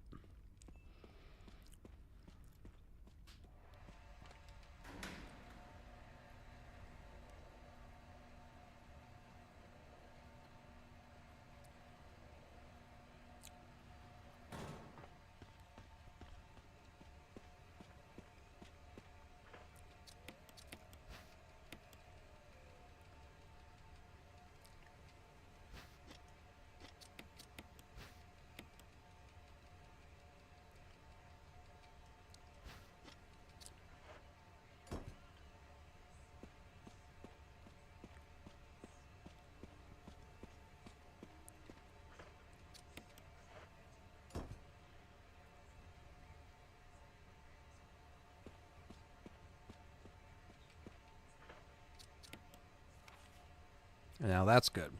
So we cleared everything here. And this orange speck is the elevator. I think we're good, chat room. I think we're good.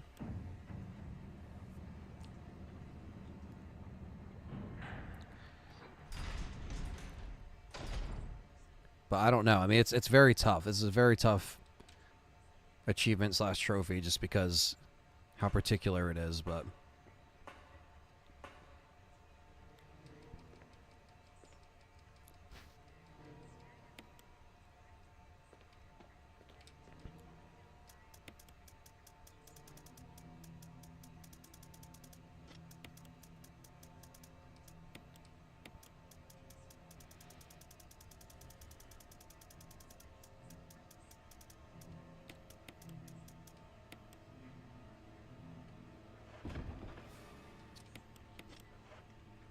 Take no prisoners.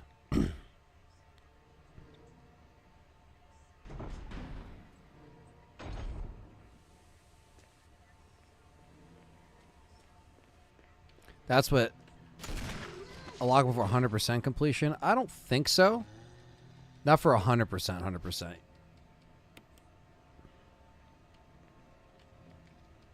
You usually just get stuff as you gradually get through the modes, like, you know, invisible enemies, real survival. You don't have to... Usually 100%ing, I don't think it gives you anything crazy. I mean, basically 100%ing, it gives you all the achievements, because at that point, you've done everything.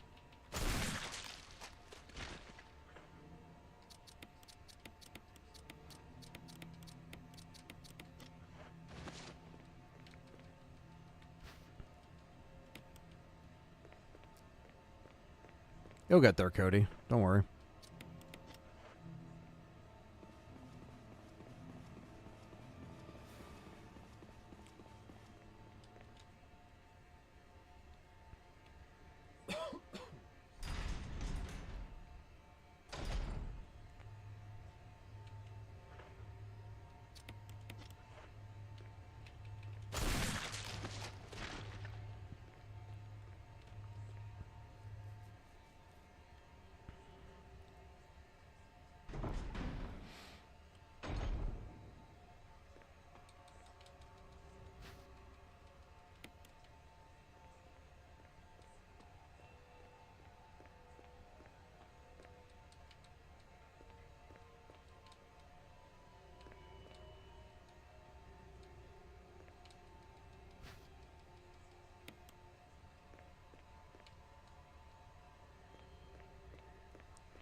There we go.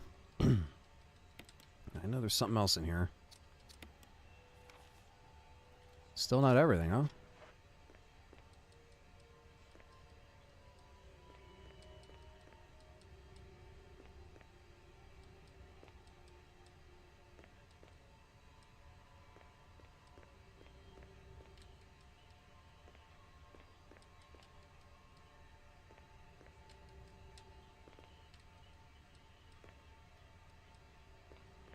What the fuck?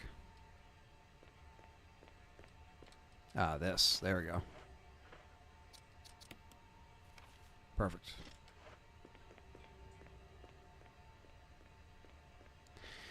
Perfect.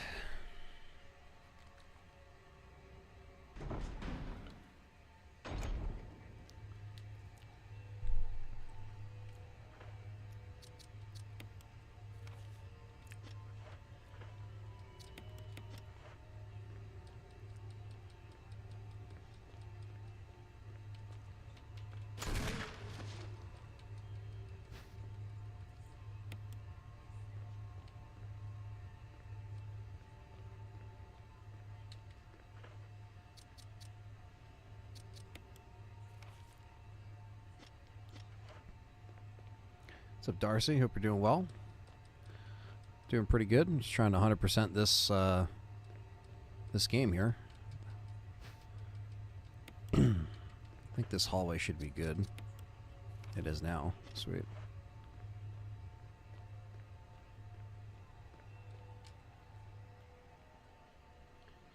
Fingers crossed that we're doing this right, you know.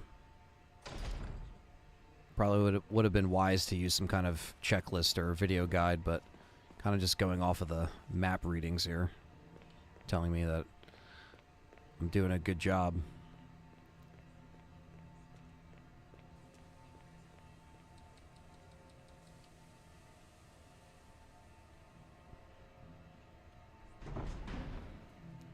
State of it.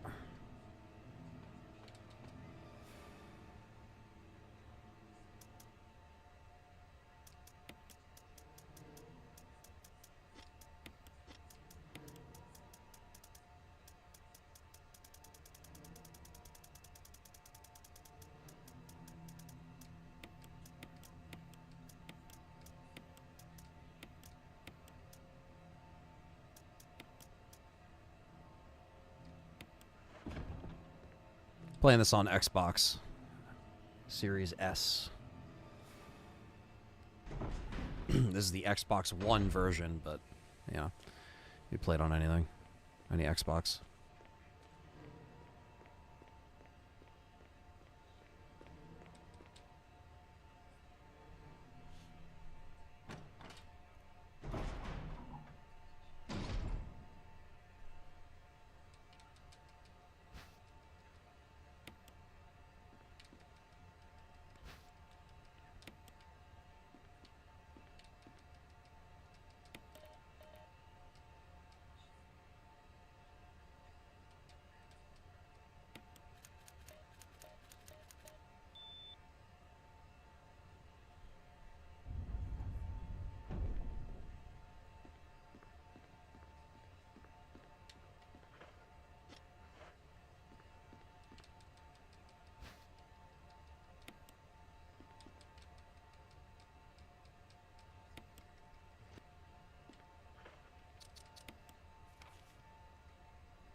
Yeah, easy sure does give you everything. Yeah, basically, right?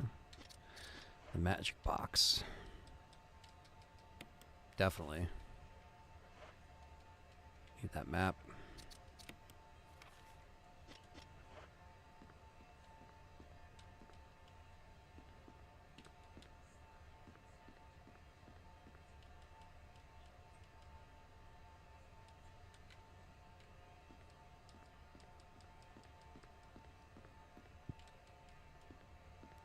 Maybe we have to use the film to complete this room. I guess that would make sense.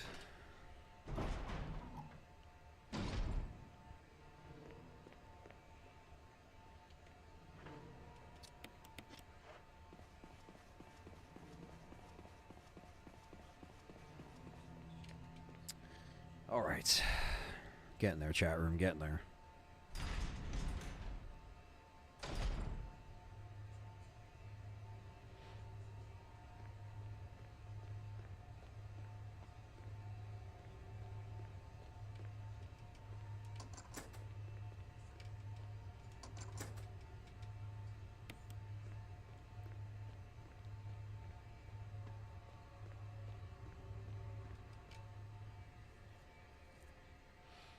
And apparently, the achievement should pop when I pick up the flare and use that, apparently. So, guess we'll know by then. This RE is my favorite. Honestly, was impressed with the visual upgrades on RE4 Remake. Really? You didn't find it impressive? I thought it looked great, personally. But this is still my favorite remake. Definitely.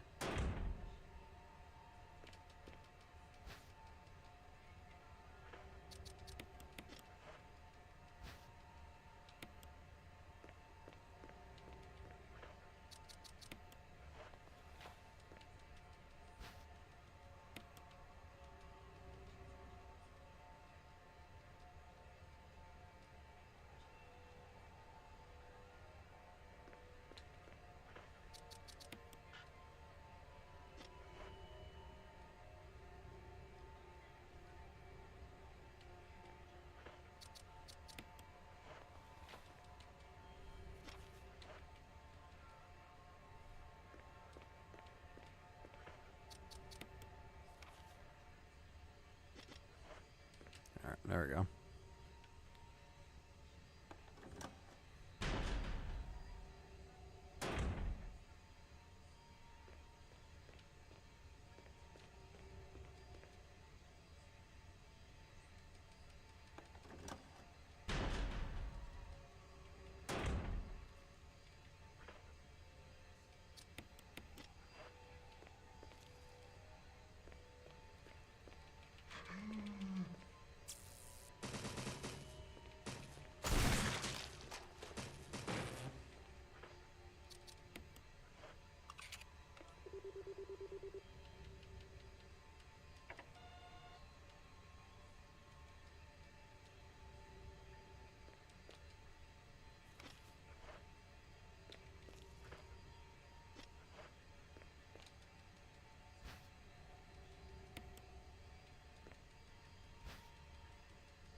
This room ain't done until we do the capsule, so it probably doesn't count until you, utilize everything. That zombie made me jump. Yeah, I know. Usually I'm expecting the other guy to be right there, but...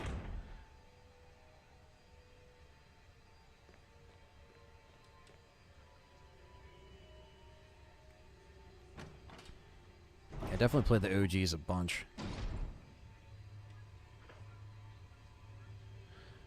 I've had some in the past, Cody, but since the recent updates, I haven't had much visual issues at all.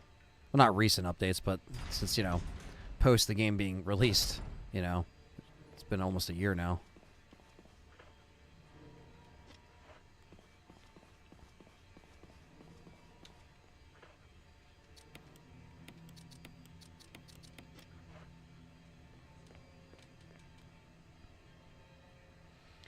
It's time. What's up, Gary Smith?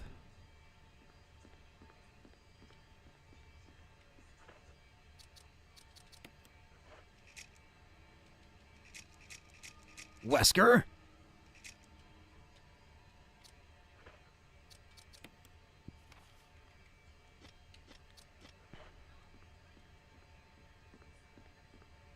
Never mind.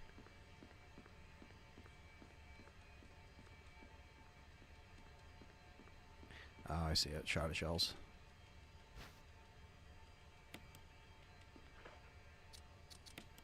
There we go. Another room off the list.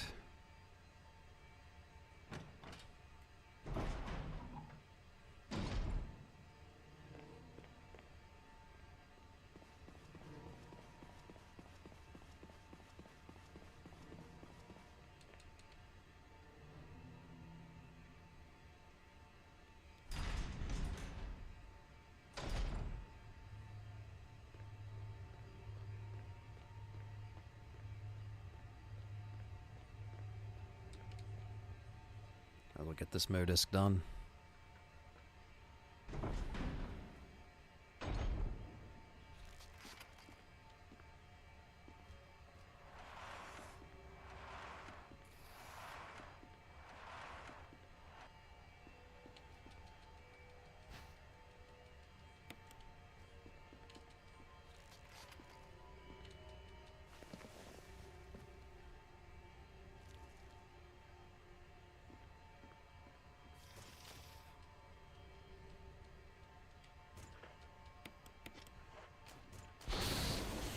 Nice dip.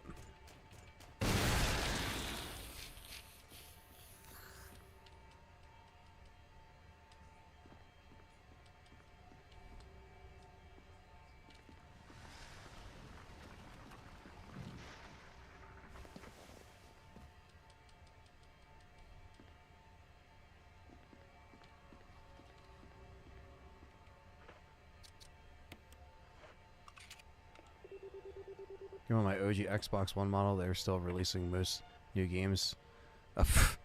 I mean, I don't want to know how it runs, but some of the new stuff needs the new ones to run as well. Xbox has stopped putting a lot of stuff on the One. Some stuff. I mean, depends on what it is, but it ain't that much for a Series S. But if you waited this long, they are doing a mid-gen refresh, so you'll be able to get the new Xboxes without having to feel completely ripped off.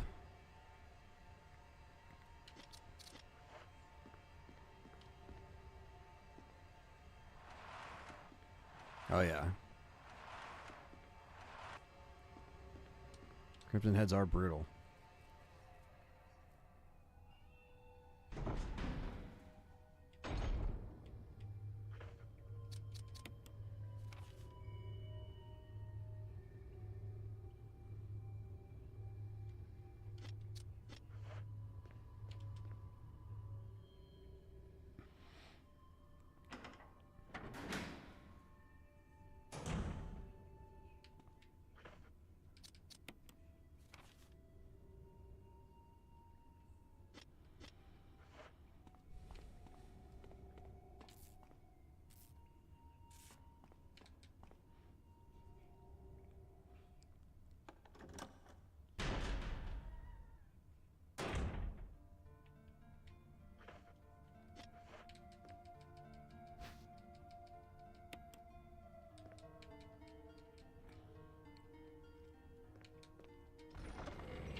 Stacks on stacks.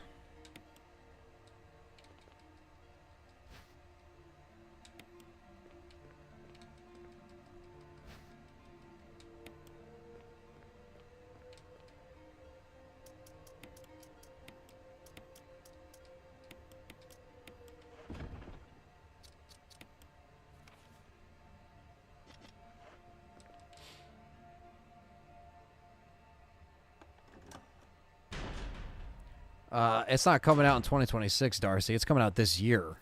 The Xbox are releasing their Brooklyn, which is the Series X digital version, basically. And they're also getting rid of this. Basically, the original Series S and X models are going away for the mid-gen refresh. That's why the Series X was $350 this holiday season, so you could have grabbed it for a really cheap price. But if you want to wait for the mid-gen refresh, that's fine. Mid-gen refresh won't have disk drives, though, so if you still want a disk drive, I'd wait and get a Series X on sale, so you can still have that.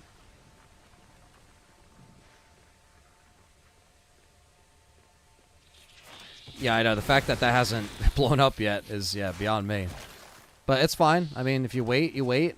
Just get a new console soon, because that thing is over 10 years old.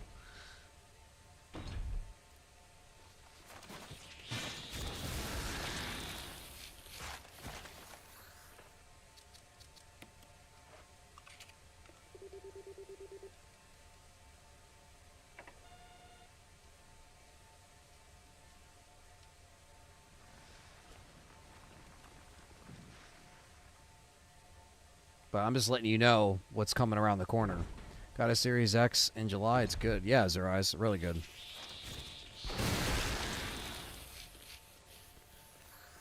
Oh yeah, I still got all my old consoles. Don't get me wrong. I just like to upgrade. Brooklyn hasn't been confirmed yet for this year, but we have. But considering the Xbox leaks that came out late 2023 that me and Perry covered, the Xbox leaks, it seems like they're trying to amp up that this year because you're gonna have, you know, apparently a PS5 Pro is coming around the corner. We don't know when that's going to be announced, but the Xbox thing is a little more confirmed because it leaked.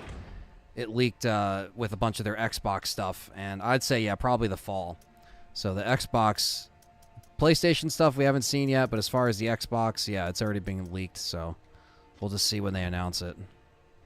It's like a cylinder Xbox, basically.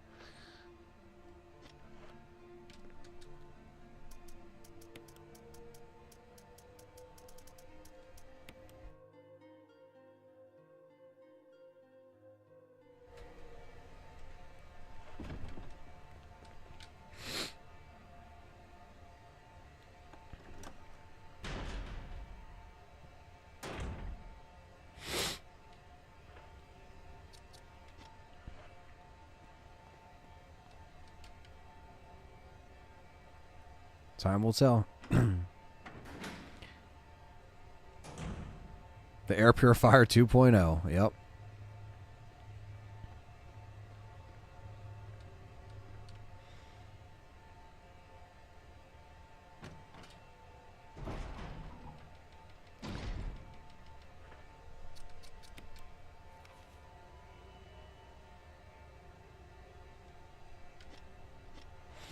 Yeah, I want a disk drive. Then I would say, Darcy, to be honest with you, get the Series X if you see them on sale again, because they've been dropping. They're as low as $350. If you still want the disk drive, get the Series X. It was $350. That would have been perfect for you, because the disk drive is going away. Xbox does not care about physical anymore, clearly.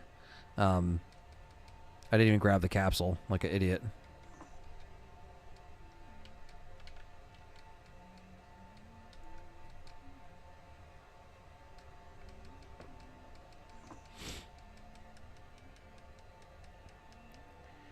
Excited for the Jet Set game they announced. Yeah, I'm excited for the new era of Sega for sure.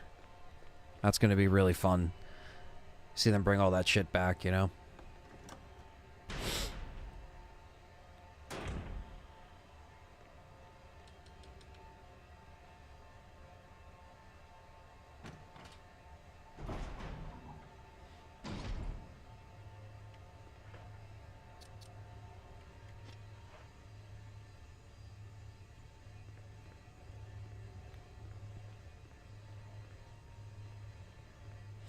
Got a Series X5 and Switch, along with the old consoles. I'm personally good for now.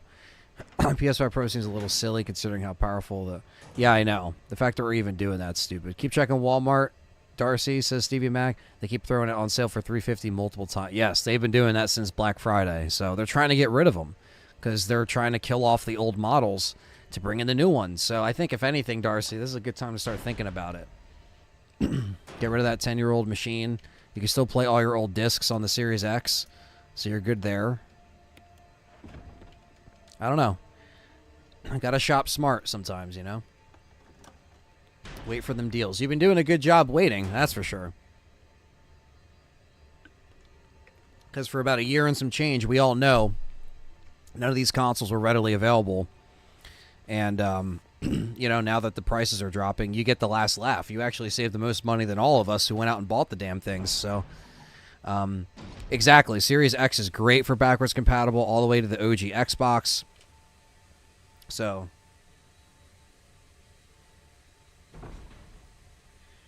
I know, Darcy, but I think it's because Game Pass is just what it is, and they're just, that's where they want to go. You know what I mean? I know it's stupid, and same thing with Sony. Like, they're probably going to go in that direction eventually, but exactly. And if you look at the top played games on PlayStation, none of it are exclusive games. It's literally all Call of Duty, Fortnite. Like, those are the most played games that users are on. So, Yeah, a lot of people get PS5s and Xboxes, but end up playing not exclusive or games that are just on the console. You know what I mean? So.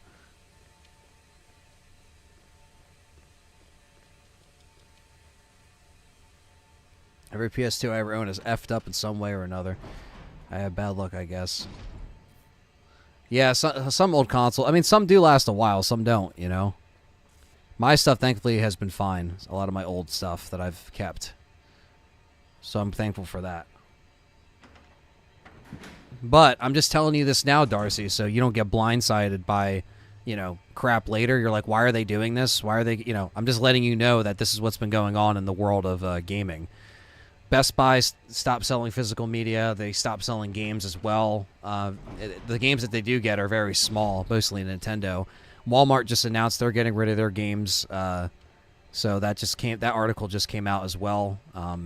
So unfortunately, we're hitting that, you know. I don't like Fortnite and that kind of stuff. Something with good gameplay and story. Well, you can continue to get plenty of great stuff out of, you know, your Xbox, like I said.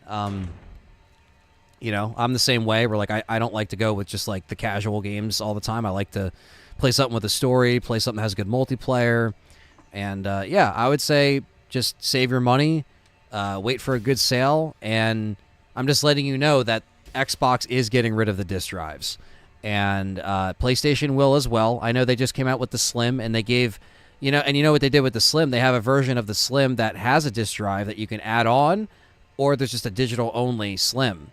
So the disc drive is now being sold separate for a lot of these, well, you know, for the PS5 Slim specifically. But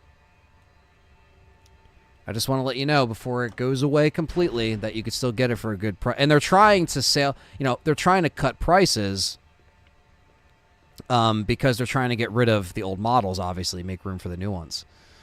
Their sci-fi games, St. Monica Studios, were working on that leaked a few years ago. I'm curious at what that might be. Also, I'd love to see more innovation like Ghost of Tsushima. Yeah, I mean, I think there's a lot of room for some more original ideas, not just remakes and remasters, because we do love them at the end of the day, but we do like to see, you know, fresh new ideas.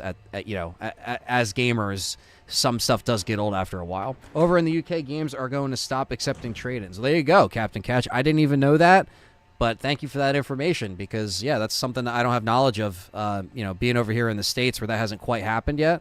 But couldn't imagine an Xbox without a disc drive, I think Darcy meant to say. Well, it sucks, but if you notice what they're doing with the new model Brooklyn, Darcy, the Series X, you've seen the Series X. It's it's boxier, looks like a fridge, you know. They actually made an Xbox fridge because of the memes, which is funny. But anyway, the new Brooklyn is a cylinder.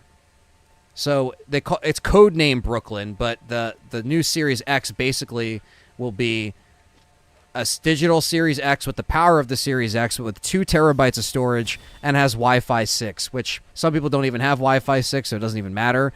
But that's all you're getting with basically, if you bought the disc drive Xbox Series X, let's say next week, you said, you know what, Anthony and Steve are right, we're going to fucking buy this thing. You buy it.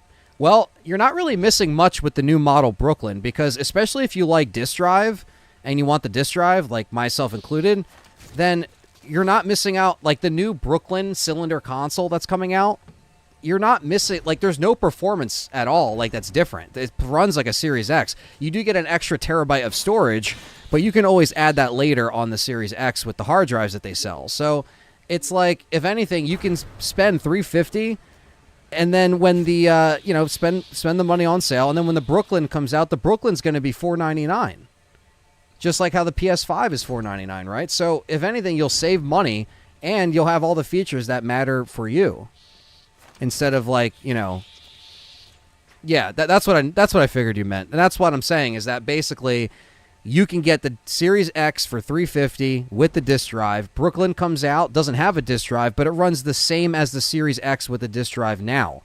So you basically get the best of both worlds. You get what you want, and you get to save some money. I think that's a pretty good deal. So I would say wait for that thing to drop to $350. That's what Apple did with disc drives for the MacBook Pro, and then boom, no one really used them again, and everyone pretty much forgot they existed. That's true. Apple did the hard cutoff, and people are so obedient to Apple, they didn't complain. But when these game consoles do it, you know, or these studios, then everyone complains. But, you know, when they're so loyal to Apple, you know, Apple can do no wrong, right? And I'm not an Apple fan, as you can tell, but, you know, I see the sketchy shit that they throw down. I appreciate you letting us know about this, because this is from Marvelous, because I knew that they would stop making laptop disk drives anymore, and you have to buy it separately. Yeah, exactly. Exactly. Said like a proper salesman, asks Captain Cat. That's true. I mean, hey, I'm just trying to let people know, because I understand that, like, there is a line of people that, again, they're not really, like, they don't really care about getting everything brand spanking new right when it comes out. They like to sit back and just kind of wait it out and see what the best options are, see what the best sales are. And I feel like Darcy and many other people in the chat are in that position where, like, maybe they don't know what to do, or like, what's going on with these mid-gen refreshes? Why are we getting these consoles released again and they're not even 4 years old, you know? So sometimes you benefit a lot from waiting, like a lot from waiting, because you get to see what games come out, you get to see, you know, what ecosystem you want to be on. If you're dedicated to just, you know, Xbox or whatever, then you know, okay, I'm just going to stay, you know, where I'm at. I play everything. I play PlayStation, Xbox, so I try to come at it from a fair angle. But yeah, no problem. Anything to help out you guys, just so you could shop, you know, shop smart, save your money, and we'll see. I think if some people were suspecting they were going to show the Brooklyn off on the last Xbox event, but they really just wanted to show the games, which is good. So I think they might do another Xbox event sometime in the next couple months, and they'll finally announce it officially, because remember, all these Xbox models were leaked, and it was an official leak. It wasn't just like some Joe Schmo came up with the information. Like, we saw a whole, it was a slideshow presentation of their next plans for the next 3 or 4 years, which they're probably not happy about, but that's what came out. And there's been a lot of crazy leaks between Microsoft and Insomniac. That's been some of the bigger gaming leaks in the last few years that we've gotten, you know, and it gives us some ideas of what we should look forward to, and what, you know, what we should and should not do going forward, you know. So just some food for thought. But okay, so we're making our way through these labs. Yeah, exactly. 4 years in, they haven't even tapped the potential of the system. Reminds me of the PS3, says Stevie Mac. Yeah, I mean, really, it's just like, dude, you're making us buy all this crap, but it's like, we got to get these games going, man. You know, and it goes for both. It goes for both consoles. It's like, we got to get these games. What do we got to look forward to? You know, what's it going to be? So,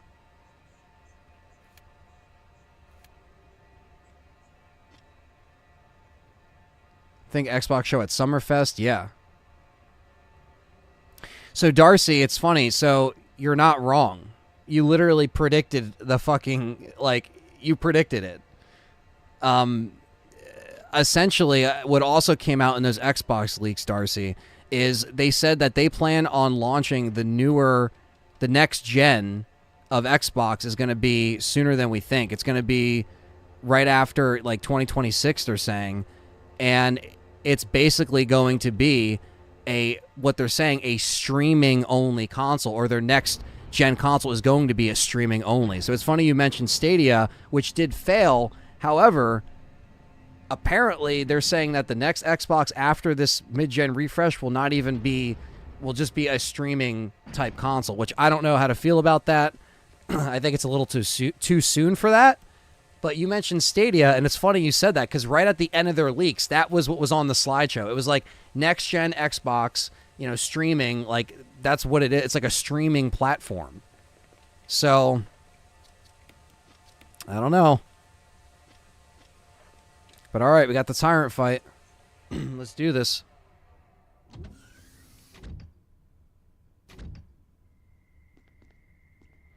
Anthony, the Switch game I ordered, Loden, was delivered on Amazon today. I ordered him one copy for $50. Amazon sent me a box of 30. Check the group chat. What the hell?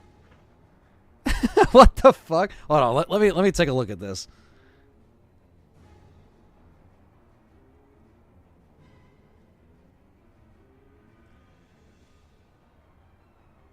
What the fuck? Look at this chat room. They just sent Perry fucking 30 Switch games. No fucking way. $1,500 worth of 50. What the hell?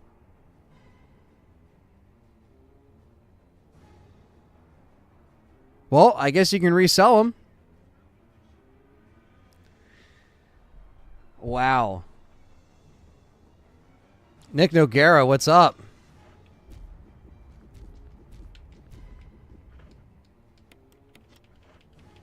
That's amazing.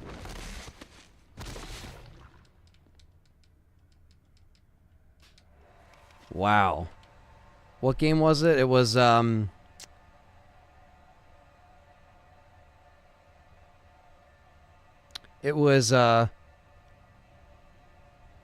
Dokapon Kingdom? Dokapon Kingdom? I don't know. I probably butchered that name. He has been blessed. Now he's got to get rid of all the copies. Shit. He has a lifetime supply of Kingdom Connect.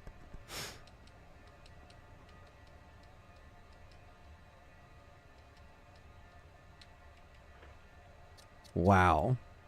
How the fuck did they mess that up?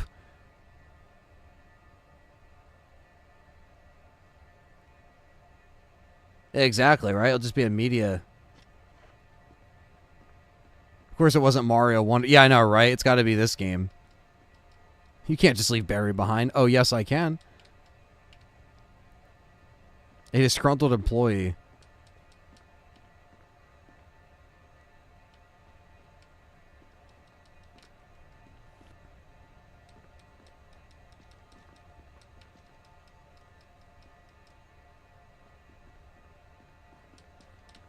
All right, so we got everything in here. We obviously have to save Chris. Yeah, that employee was probably just like, fuck it. Let's just get rid of this shit.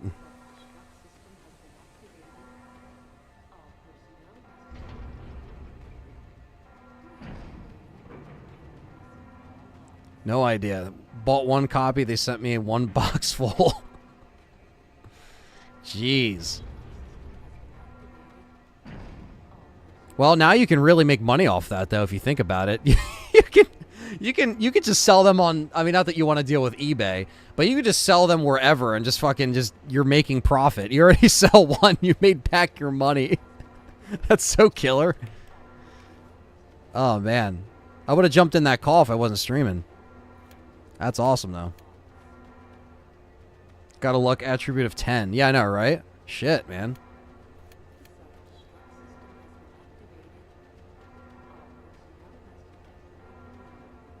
They said the game sucks. Have all our stock.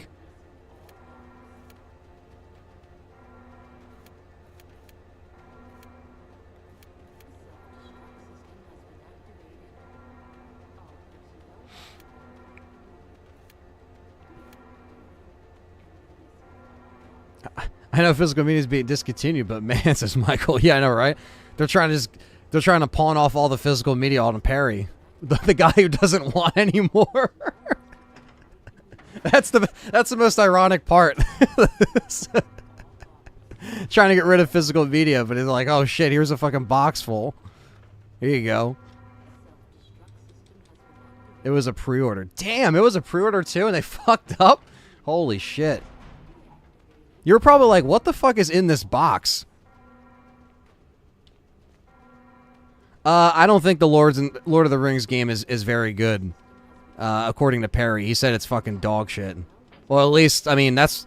I don't want to misquote him, but I don't think it was very good. Spend over $200 and get a free copy. Yeah, exactly, right? And if you call now, I'll throw it in. That's so funny.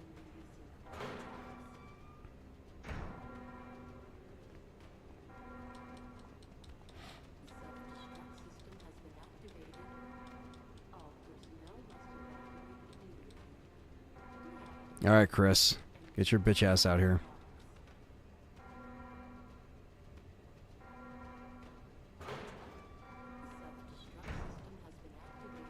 Just sitting there waiting to die.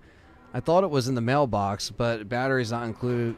Blu-ray was in there, so I was like, why the fuck is one copy in a huge box? I opened it, there's 30. It's just... Dude, I want to know who the fuck... Because, you know, they're going to do an inventory count. They're going to be like, what the fuck happened? Like, how are they accounted for? Maybe they were. I don't know. Oh, wait. Hold on. Hold up. I don't think the cell is completely picked through. Before we move on.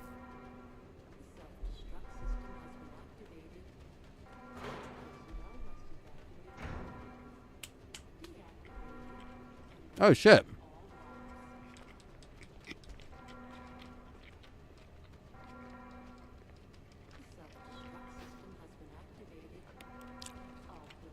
Did you guys ever know that? I never knew that if you came back in here after you leave with Chris or Jill, it's through like a security camera when you come back in. That's pretty fucking cool. Another thing I never knew.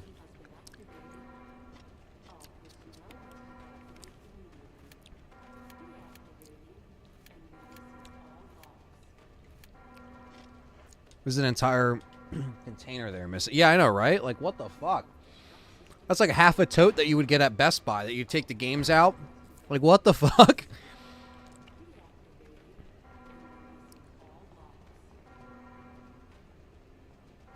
Apparently, they're not trying at all. They don't give a shit about their job. They said, fuck it. Send this guy 30. He needs them.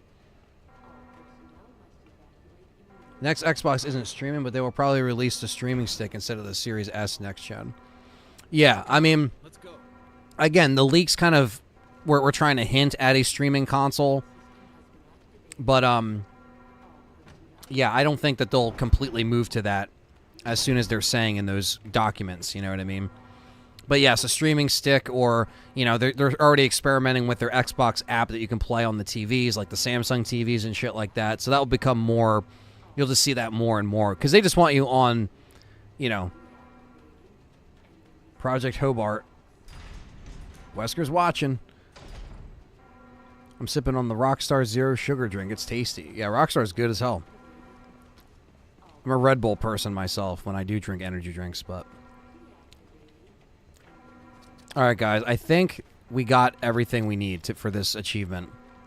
For every nook and cranny. I think we got it all.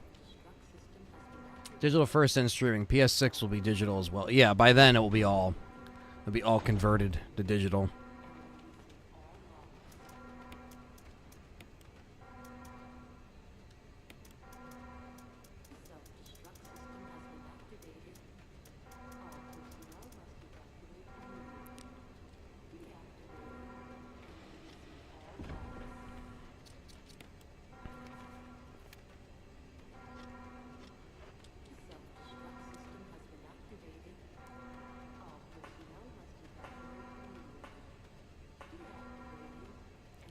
Come on, hurry! Come on, hurry.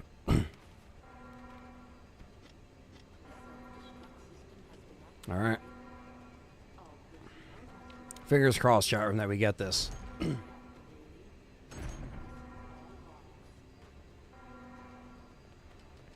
Jesus.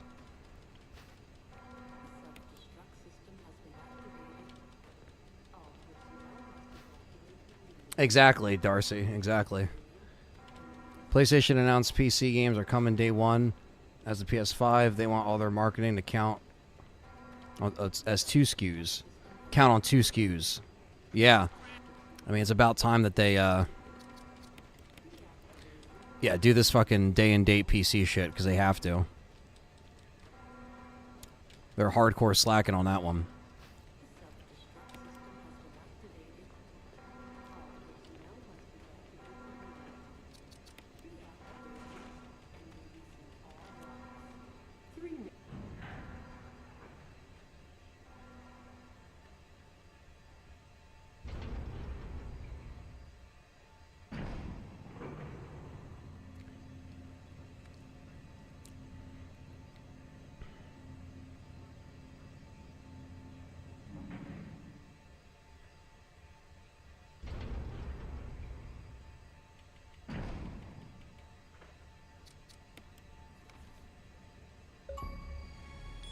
Every nook and cranny, we did it. Yes. Visited every place on the map, and you know what that means, chat room. The last achievement, we just have to fucking beat the tyrant, which is going to take 2 seconds.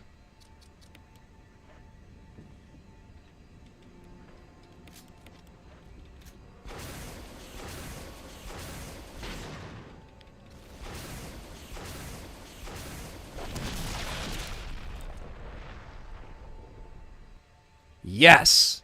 Resident Evil Remake is 1,000 G'd out. Completed.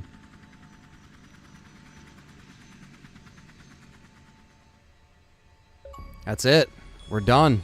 I'm a member of S.T.A.R.S. That is the last achievement, my friends. 100%. That was flawless. We took our time. We looked at the map. We did everything.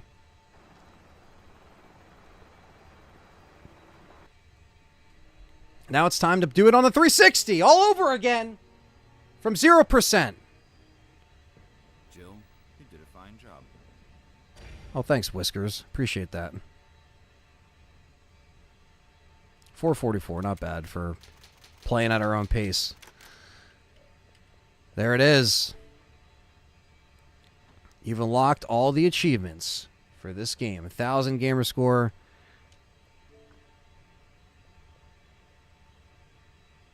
Perry, look at Tyler's picture. It's Vince McMahon. It's so stupid. There we go. It's done.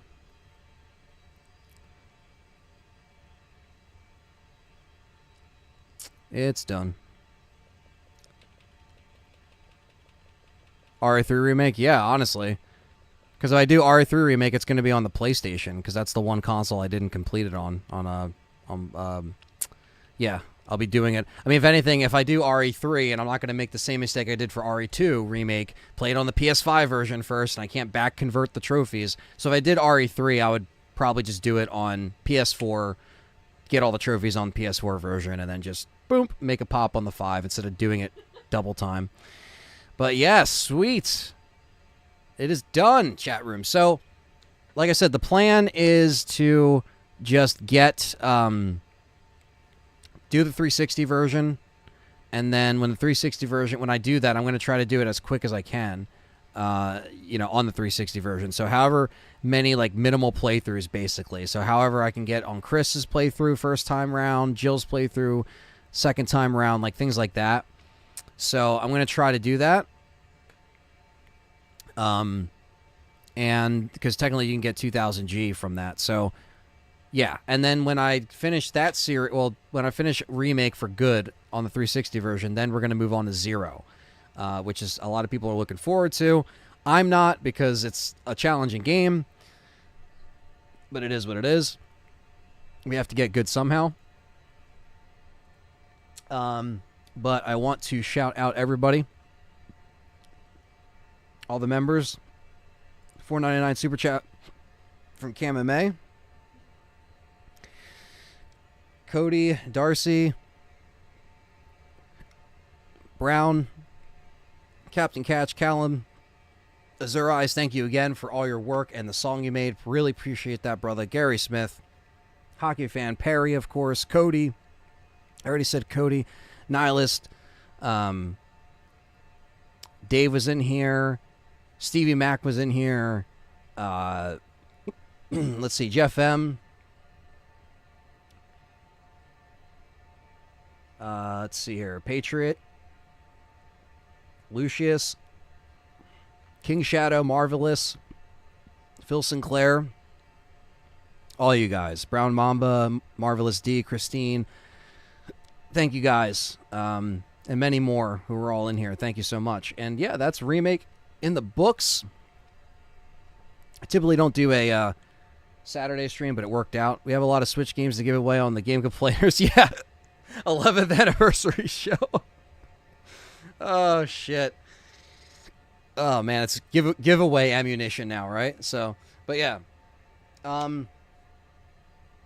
Yeah, I mean, I'm going to be back Monday, so we'll figure out what the time. I'll make the event tomorrow, so I figure out what time we're going to go live Monday. Now I have the hiccups. So, sorry about that. But, yes, thank you guys for checking this out. smash the like button, subscribe, check out LTRA on all the socials, Facebook, Twitter, Instagram, Discord, all that good stuff, merch down below. And that's it, and that's that, guys. So stay tuned. The dice lock for RE2 Remake is just around the corner, so don't worry. That is also something you have to look forward to. That's going to be kicking off next week, and we're going to be doing some more Remake next week as well. So hope everyone had a great Saturday. If you're interested on a deep dive track, let me know. Of course, that could go towards the members. Yeah, that'd be awesome. That's a great idea. That's a great idea for that, man. And yeah, we'll do that. And yes, thank you so much for checking it out. Thanks for making that song as well. And stay tuned, guys, for more. I have the hiccups, so I can't even talk. Stay tuned, guys and gals, and I will catch you next week. Enjoy the rest of your weekend.